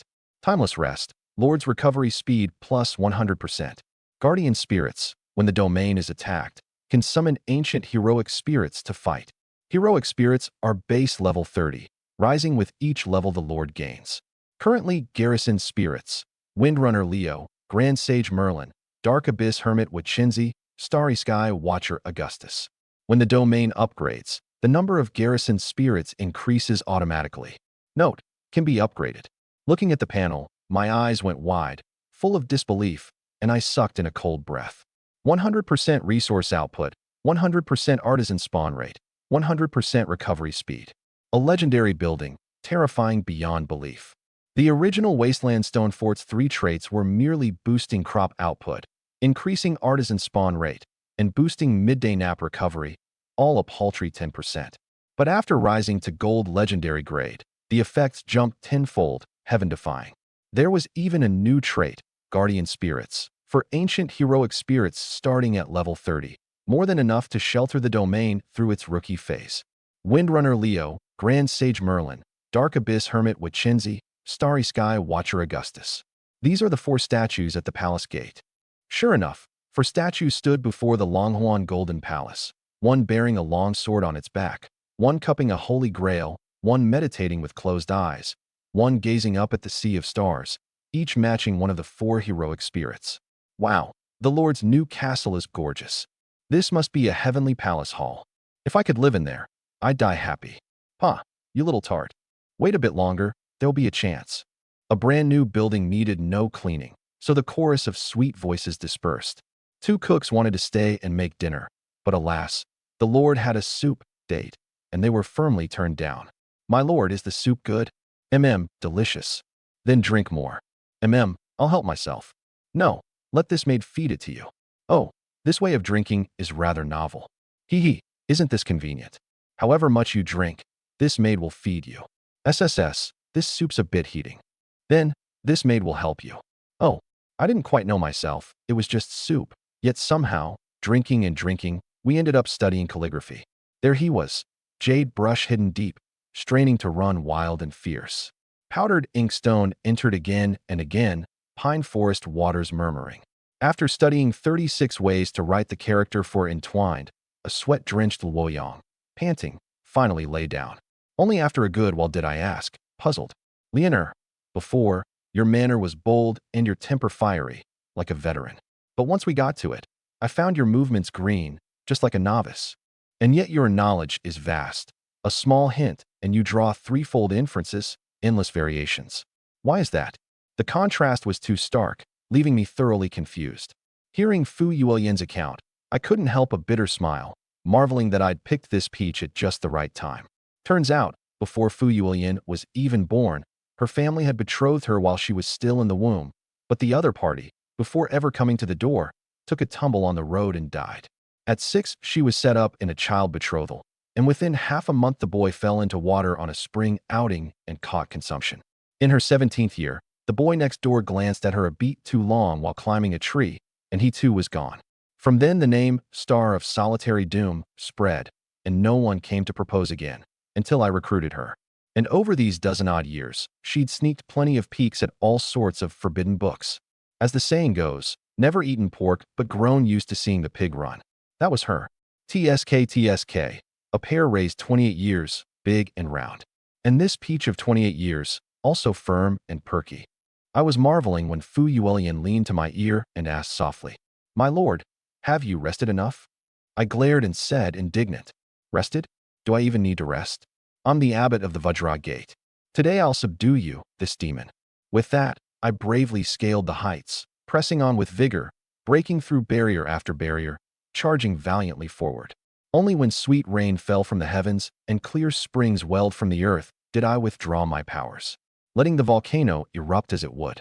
Having subdued the Star of Solitary Doom, I opened the chat channel and found plenty of private messages.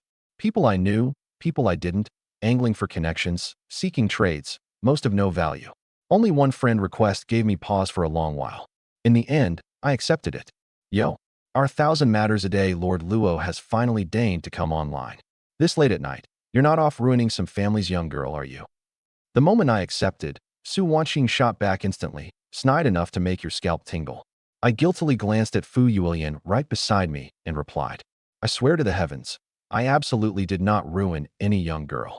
Hundreds of millions of miles away, Su Wanqing, draped in white gauze with a smoking hot figure, saw this oath and pursed her lips in a smile. She knew me. As long as I said I didn't, then I surely didn't. After all, Fu Yuelian was 28, hardly a young girl. Secretly pleased, but sparing no mercy with her mouth. "Humph, whether you ruin young girls or not, what's it to me?" And swearing oaths. That kind of routine might fool a middle schooler. She paused and sent 2 screenshots. "This is my nest and talent. An epic grade nest, Elven Garden. At the start I can recruit 1 epic grade elf queen, and beyond that, 10 rare grade elven archers, druids, treant elders, or moonlight deer each day. My talent's epic grade 2, beast evolution. It can evolve pets, once a day, up to epic grade, unlimited in total number." I was quite puzzled.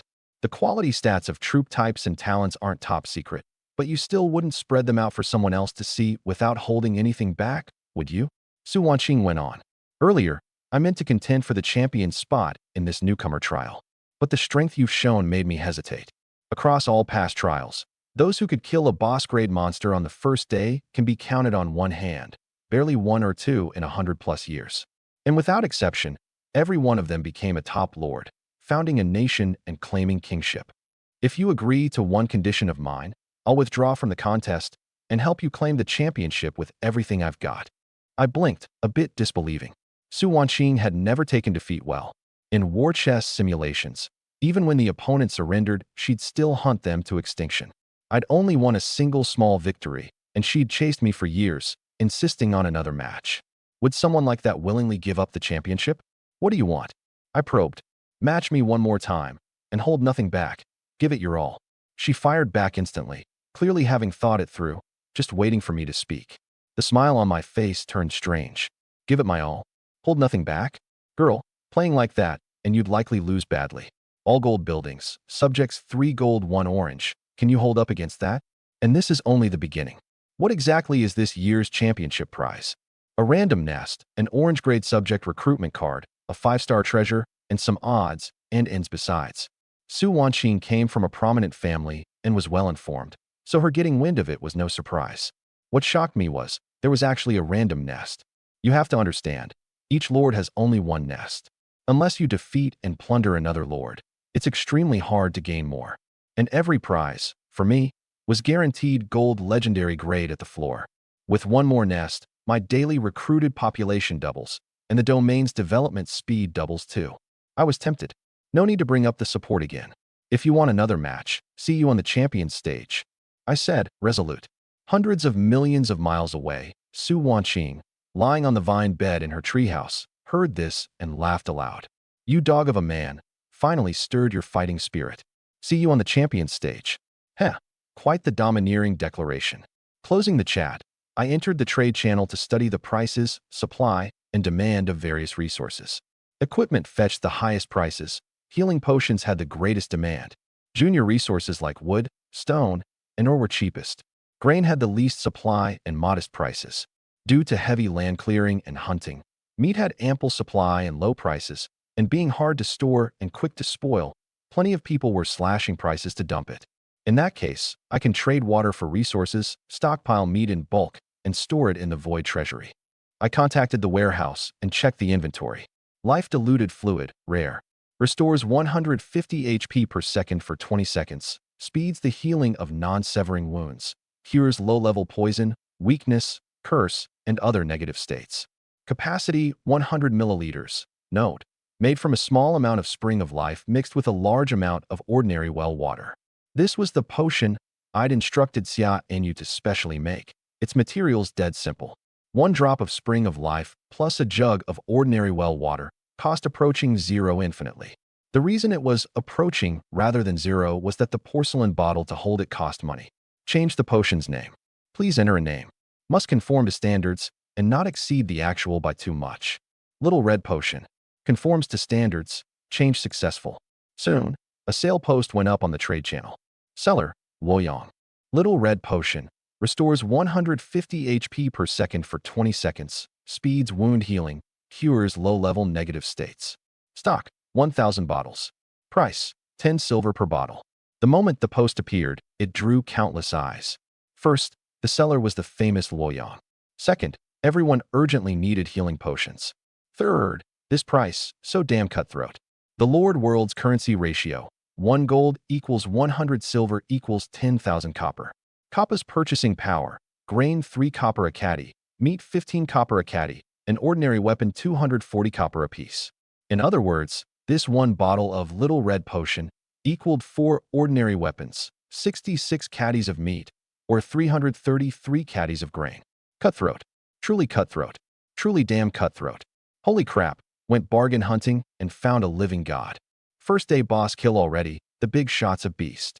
1,000 bottles of healing potion, generous with the hand. 150 a second for 20 seconds. 3,000 HP total, over 5 times higher than what that self-styled rare-grade alchemist brewed by hand.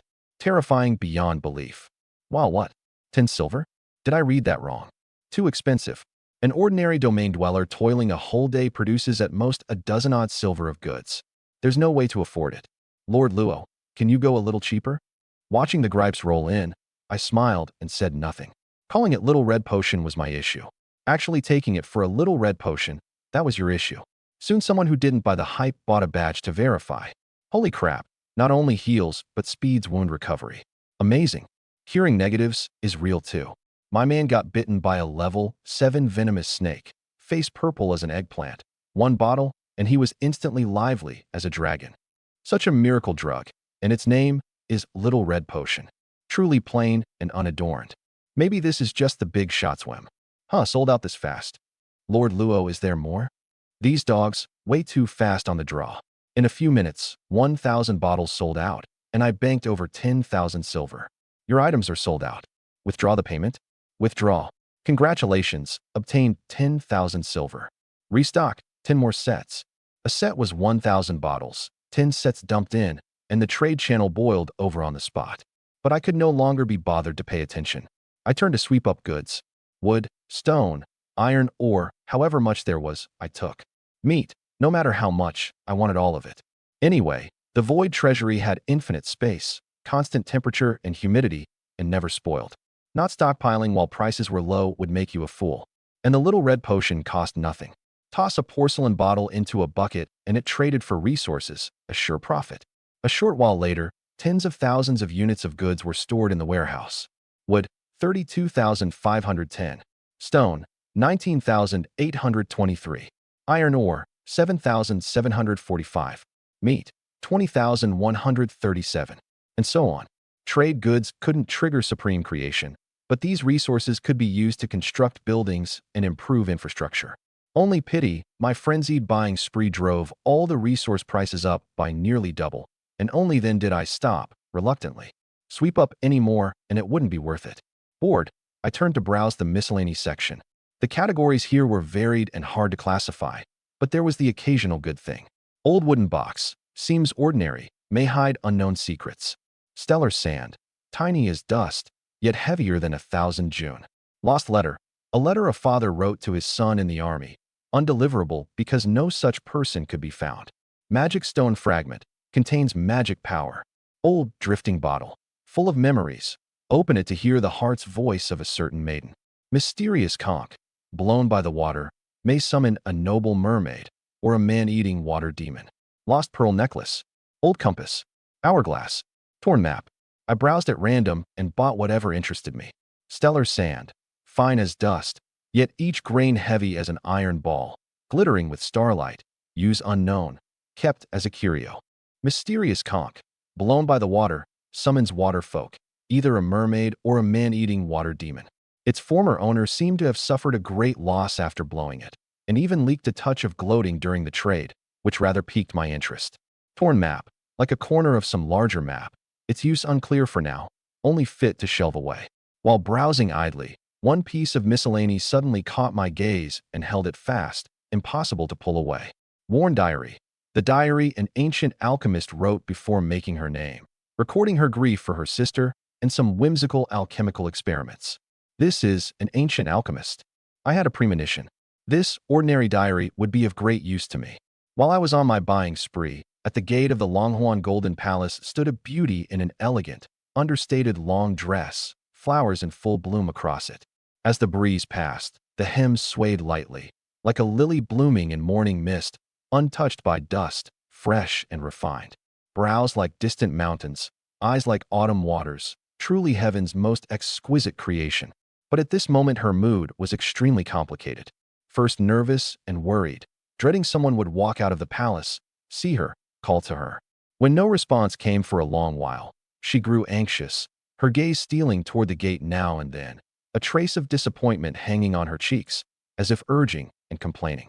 After a longer while, the gate still shut tight, that disappointment slowly turning into 3 parts loneliness, 3 parts sorrow, 3 parts anger, and 1 part resentment.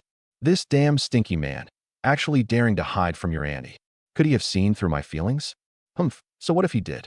That a dignified 100-flower fairy heir is willing to give herself to you is your enormous good fortune.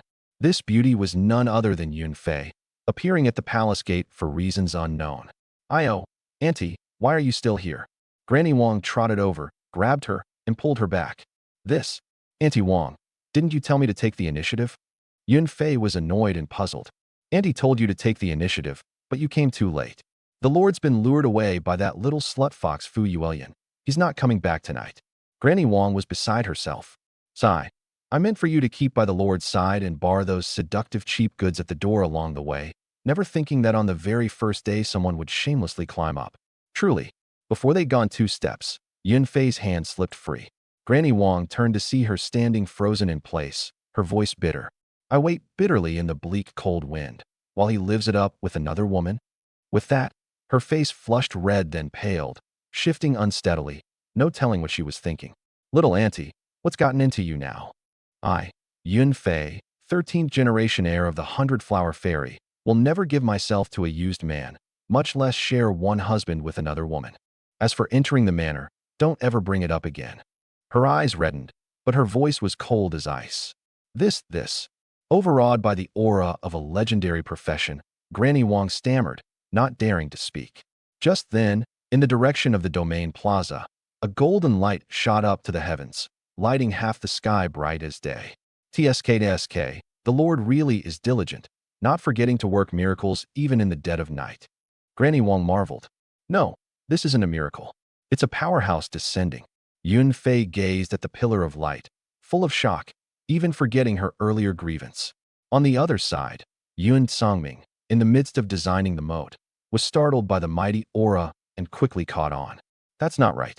When the little Lord works a miracle, golden light falls from the sky, but this pillar rises from the ground, and it's in the direction of the gate of space and time.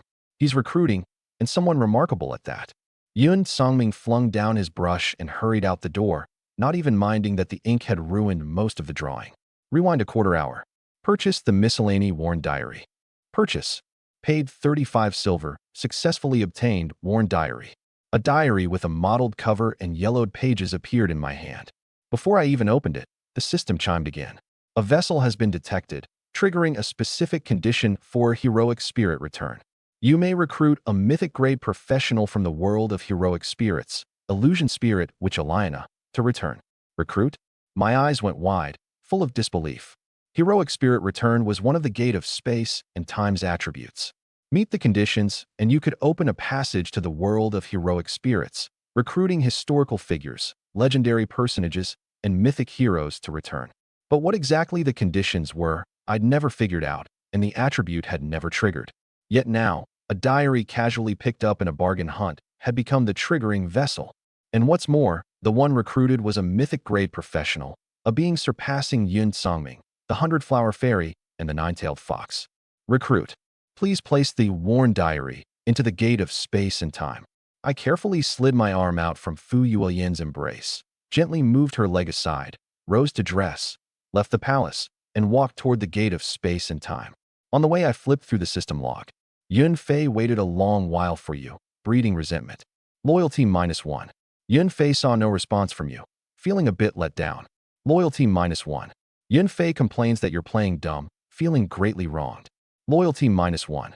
What's this about? What's she waiting for me for? How was I playing dumb? The log refreshed, a new message appearing. Yun Fei learned you already have a new love, so she abandoned the idea of using your hand to deal with the Dao and the Flower Line rebels, turning instead to hope to trade her own knowledge, inheritance, and domain contributions in exchange for you creating her a legendary grade 100 flower garden. Loyalty +25. Damn, how does she know I've got someone on the side? And this woman isn't a masochist, is she? When I raise loyalty, she docks it. When I crawl into someone else's bed, it spikes. What a cuckold move. I shook my head like a rattledrum. A woman's mind was truly unfathomable. Luckily, the gate of space and time was right before me, so I couldn't be bothered to fret over it. Tossing the diary in, the light membrane rippled, sending out layer after layer of waves. Recruit the ancient heroic spirit, illusion spirit, which Aliana? Recruit. Aliana is an ancient heroic spirit, no longer belonging to the mortal realm. But she harbors an obsession and is willing to accept recruitment. You must fulfill her wish before she fully pledges loyalty. Until then, the two of you are in a hiring relationship. You must pay her full compensation daily until the task is complete, or she will leave the domain and defect to a hostile force.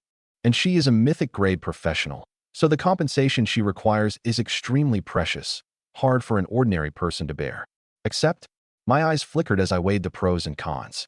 Recruiting a mythic-grade professional had enormous benefits, of course, but the conditions were harsh, requiring both fulfilling a wish and daily compensation. And a task even a mythic grade couldn't accomplish. How could it be easy? Fail and she'd defect to the enemy and work against me on purpose. Precious compensation, hard for an ordinary person to bear? Heh, am I an ordinary person? Accept.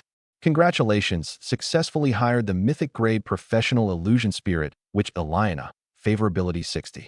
The light membrane rippled like a lake struck by a stone, waves layering. Amid the interplay of light and shadow, a graceful figure slowly walked out. Cascading golden hair, deep blue irises, three-dimensional features, a dark red leather outfit wrapping an incomparably smoking hot figure, every inch just right, stirring the imagination. Aliana greets the Lord. Hearing you have word of my sister, and I long parted from kin, if you can bring us sisters together, I will pledge loyalty unto death until my life's end. Her voice was like a morning breeze passing by, soothing. She stepped forward and continued. However, until then, my steps in pursuit of truth will not cease. I hope you'll provide me one rare grade material each day, one epic grade added weekly, and one legendary grade added monthly, to aid my alchemical experiments. If you can manage it, Anna can do one thing within her power for you each day. Special quest triggered. Aliana's wish. Aliana's wish, read. Difficulty, 7 stars. Content, retrieve Aliana's sister, and until then supply one rare grade material daily, one epic grade weekly, one legendary grade monthly. Time limit, 1 year. Reward, Aliana pledges loyalty. Loyalty 100, never betrays. Penalty, she will leave you, join the enemy's ranks, and repay your deception. The so-called steep price, that's it? Looking at the daily compensation, I was rather dismissive. Never mind rare or epic, even legendary every day, I wouldn't mind. The only thing that gave me pause was retrieve her sister within a year. Miss Anna, did your sister get lost? Or has she already cough cough? What's her name? When did you two get separated? Can you provide any specifics? I thought to myself, people leave traces, geese leave calls behind. Even if a person dies, their soul returns to the netherworld and reincarnates. Worst case, sneak into the netherworld and consult the register of life and death. I'd surely find her. The golden-haired beauty looked me up and down, then pursed her lips in a smile. My sister was abducted by human traffickers. I was still small then, with few impressions of her, only remembering that after she was taken, mother wept every day, father drowned his sorrows in wine, and the once warm home turned cold from then on. As for the time, it was roughly some summer 20,000 years ago. Watching her shrug, her tone light, without a trace of sorrow, my scalp went numb. 20,000 years ago, name unknown. How was I supposed to find her? The more despairing part came after. Sigh. All these years, I've gone to consult the register of life and death in the netherworld too. Her name wasn't on it. I also entered the river of time and swam upstream, back to the day she was taken, but that fragment of time seemed to have been erased by someone, not a trace left. After that I tried every method, and without exception the result was the same. As if my sister had never come to the mortal world at all. Sometimes I truly doubt whether that childhood was just a dream. She sighed, glanced at my grave face, and covered her mouth with a light laugh. Now, I can only rely on you, my lord. I was numb all over. No such person in the netherworld, no anomaly in the river of time. Either she never existed at all, or a deity had made a move and erased the traces of her existence. I wanted to cry but had no tears. I knew it. Mythic-grade professionals aren't so easy to recruit. Can I get a refund? Just then, a burst of hurried footsteps came. Are you the Lady Elena who founded the Illusion Spirit line, once assembled an army of alchemical golems to storm the netherworld and snatch the register of life and death from under the deity's very noses? I turned to see Yun Songming, his beard gone white, having run out at some point, crowding up to Elena with a face full of excitement, exactly like a star-struck youth meeting his idol. Ilu, Illusion Spirit Witch Ancestor? You're the Lady Illusion Spirit Witch Ancestor. No sooner had he spoken than Yun Fei crowded up too. So excited her little face was pink, her eyes glistening and bright, as if the grievance of not long ago had never happened, exactly like a little fairy in a wedding dress going to see her idol's concert. You're one of Yuan Kai's disciples, aren't you? Which generation? 34th generation heir of the painting of the firmament, 29th generation disciple of ancestor Yuan, Yun Songming, greets Lady Anna. In his travelogues, our ancestors' reverence for you flowed on endlessly like the waters of a great river. Never did I think an unworthy disciple would have the chance to behold your grace with his own eyes. Truly a great honor. Not bad. That gum-sticky Yuan Kai was annoying, but his disciples' are quite well-mannered. Eliana, who looked only in her 20s, faced the white-bearded Yun Songming in a scene of an adult scolding a child. Yet Yun Songming felt honored by association, utterly bizarre. Oh, to think the juniors of 10,000 years hence would open up such a dazzling heaven-reaching path, using the 100 flowers as a vessel to grasp thousands upon thousands of Daos. Truly incredible. The descendants are unworthy, unable to inherit even a fraction of our ancestors' legacy, far inferior to the flourishing illusion spirit line. Hee, this little mouth's been dabbed with honey, sweet as can be. The illusion spirit line may flourish, but it's already reached its end. No future ahead, a dead end. Your 100-flower line, on the other hand, has boundless potential. Eliana praised the flower line lavishly. Whether or not it was my imagination, Yun Fei, amid her excitement, even snuck a glance at me, as if flaunting it. Little lord, seeing your subordinates brimming with talent, maybe there really will come a day the task is done. Work hard. Eliana paused. Oh right, I rather like this little fox, so I'll be taking it. The nine-tailed fox that had been fast asleep on my shoulder had, at some point, landed in her palm. Woman and fox drifted off into the distance, low murmurs faintly carried on the wind. Sister Sue liked that slut of a fox, and back in the day she hunted your auntie plenty. Now her disciples' have fallen into my hands. I'll bully them back with interest. It's just cutting off one of your tails for a little study. Look how stingy you are. Hearing this, I couldn't help worrying for the nine-tailed fox. That woman really didn't look like a good person. My lord, what's the situation with this one? The moment Eliana left, Yun Songming resumed his expert persona. Oh, for now it's only a hiring relationship. Once I retrieve her sister, she'll join the domain. While what? Yun Songming's hand trembled, plucking off a few more grizzled beard hairs. This time, he didn't spare a moment to lament them, hurriedly pressing on. Find who? Find her sister, of course. I shot him a glance, thinking this man really couldn't read a room. Couldn't he see I was in a bad mood? Yet he kept pressing. You're old, not deaf, dim, or dazed. But to my surprise, hearing it clearly, Yun Songming reacted even more violently. Oh my lord, how could you agree so carelessly? To find her sister, Lady Anna once launched a great expedition against the Netherworld, fought all the way to the Netherworld's divine hall, endured the assaults of the underworld's ghosts and gods, and forced open the register of life and death, only to find no record of her sister on it at all. Later, she stormed the river of time, and not only failed to find the girl, but caused ancient demon races to descend upon the present world, over which the mortal realm launched a demon-purging war that nearly sank the divine land. Knowing she'd wrought disaster, she sealed herself away in the world of heroic spirits. But everyone knows she went over there mostly to find her sister too, and reportedly stirred up a bloodbath there as well. You sigh. Watching Yun Songming shake his head and sigh without end, I went wide-eyed. Holy crap, are mythic-grade professions this fierce? From his description, you could tell how terrifying the sister-finding quest was, which also indirectly spoke to Aliona's strength. To storm the netherworld and force open the register of life and death under ghosts and gods. This could no longer be described as powerful. It was downright monstrous. Lady Anna is no ordinary mythic-grade professional. She's a top-tier power who carved out a path of her own, 1 foot already stepping into the god tier.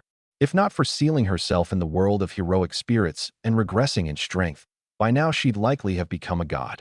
I nodded in understanding. Otherwise, she couldn't have withstood the underworld's ghosts and gods head-on. Then a question occurred to me. How do you know all this, and in such detail? The two of them were 10,000 years apart, yet he recounted Aliona's deeds like counting family treasures. Truly suspicious. Yun Songming stroked his beard, looking smug. The 5th-generation ancestor of the painting of the firmament was once one of Lady Anna's suitors. Back during the Netherworld expedition, the 5th-generation ancestor was there too, and before passing wrote those years into a travelogue, folding it into the inheritance, so I know a bit. I was all but dumbstruck. Wasn't that just a simp? And he'd simped his way to a sense of superiority? The 5th-generation ancestor simping was one thing, but why did you feel honored by association too? This is recorded in the register of the myriad marvelous people. Not as detailed as old Yun's inheritance, but plenty of people know of it. Yun Fei, who'd been silent all along, stepped up, gave me a look, and added rather gloatingly. Eating what's in the bowl while eyeing the pot. A greedy person gets bitten back sooner or later. With that, she swiveled her wasp waist, turned, and left, leaving only a faint fragrant breeze that lingered long. Tisk, brain-dead woman. It wasn't that I was so mortified by the mockery I got angry. It was a system prompt that made me feel this Yun Fei woman really did have a screw loose. Recruiting the illusion spirit, which made Yun Fei reassess your strength. Loyalty +3, now 88. Before, when I racked my brains to raise loyalty, hers slid down clunk. But when I gave up and decided to ignore her, her loyalty climbed and climbed. If that's not a screw loose, what is? Right? I haven't looked at Aliona's stat panel yet. I opened the panel and checked it over.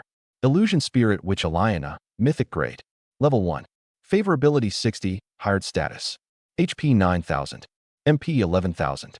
Strength 95. Constitution 95. Agility 135. Spirit 250. Talent 1, Illusion Spirit Puppet. Fuses alchemy and soul magic to craft special illusion spirit puppets. Their strength bound to material quality, number of spirit runes, and energy core, up to demigod tier at the highest.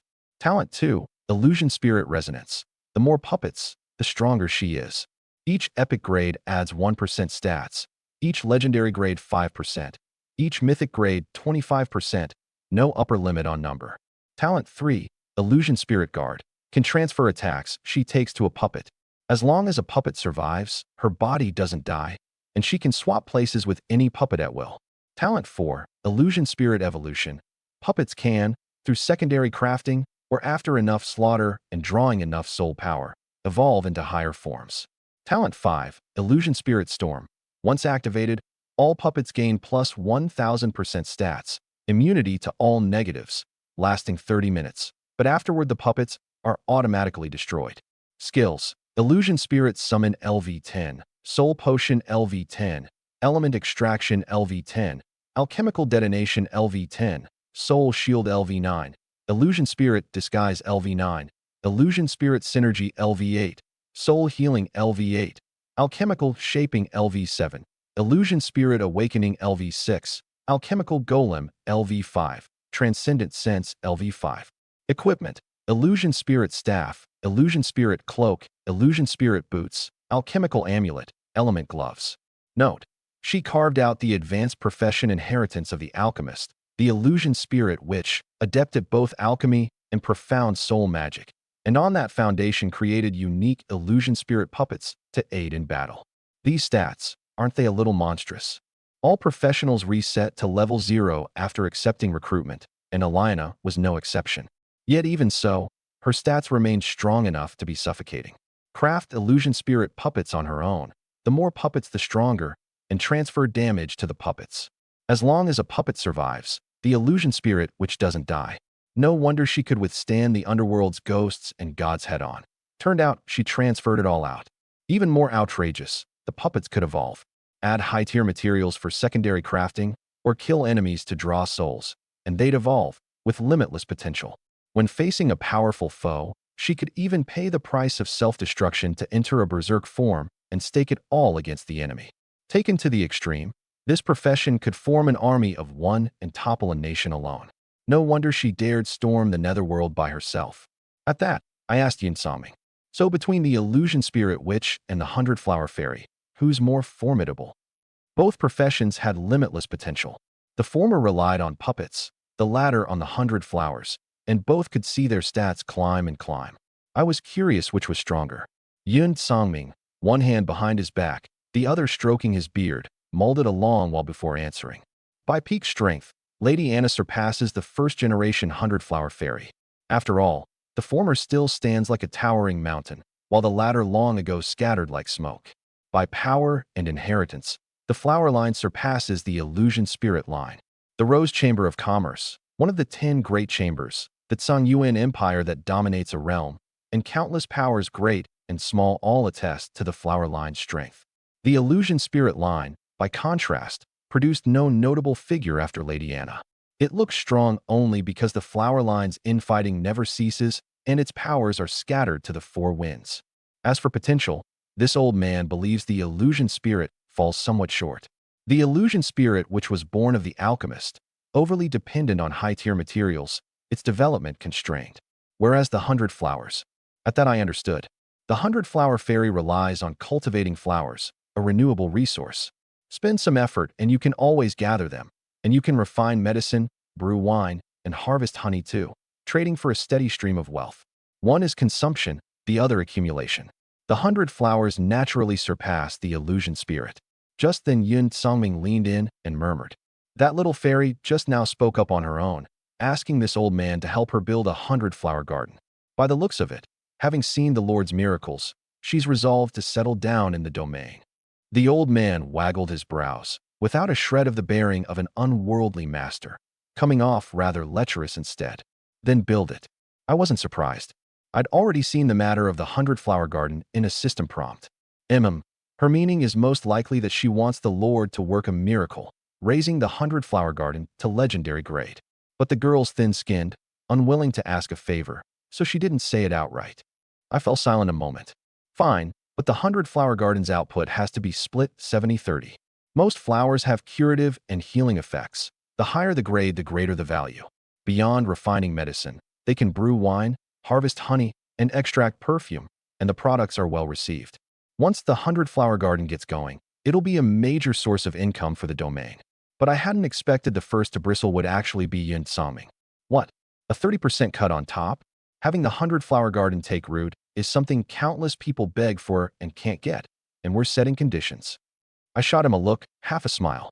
Hey, old man, whose side are you on? Instead of speaking up for his own side, he set conditions for that little wench. His seat was crooked, and this old man knew the flower line far too deeply. Could it be another ancestor was the first-generation 100-flower fairy simp, and also wrote a diary before dying? Yun Sangming smiled sheepishly, and before he could explain, he heard me say, the 30% is hers. This Lord's miracle is the thing countless people beg for and can't get. Others want it and haven't the means. Giving her 30% is on account of her having to do the work and manage the 100-flower garden. Seeing me speak so decisively, Yun Songming could only shake his head helplessly, turn, and go discuss it with the 100-flower fairy. On the other side, Eliana was stroking the nine-tailed fox in her hands, her eyes surveying the domain all around. Castle, nest, dwellings, all legendary grade buildings. Could they be the work of that little architect? No, there's a breath of vibrant life force behind the castle, seemingly the elven race's spring of life. The outer edge is wreathed in death aura, as if the netherworld itself were surrounding this domain. Never mind that little architect, even if his ancestor, that gum-sticky Yuan Kai, came back to life, couldn't manage it. Just then, Xia Ingyu and Chun Taixing arrived on orders.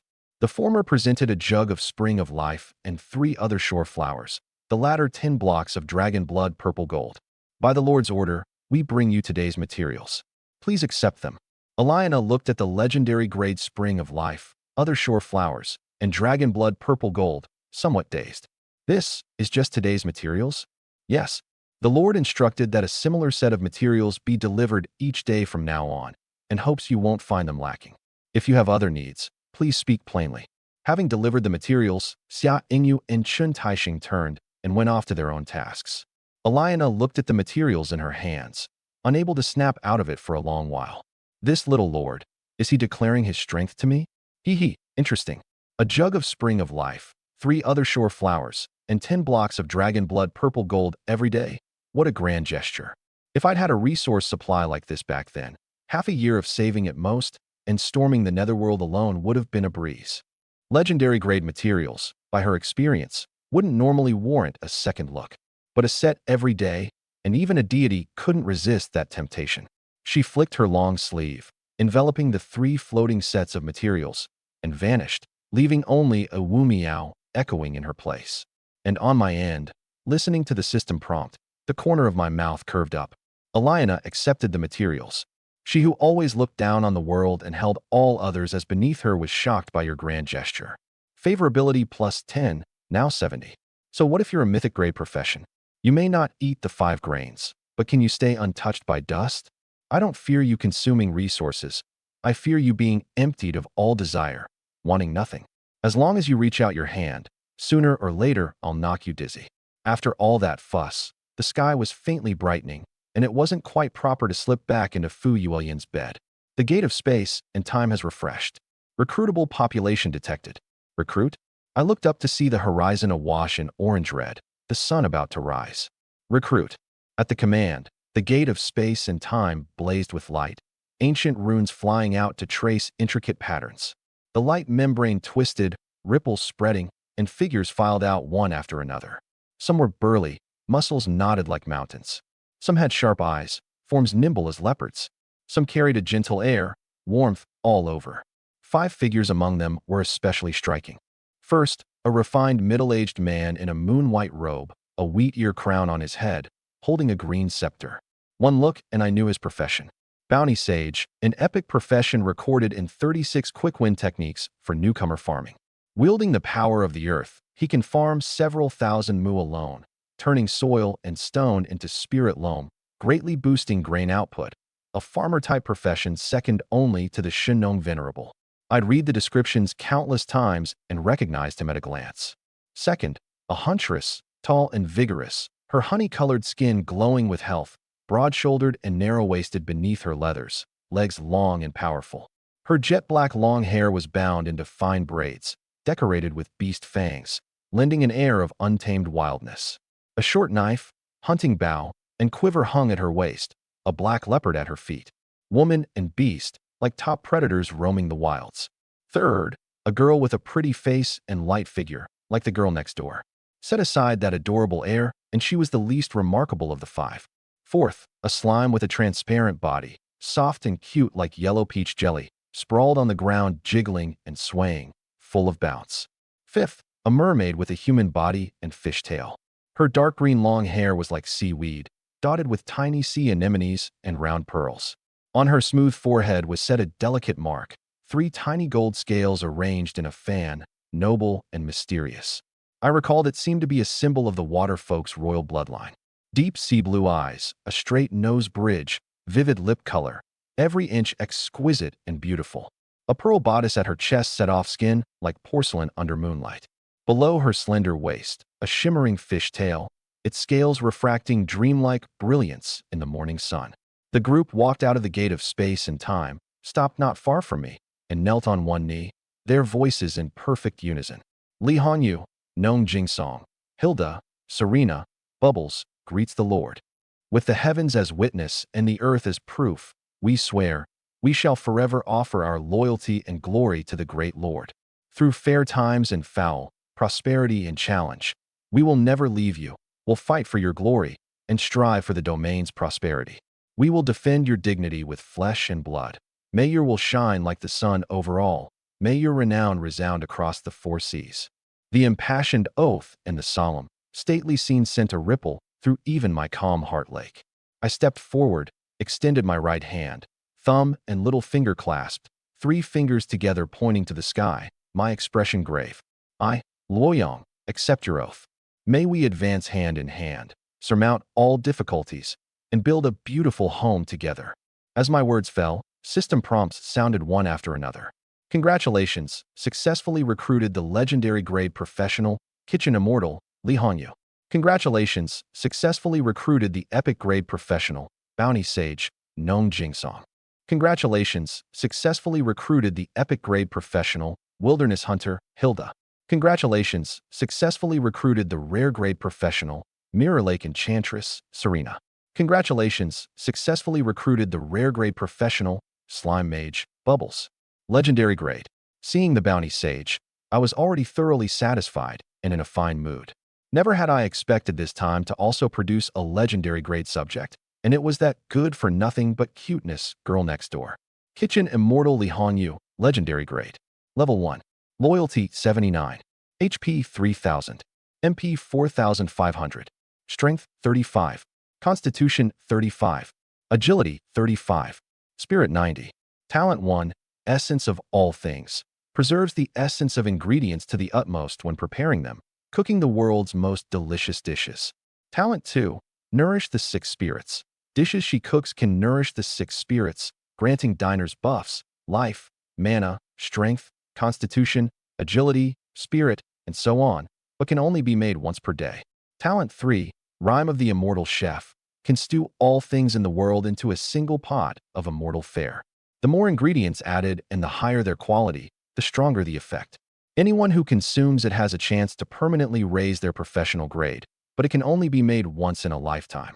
Skills: Immortal Flavor Delicacy LV10, Medicine Food Unity LV10, Ingredient Refinement LV9, Heat Mastery LV8, Taste Simulation LV7, Cooking Acceleration LV6, Ingredient Preservation LV5, Gourmet Temptation LV4, Spirit Chef Secret Art LV2, Heart of the Immortal Chef LV1.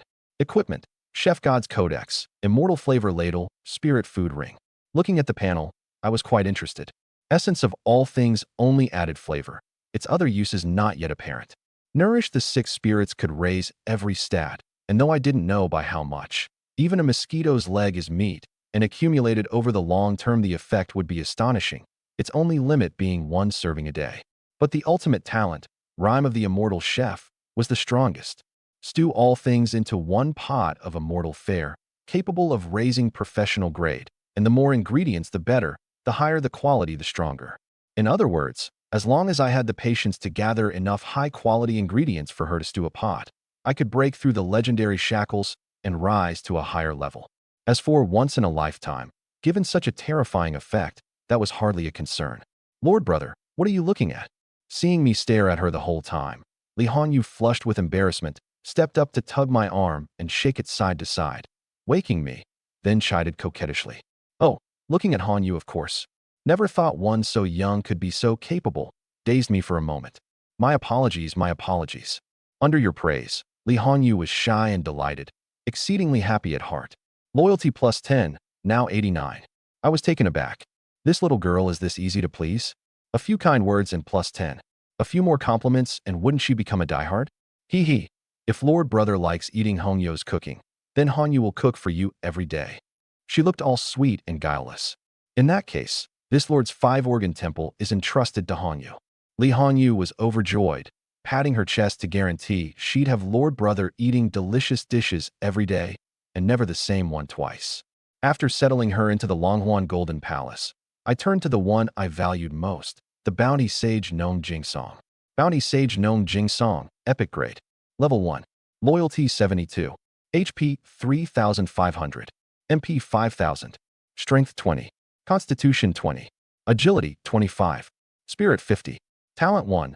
Power of the Earth Veins. Commands the power of the Earth Veins, effortlessly handling plowing, weeding, fertilizing, and pest control, nourishing farmland and preserving soil vitality.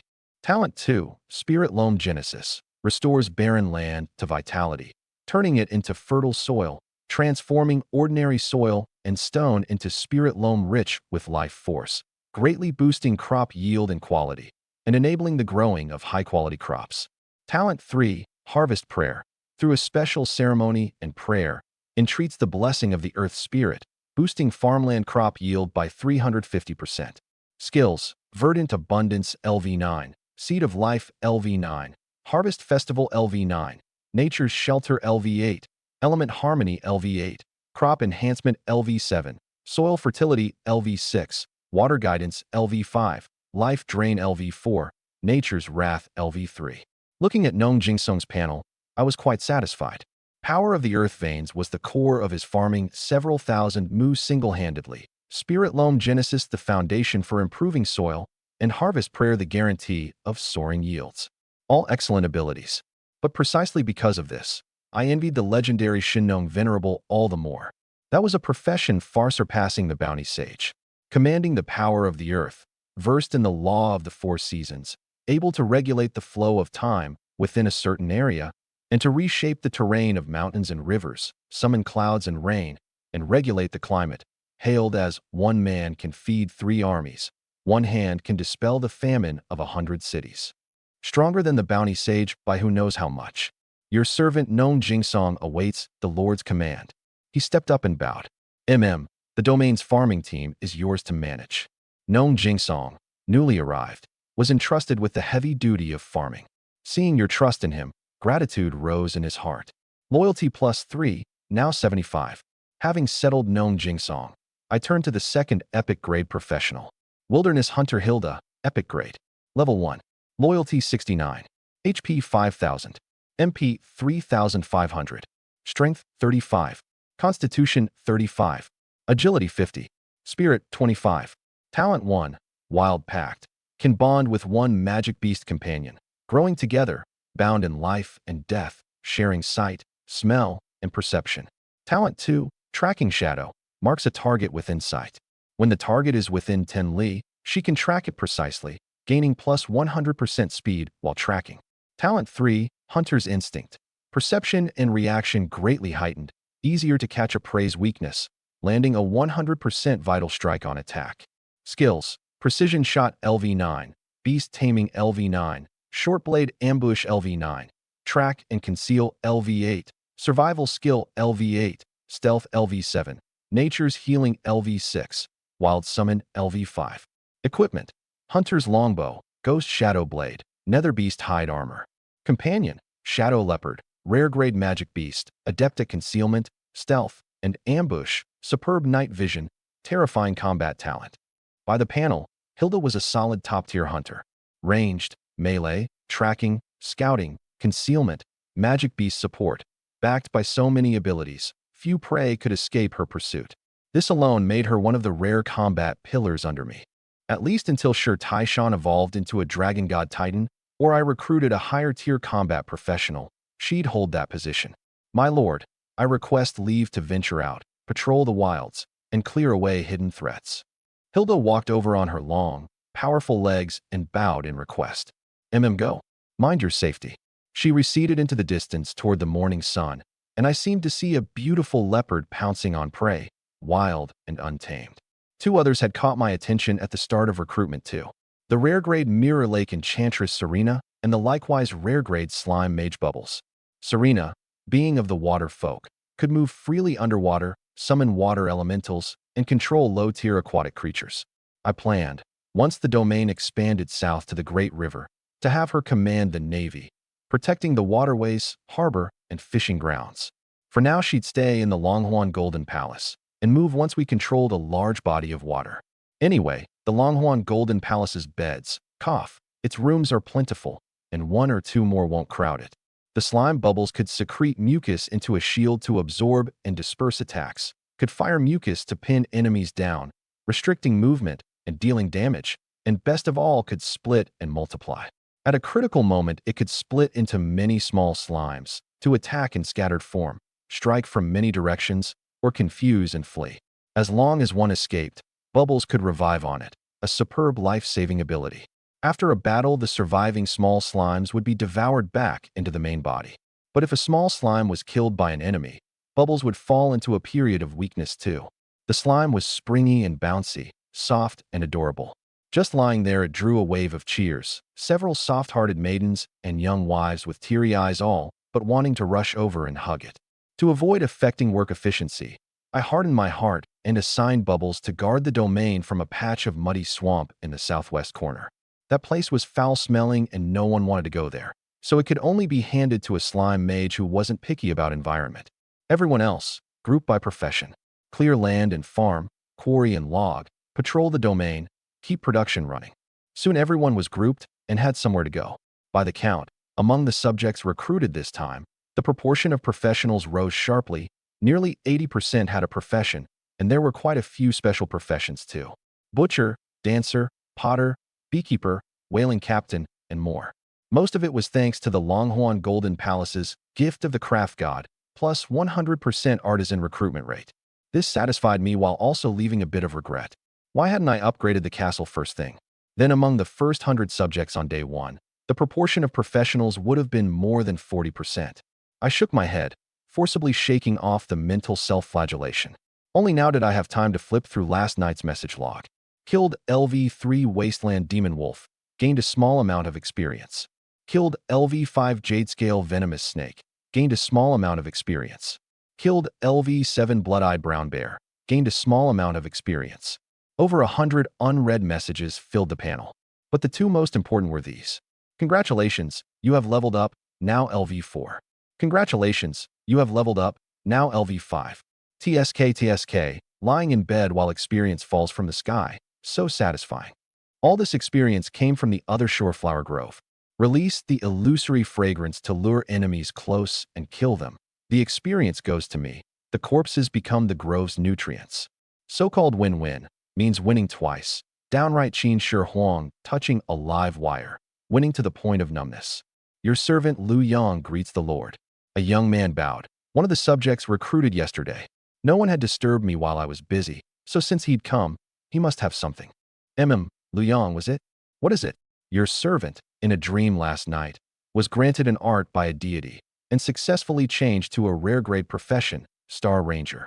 He suppressed his excitement, trying to look serious. Oh, not bad. Someone changed to a star profession the very first night. The Star God Mansion's first attribute, Star Realm Inheritance, let dwellers acquire star-type profession inheritances in dreams. I'd thought the probability low, the requirements high, and few able to succeed early on. Never expected someone to change profession on day 1, and to a rare grade at that.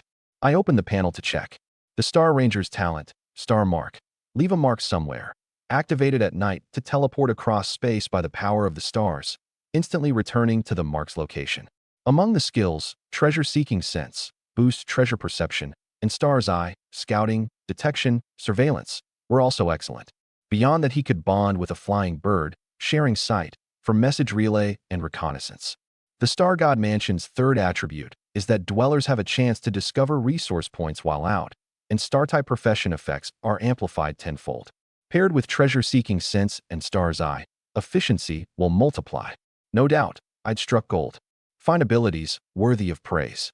What's your next plan? My lord, your servant wishes to venture out to explore, gather intelligence, find resources, and grow the domain.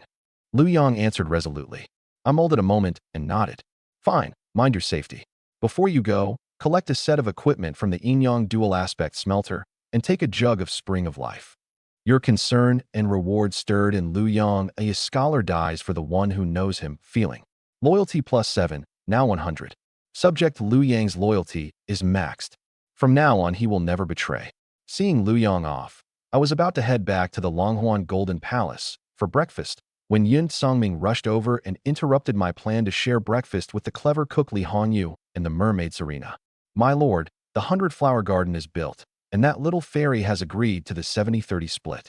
She only hopes she can water the flowers with spring of life without limit. I rolled my eyes. I'd read all this in the log already. Even the 100-flower fairy's mental state was laid bare clean by the system prompts.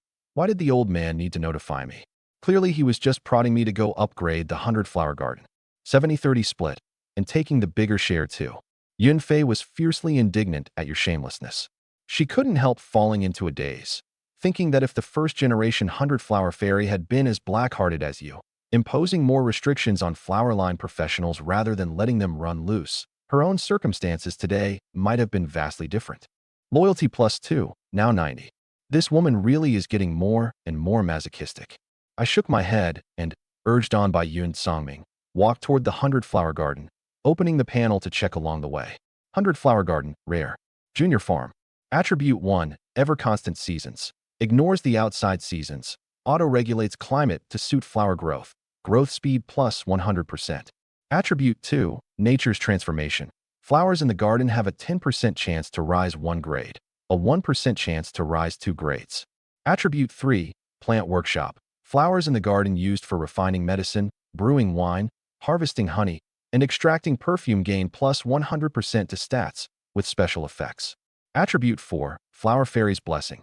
Plant 1000 rare grade, or 100 epic grade, or 10 legendary grade flowers, and it auto-upgrades to the epic grade building 1000-leaf garden. Flower exclusive trait, language of flowers resonance. When the gardener practices life skills, the flowers lend aid, granting an extra 50% proficiency. Looking at the panel, my expression turned oddly wonderful. This is a rare grade building, so why does it feel like it has a legendary grade vibe? Accelerate growth, boost quality, amplify stats. The most outrageous is the auto-upgrading flower fairy's blessing, plus the exclusive trait, language of flowers resonance. I was stunned. First time seeing a building that could upgrade itself. And language of flowers resonance was even an architect exclusive effect, type attribute. Apply supreme creation and there'd be a chance to land a dual gold attribute building. How could that not be shocking? Old Yun, a rare grade 100-flower garden, can upgrade to the epic grade 1000-leaf garden. Can the 1000-leaf garden keep upgrading? Something like a myriad wood garden or myriad tree garden.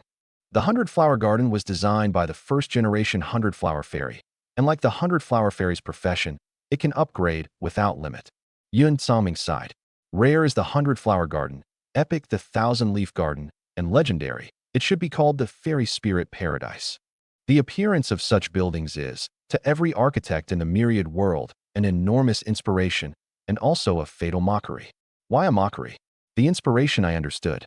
Upgradable buildings opened a new chapter in architectural history, and it wouldn't be an overstatement to say they pointed the way for architects. But why was it called a mockery? Was it because the 100-flower fairy wasn't an architect? Because to this day, not a single architect has been able to build a self-upgrading building. A non-architect professional carved out a heaven-reaching path in architecture, yet all architects cannot replicate it, cannot learn it, let alone surpass it. You tell me, isn't that a disgrace? Isn't that a mockery? Yun Songming's old face flushed red, full of frustration. Old Yun, don't be too hard on yourself. The first-generation 100-flower fairy was no ordinary person. Forcing the comparison will only bring you grief. I consoled him. My lord, I hope that when you work the miracle shortly, this old man can observe up close. The 100-flower garden's upgrade is, for this old man and all architects, a once-in-a-millennium opportunity. Yun Songming's tone was pleading. So, you running back and forth, even building the 100-flower garden with your own hands, was all to observe its upgrade up close. It dawned on me. Earlier, I'd thought some ancestor of the painting of the firmament was the first-generation 100-flower fairy's devoted fan. Turned out the old man was after observing the upgrade. His secret exposed. Yun Songming flushed, gave a sheepish laugh, and dodged the question. The two of us walked toward the 100-flower garden together. The 100-flower garden was a farm-type building, requiring construction on already cleared farmland, and since Yun Fei liked quiet, It was built on the outermost edge of the farming zone. Crossing the farming zone, the bounty sage Nong Jingsong was working the fields with his arts.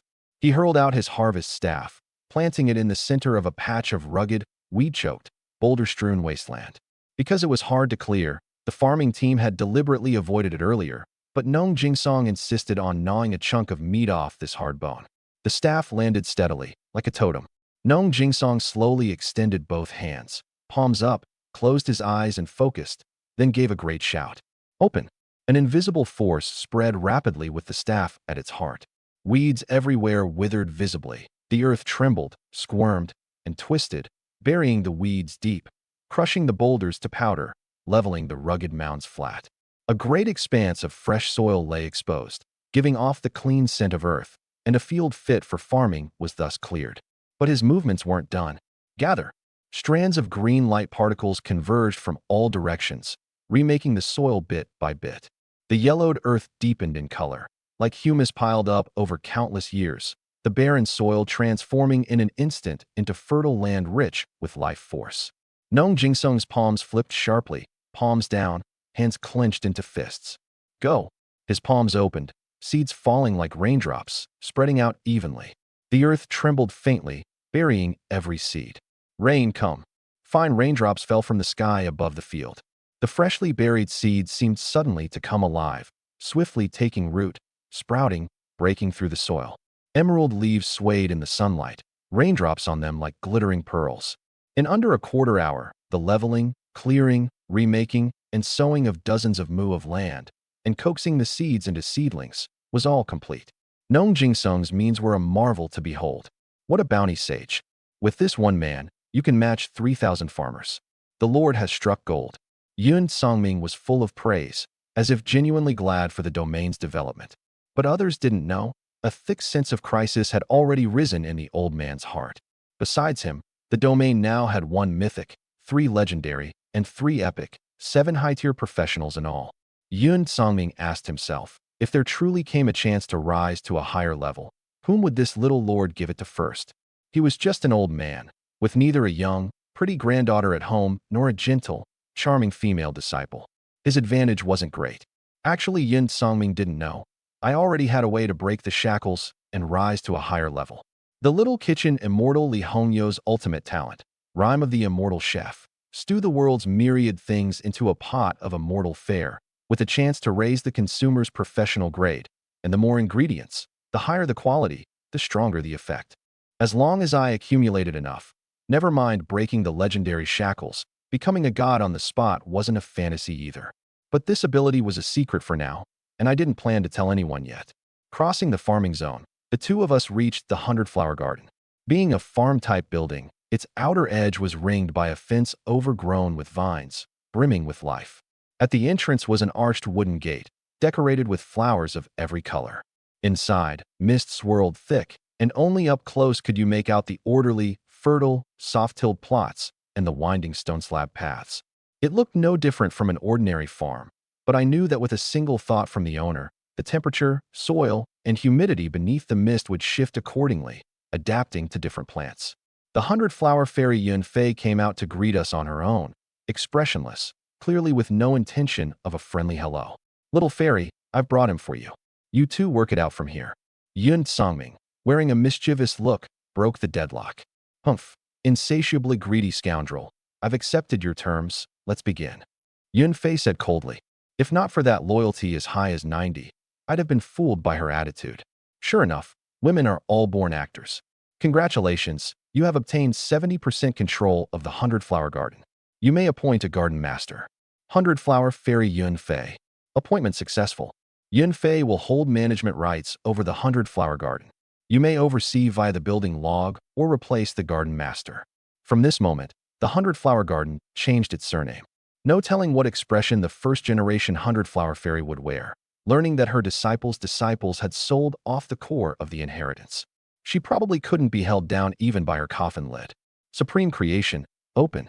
A rift split open in the sky, a dazzling golden cascade pouring down to envelop the entire 100-flower garden.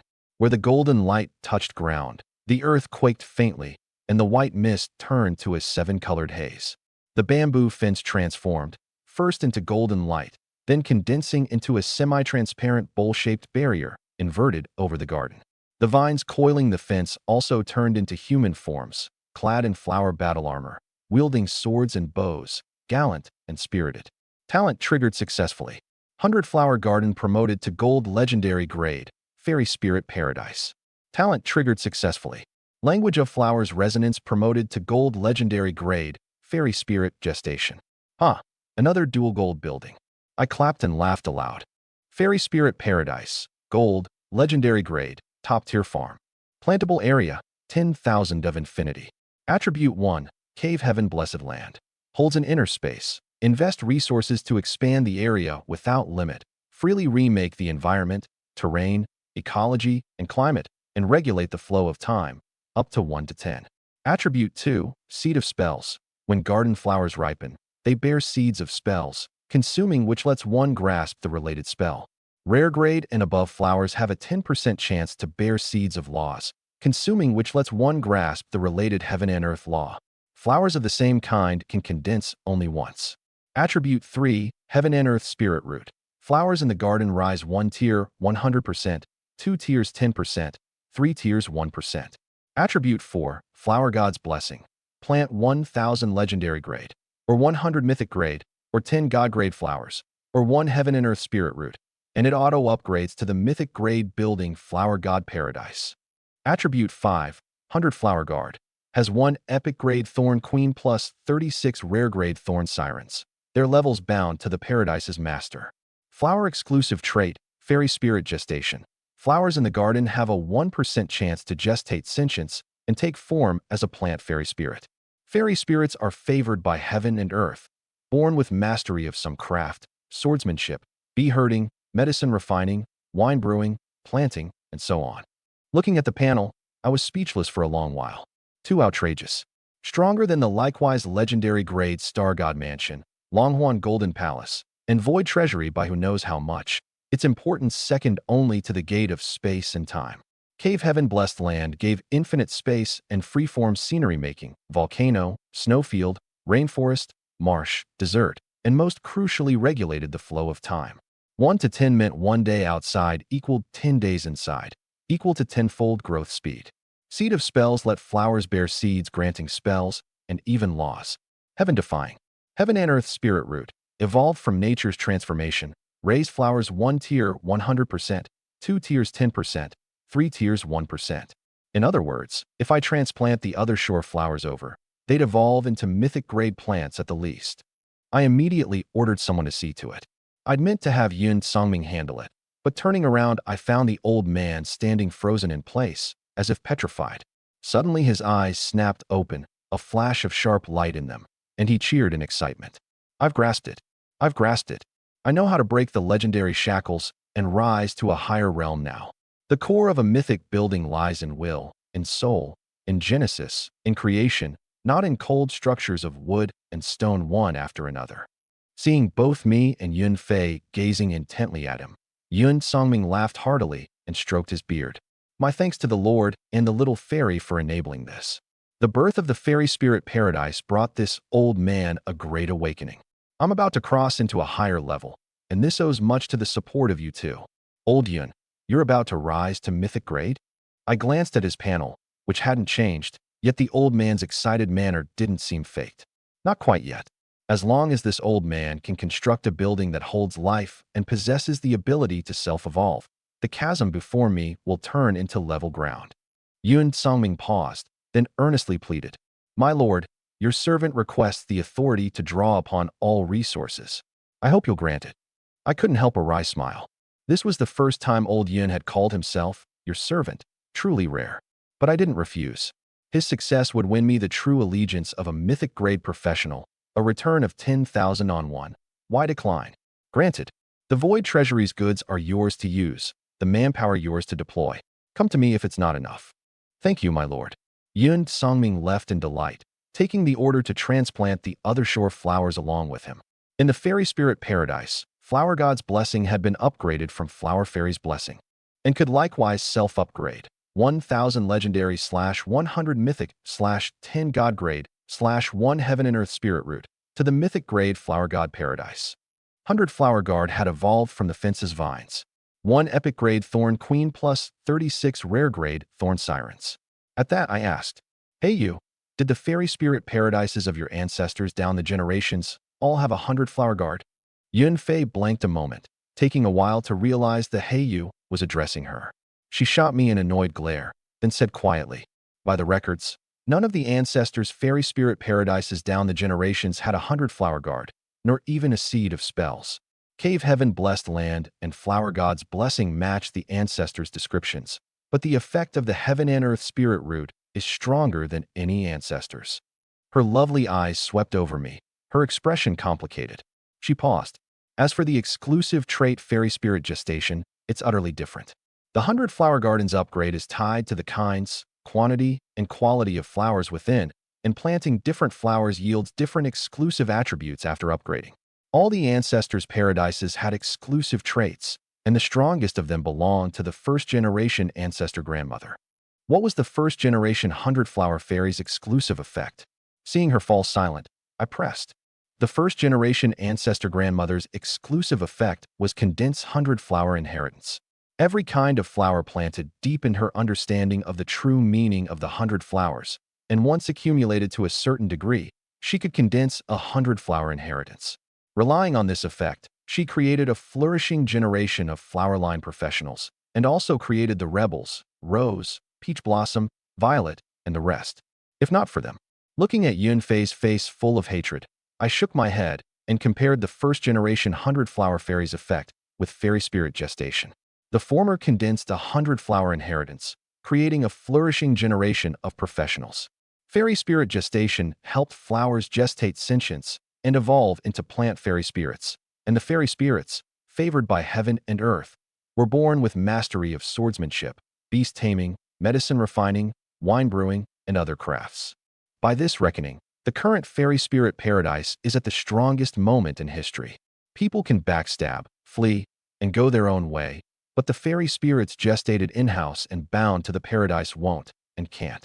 Just then, the people ordered to transplant the other shore flowers arrived outside the paradise. "Huh, where'd the 100 flower garden go? You remembered wrong, didn't you? It's right here. I came to help build it this morning." The group panicked at the empty, vacant lot. "Everyone, don't panic. The spatial fluctuations here are abnormal, likely a space-time barrier blocking the way. Since the Lord ordered us to transplant the other shore flowers, His Lordship must be inside. Wait a bit, He'll usher us in soon." Nong Jingsong studied ahead with an odd expression. By his eye, this had to be the entrance to some cave heaven-blessed land. Combining the group's chatter, the domain's many legendary buildings, and the rumors that the Lord could work miracles, he made a bold guess. This new Lord had worked another miracle, remaking the 100 flower garden into a cave heaven-blessed land. As I was planning the paradise with Yun Fei, a prompt sounded in my ear. Having observed the many legendary buildings, Nong Jingsong developed some measure of approval for you. Now, witnessing the birth of a cave heaven-blessed land with his own eyes, loyalty plus 10, now 85. Why's Nong Jingsong here? Oh, I told him to help transplant the other shore flowers. A thought stirred, and a spatial door opened before Nong Jingsong and the others. The group entered the paradise, bowed, and began transplanting. Though the other shore flowers held the law of death and an illusory intent, with Nong Jingsong present the process went smoothly, without a ripple. Once the other shore flowers took root, the paradise swiftly transformed, creating a patch of deathly stillness around them. Pale bones lay heaped at random on gray earth, and in the gaps grew a cluster of 4-colored demon flowers. The red uncanny, the white holy, the blue profound, the purple remote. Gusts of eerie wind blew, deeply macabre.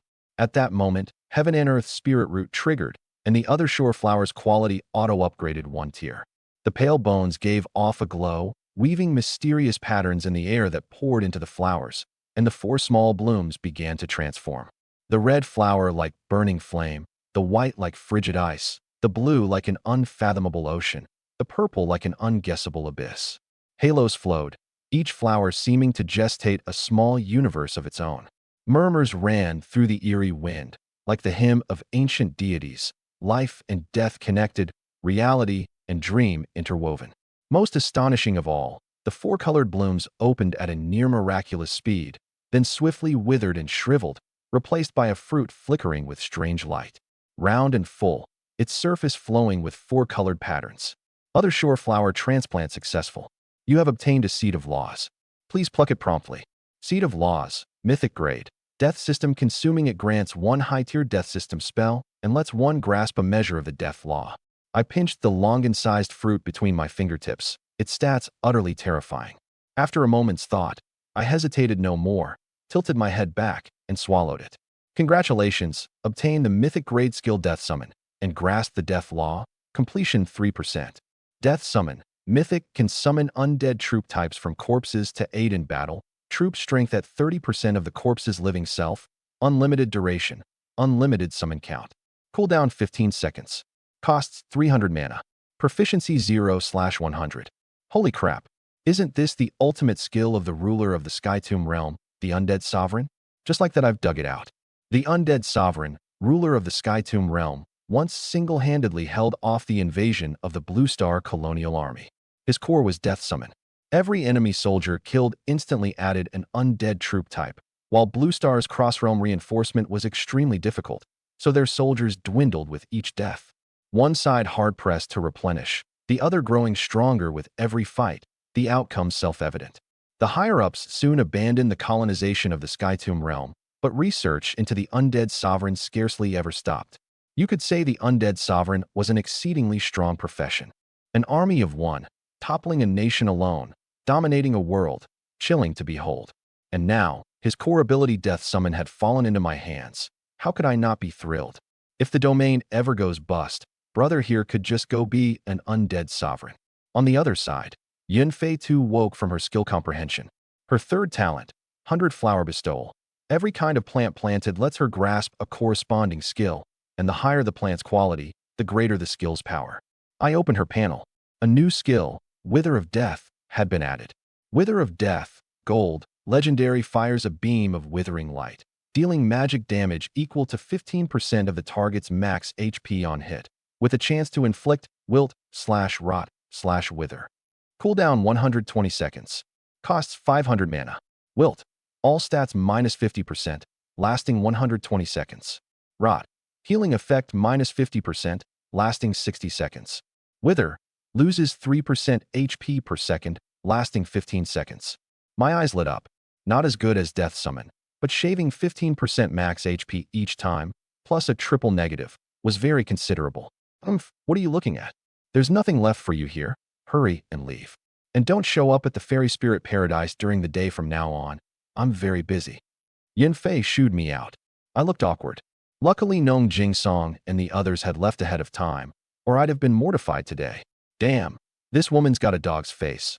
Wants you facing forward but not facing back, and don't show up during the day. I muttered, catching on belatedly, then hurriedly opened the message log. You worked a miracle, creating the strongest Fairy Spirit Paradise in history, filling Yunfei with gratitude. Though she disdains your thick black scheming, her strength worship left her feeling reliant. Loyalty +3, now 93. Cold words on one hand, dependence on the other. Thinking of a Yunfei so starkly contradictory front to back, I felt a wave of helplessness. Some people, one thing to your face and another behind your back. Hard to understand. My lord, I've been looking for you forever. Breakfast is nearly cold. I'd walked barely a short way when Li Hongyo's sweet voice rang out. Oh, it's Hongyo. Brother had something on, didn't get to it for a moment. Now that you mention it, I really am a bit hungry. Let's hurry back then. The two of us returned to the Longhuan Golden Palace side by side. In the hall, plate after plate of breakfast, superb in color, aroma, and taste, was neatly arrayed. Crystal clear steamed dumplings, enticingly fragrant golden thread noodles, a colorful vegetable platter, milky white soy milk, each dish exquisite as an artwork, almost too lovely to touch with chopsticks. This is Dawn's first due. Hurry and try it. No sooner had I sat down than Li Hongyu picked up a steamed dumpling for me, its skin thin as cicada wings, crystalline as morning dew. A gentle bite, and the fresh, savory filling burst in my mouth. I couldn't help closing my eyes, savoring this feast for the taste buds. And warm sun golden thread noodles. The noodles were fine as hair, golden and inviting. The broth fresh and delicious. Just the smell whetted the appetite. A small taste, and a warm current surged through my whole body. Throughout, system prompts kept sounding. Tasted rare grade dish Dawn's first dew, strength +3. Tasted rare grade dish Warm Sun Golden Thread, constitution +3. Tasted rare grade dish Verdant Bamboo Herald Spring, agility +3. Tasted rare grade dish Moon Shadow Floating Fragrance, spirit +3. By the end of the meal, each of the 4 dimensions was up 3. Hanyu, you make food this delicious. Brother won't be able to do without you from now on. Finished, I said with a smile. As long as brother doesn't send Hanyu away, Hanyu won't go anywhere. I'd rather cook for brother my whole life. Li Hanyu flushed and earnestly promised. Haha, even if the heavenly gods donned armor and took up steel spears, they couldn't dream of snatching Hanyu away.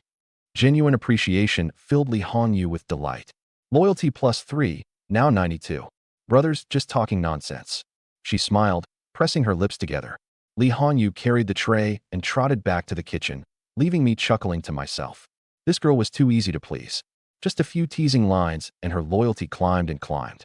At this rate, before long she'd be a diehard. I opened the trade channel, checking the messages while mulling over Yun Songming's Glory of the Myriad Stars. Overnight, the tens of thousands of units of Little Red Potion had all sold out, netting a massive 1,000 gold. After my buying spree, that had turned into 57,310 units of wood, 33,215 units of stone, 17,925 units of iron ore, and countless other resources besides.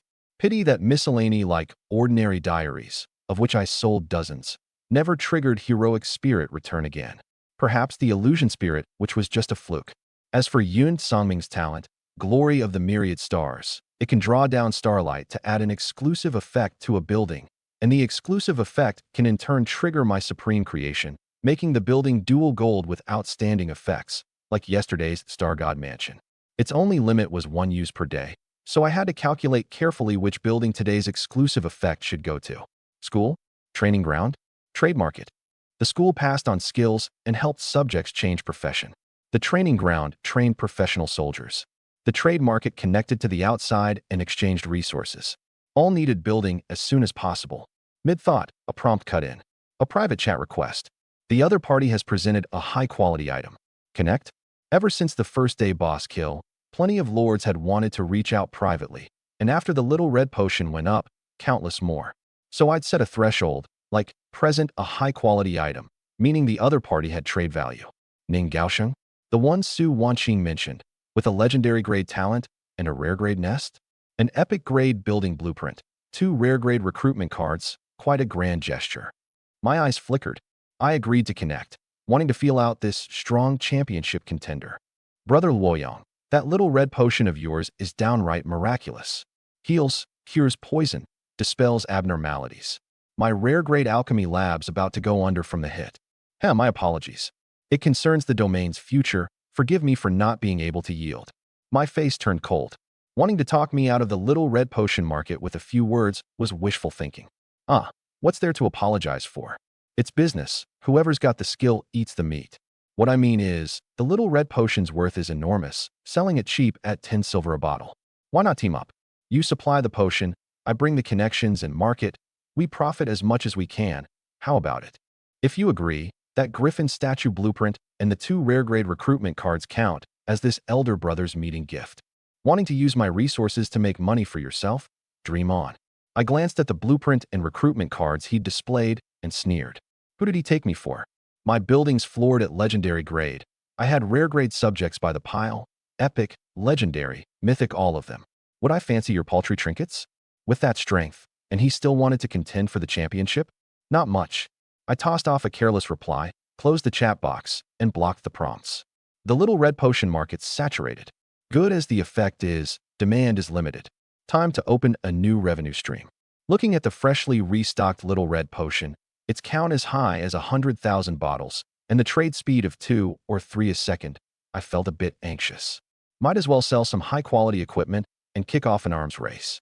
Wounded, you can tough it out, but you can't have the neighbor swapping his musket for a cannon while you're still toughing it out, can you? Saving money now, the savings turn into reparations sooner or later. The neighbor stockpiles grain while I stockpile guns, and his house is my granary. Looking at the over 1,000 sets of blue equipment and 200 sets of purple equipment in the void treasury, my eyes glowed golden. as if seeing heaps of little coins spiral into my wallet. With the yin-yang dual aspect smelter, forging equipment in the domain was as easy as eating and drinking. Even using only ordinary iron ore, blue was the floor and purple was within reach. As for arming the enemy, our own gear was uniformly gold legendary, after all. First, use medium-quality equipment to kick off an arms race among the newcomer lords, squeeze their resources and wealth dry. Then use those resources to vigorously develop the domain and build up strength. And when the championship contest comes, roll out an all-legendary equipment lineup. Unmatched under heaven. No sooner thought than done. I quickly hung equipment on the trade channel piece by piece. Guardian's Bronze Battle Armor, purple, rare forged from bronze, excellent physical defense and magic resistance, effectively cuts damage and raises max HP, stock 10, 800 silver each. Ring of the Wisdom Gem, purple greatly boosts intelligence, enhancing spell attacks and skill effects. Sword of Raging Flame, purple blade searing hot, normal attacks carry fire damage, can unleash flame sword chi. Boots of Gale, purple greatly boosts movement speed and dodge. Armor 800 silver, weapons 1200 silver, accessories 1500 silver. As for cost, toss a few blocks of iron ore into the yin-yang dual aspect smelter and equipment came clattering out. How many big coins could it possibly cost? On the trade channel, the many newcomer lords were struck dumbfounded. Holy crap, when did purple equipment become cheap cabbage? Sold off 10 at a time. My soldiers are still blank slate, and the lords only got 1 blue and 2 green pieces. Now purple can be bought with money. This is a real big shot. No wonder the first day boss kill. With gear like this, put me in and I'd manage too. Armor 800, weapons 1200, way too expensive. Think it's too pricey, then go cool off. Rare grade equipment has a price, but no market. Get it? Fast hands get it. Slow hands don't. Grab it quick. Pricey it is, but let me grab an armor set to save my hide first. These stats, feels like I could one-punch a magic beast tiger. As the equipment went up, the newcomer lords nearly went mad. Hundreds and thousands of high-grade pieces laid out to pick from, wanting every one. But with empty pockets they could only dump useless items to raise funds, driving down all sorts of resource prices. I tearfully earned a spread, downright winning to the point of numbness. Rare grade dragon pattern steel, 15% for epic, 1% for legendary. Buy. Cloud essence stone, high-grade material for crafting golems. Buy. Whose spendthrift kid is even selling a spear troop training ground. Buy. Dragon blood jade marrow, sky river divine sand, dark frost spirit wood, thunderclap stone. Buy. Beyond ordinary resources, I acquired plenty of high-tier materials usable for buildings, equipment, and medicine refining. The most outrageous was a spear troop training ground blueprint. Newcomer lords rarely sold building blueprints, especially military ones. Spear troop training ground. Ordinary can train the ordinary troop type spearman. Training speed 36 per day. Requirements: 1 ordinary spearman set, spear, armor, helmet, belt, lower garment, boots. Nests differ, and recruitment methods vary. Su Wanqing's Elven Garden could recruit forest-type troops like elf archers, druids, and treant elders from the start. My Gate of Space and Time was unrestricted in kind, could recruit anything, but relying on random recruitment to gather enough professional soldiers would take till the end of time. And nests like the refugee camp and the 100-craft tower simply couldn't produce combat troops. That's when training buildings came into play, mass converting ordinary subjects into soldiers. A bought blueprint can't trigger supreme creation, but a house built in-house shouldn't count as a trade good. While I was throwing money around, hundreds of millions of miles away, Ning Gaosheng was reporting with lowered brows and a submissive air. Young master, Luoyang refused to hand your servant the exclusive rights to the little red potion and even blocked your servant. What do we do next?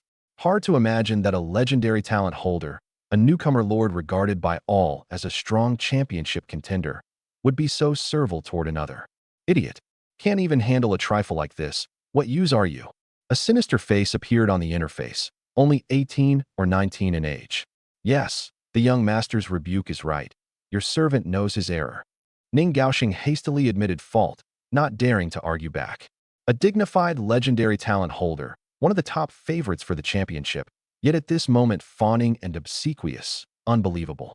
On the interface, the sinister youth said gravely, "You must secure the exclusive rights to the little red potion." By the analysis of this young master's alchemists, The potion is rich in life primal force, from which large amounts of the legendary grade treasure spring of life can be refined. Secure the exclusive rights, and we can obtain the little red potion cheaply, gaining a steady stream of spring of life. This will be an important trump card for me to suppress Tantai Jingxian, Taishu Sheng, Nangong Lan, Wenren Tianyu, and the rest. Your servant understands, but Ning Gaoxing hesitated. Young lord, for the championship throne of a mere newcomer trial, is such a great cost worth it? Clan heirs never take part in newcomer trials, and ancient great clans like the Tantai, Taishu, and Wenren rarely get involved. Though this session's reward includes an epic grade nest, surely it's not enough to make so many ancient clan heirs turn out in force. The sinister youth gave a cold snort. What do you know? The epic grade nest is just a decoy. What's truly valuable is a world fragment, the spoils of the human race conquering a certain world in the past century, its effect being to raise the quality of a lord's talent. The big figures above split the loot unevenly and quarreled endlessly, even coming to real blows. To avoid a total falling out, this special newcomer trial was arranged. Whoever becomes champion gets the world fragment. And they're all young, growth takes time, so it won't affect the upper structure in the short term. Ning Gaoxing's eyeballs nearly popped out. What? It can raise talent quality? The young master is already a mythic talent holder. Raise it one more grade, and wouldn't that be? Congratulations, young master. Felicitations, young master. With the world fragment, you'll surely break the shackles and become an unmatched through the ages god-tier talent holder. He looked fanatical, as if the youth had already taken the championship throne. But the two didn't know that someone had already become a god-tier talent holder ahead of them. The youth seemed quite pleased and began painting a pie to spur on his subordinate. Do your job well. When this young master takes the top and gets the world fragment, there'll be plenty in it for you. As for Luoyang, Humph, really thinks a boss kill on day one is something? This young master just can't be bothered with those paltry rewards. Mid-sentence, he stopped abruptly, as if interrupted by something. After a moment his eyes went wide, and he flew into a rage. You dog, what did you say to Luoyang? Ning Gaoxing stiffened, crying injustice. Young master, what is it? On your order, I went to negotiate the exclusive rights, and after he refused, he blocked your servant. Your servant said nothing at all. The youth gave him a long, deep look, closed his eyes in thought, then suddenly opened them, gritting his teeth. Go, find Luoyang at once, secure the little red potion exclusive rights. And that equipment, this young master takes it all. He's not to dump it recklessly and disrupt the balance. Once Nangong Lan, Taishu Sheng, or Wenren Tianyu gets a large batch of purple equipment and arms a purple gear army, this young master's as good as lost. No, even if some greenhorn gets enough purple gear, it could threaten me. On the other side, I, counting money till my hands cramped, was interrupted by several prompts. Someone has initiated a private chat request, and the other party has presented a high-quality item. Connect? Someone has initiated a private chat. Someone. Damn, what's going on? Come to my place to show off their strength. Item after item, purple at the floor and gold at the ceiling, appeared in the chat box. Brother Luoyang, however much equipment you've got, elder brother takes it all. This orange recruitment card is a meeting gift, and I'll send 3 purple cards a day until the trial ends. Please don't dump goods in bulk anymore. Big shot, Luo. Any purple gear left? Little brother buys at a 50% markup, as much as you've got. Luoyang, help me reach the top, and this gold recruitment card is yours. Newcomer lords vied to curry favor, each and every one aiming for the high-quality equipment in my hands, opening their mouths with take it all, exclusive supply, sole agency. Ho, big talk. Paltry trinkets, are you shooing off a beggar? My reserves, the Yin-Yang dual aspect smelter's output, the backing of supreme creation, can you even handle those? I was a bit annoyed. However polite these guys were on the surface, in their hearts they were all arrogant. Whether Ning Gaoxing or the others, whether after the little red potion or the equipment, the goal was to contend for the championship. Some even wanted to hire me as a hired thug to help them or their backers win, yet not one had asked whether I had any interest in the championship, as if I weren't qualified. Eliminating me before it's even begun?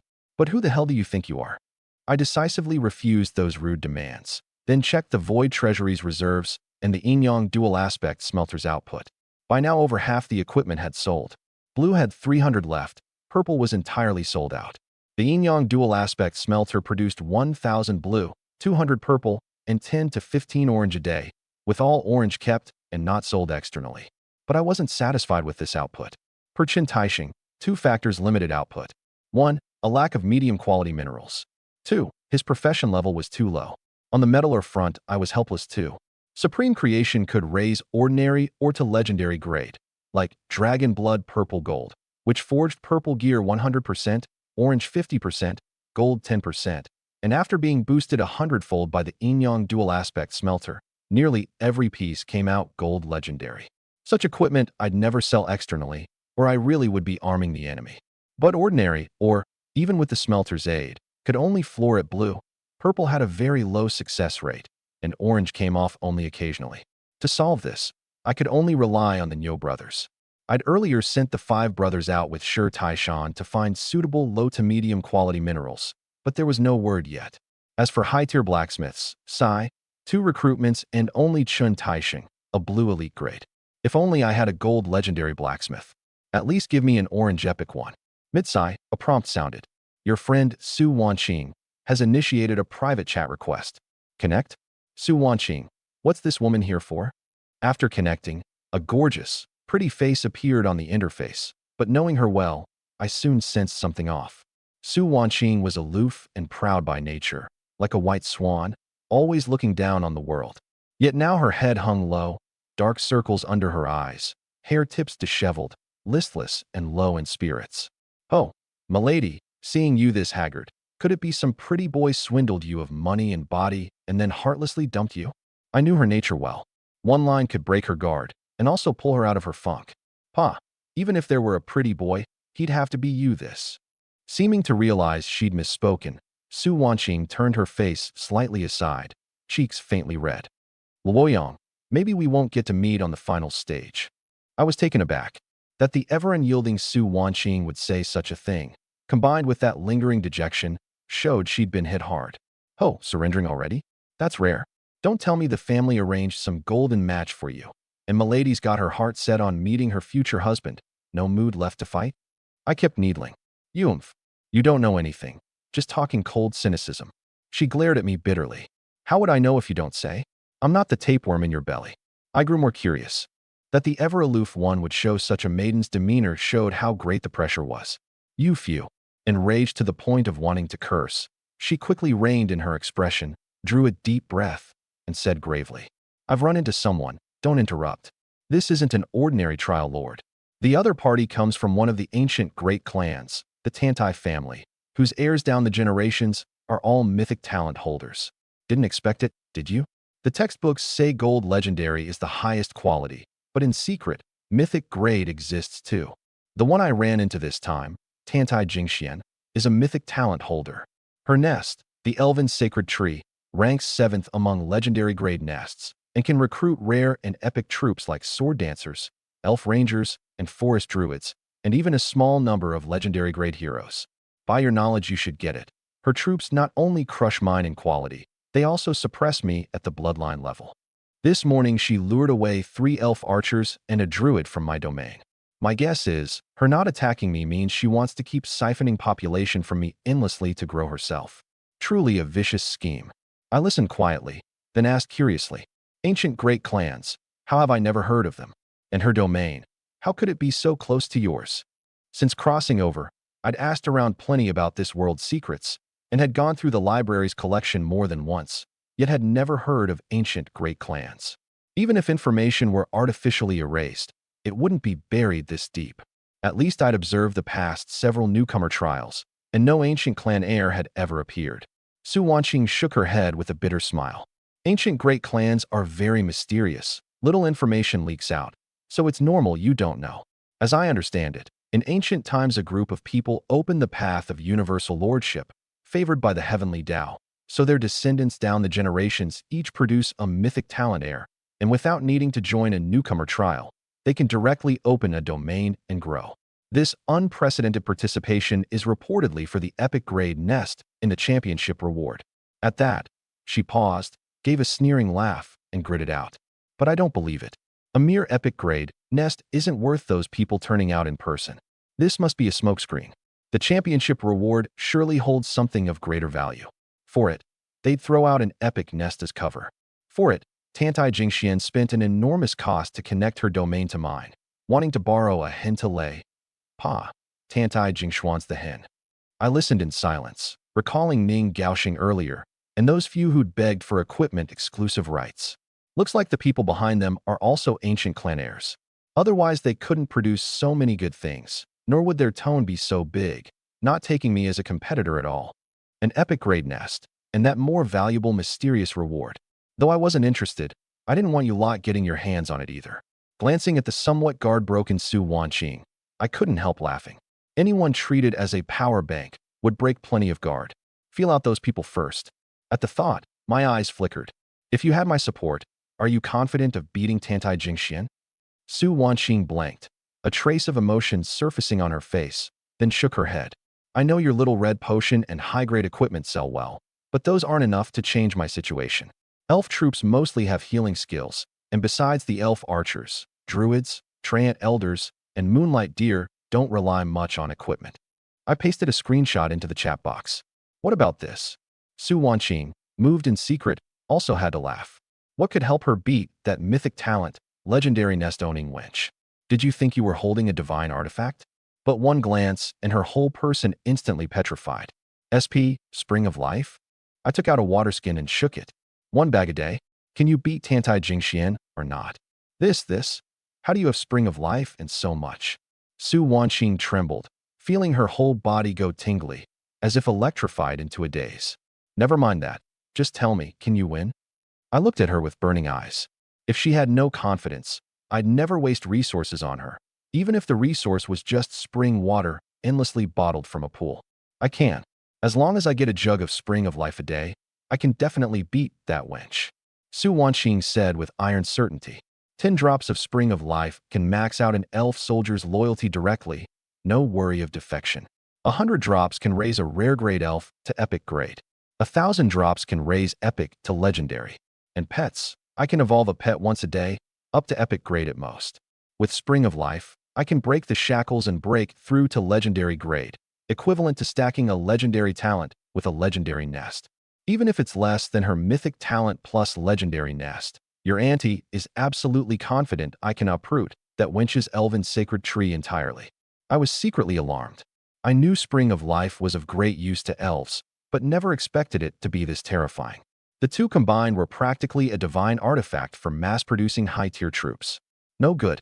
The supply of Spring of Life must be controlled, or I'll be manufacturing a terrifying enemy for myself, and then I really would want to cry with no tears. 200 drops a day, half spent on raising loyalty, plus upgrading one epic troop, poses little threat. For a legendary troop, she'd have to save up at least 5 days. Having thought it through, my heart settled a good deal. I'm no soft-hearted fool. Arming the enemy is out. Helping Su Wanqing was less about our rapport than wanting to borrow her hand to test the mettle of these so-called ancient clan heirs. If even Su Wanqing plus Spring of Life couldn't handle it, then I'd have all the more reason not to worry. That said, having a dad and mom is worse than having your own. My eyes flickered. That legendary grade nest, the elven sacred tree, has to be mine once it's done.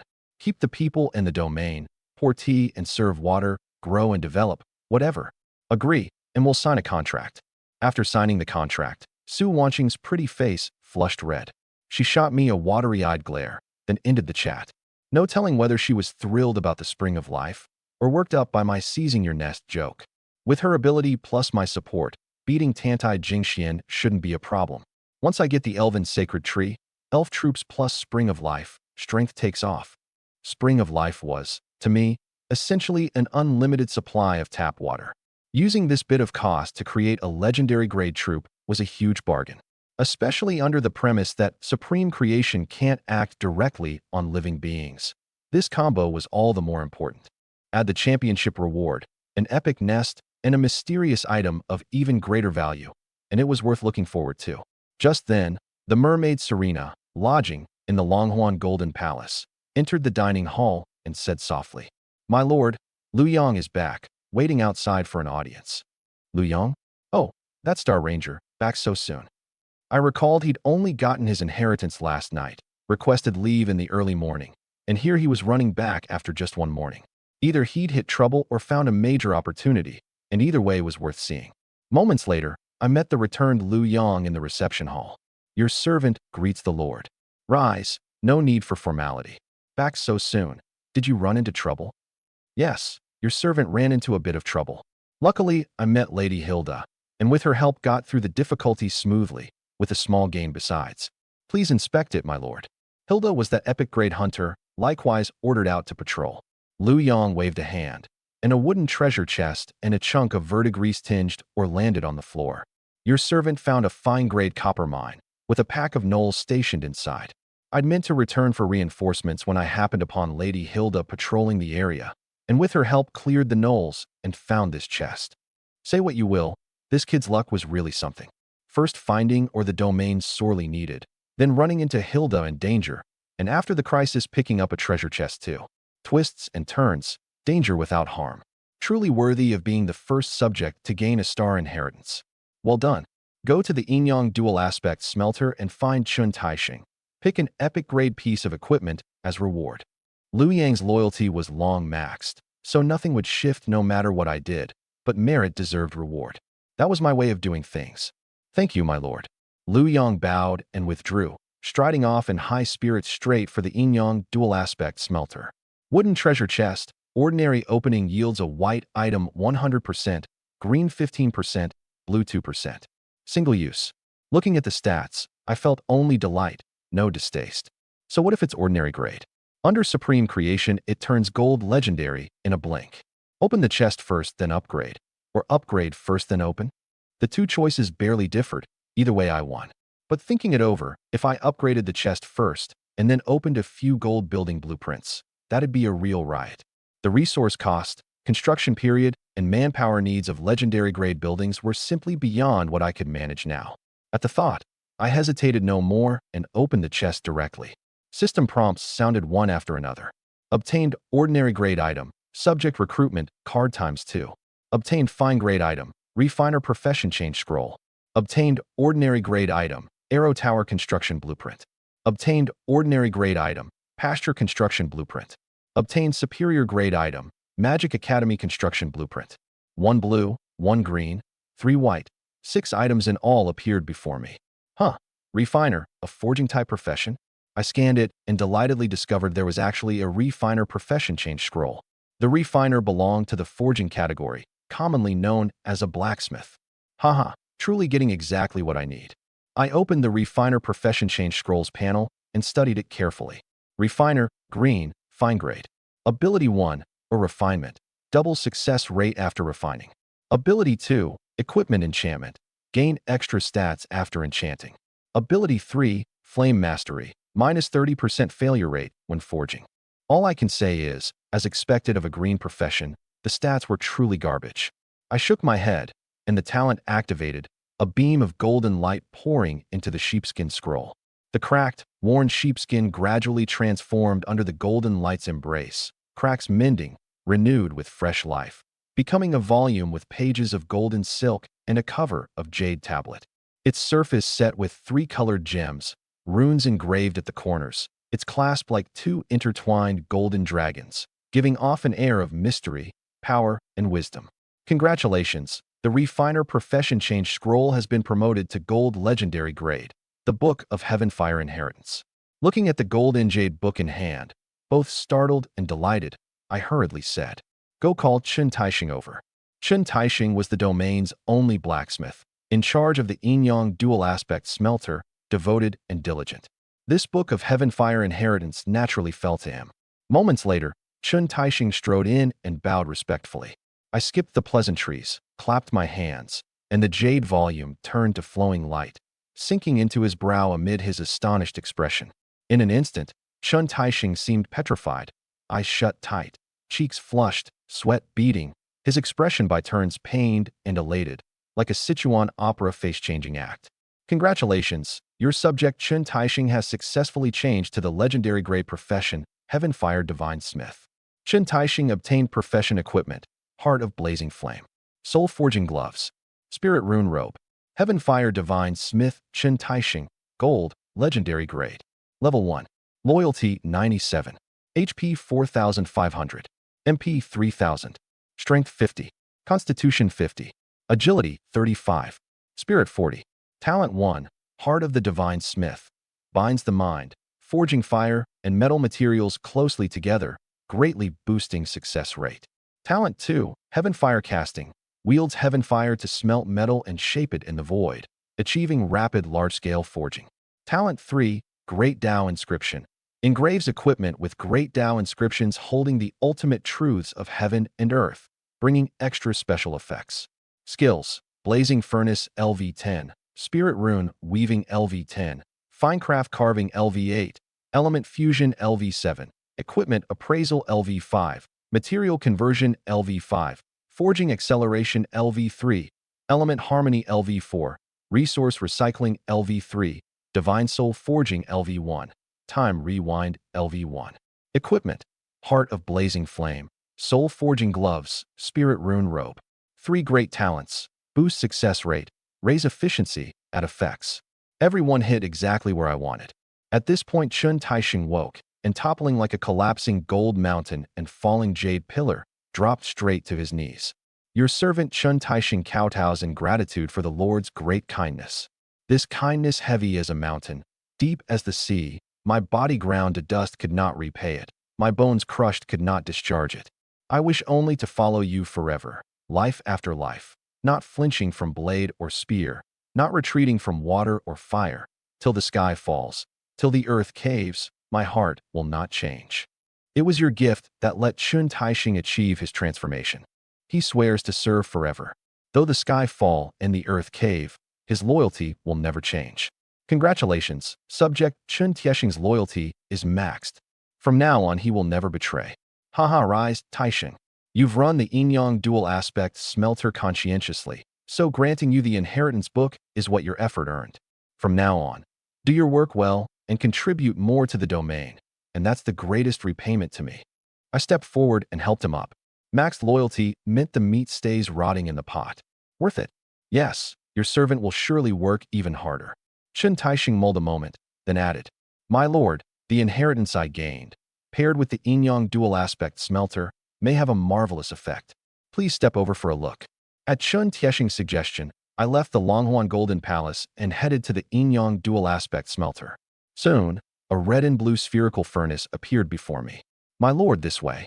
Chun Taisheng swept his broad sleeve, the world spun, and when I looked again, the two of us stood in a crimson world. Flames blazed fiercely, yet without the slightest scorching heat. This is the interior space of the yin-yang dual aspect smelter? Yes. Interesting. Behold. Chun Taisheng shook his sleeved robe, and blocks of ordinary iron ore flew out, drawn by an invisible force to hover in midair. Fire come. Flames rose, wrapping the ore.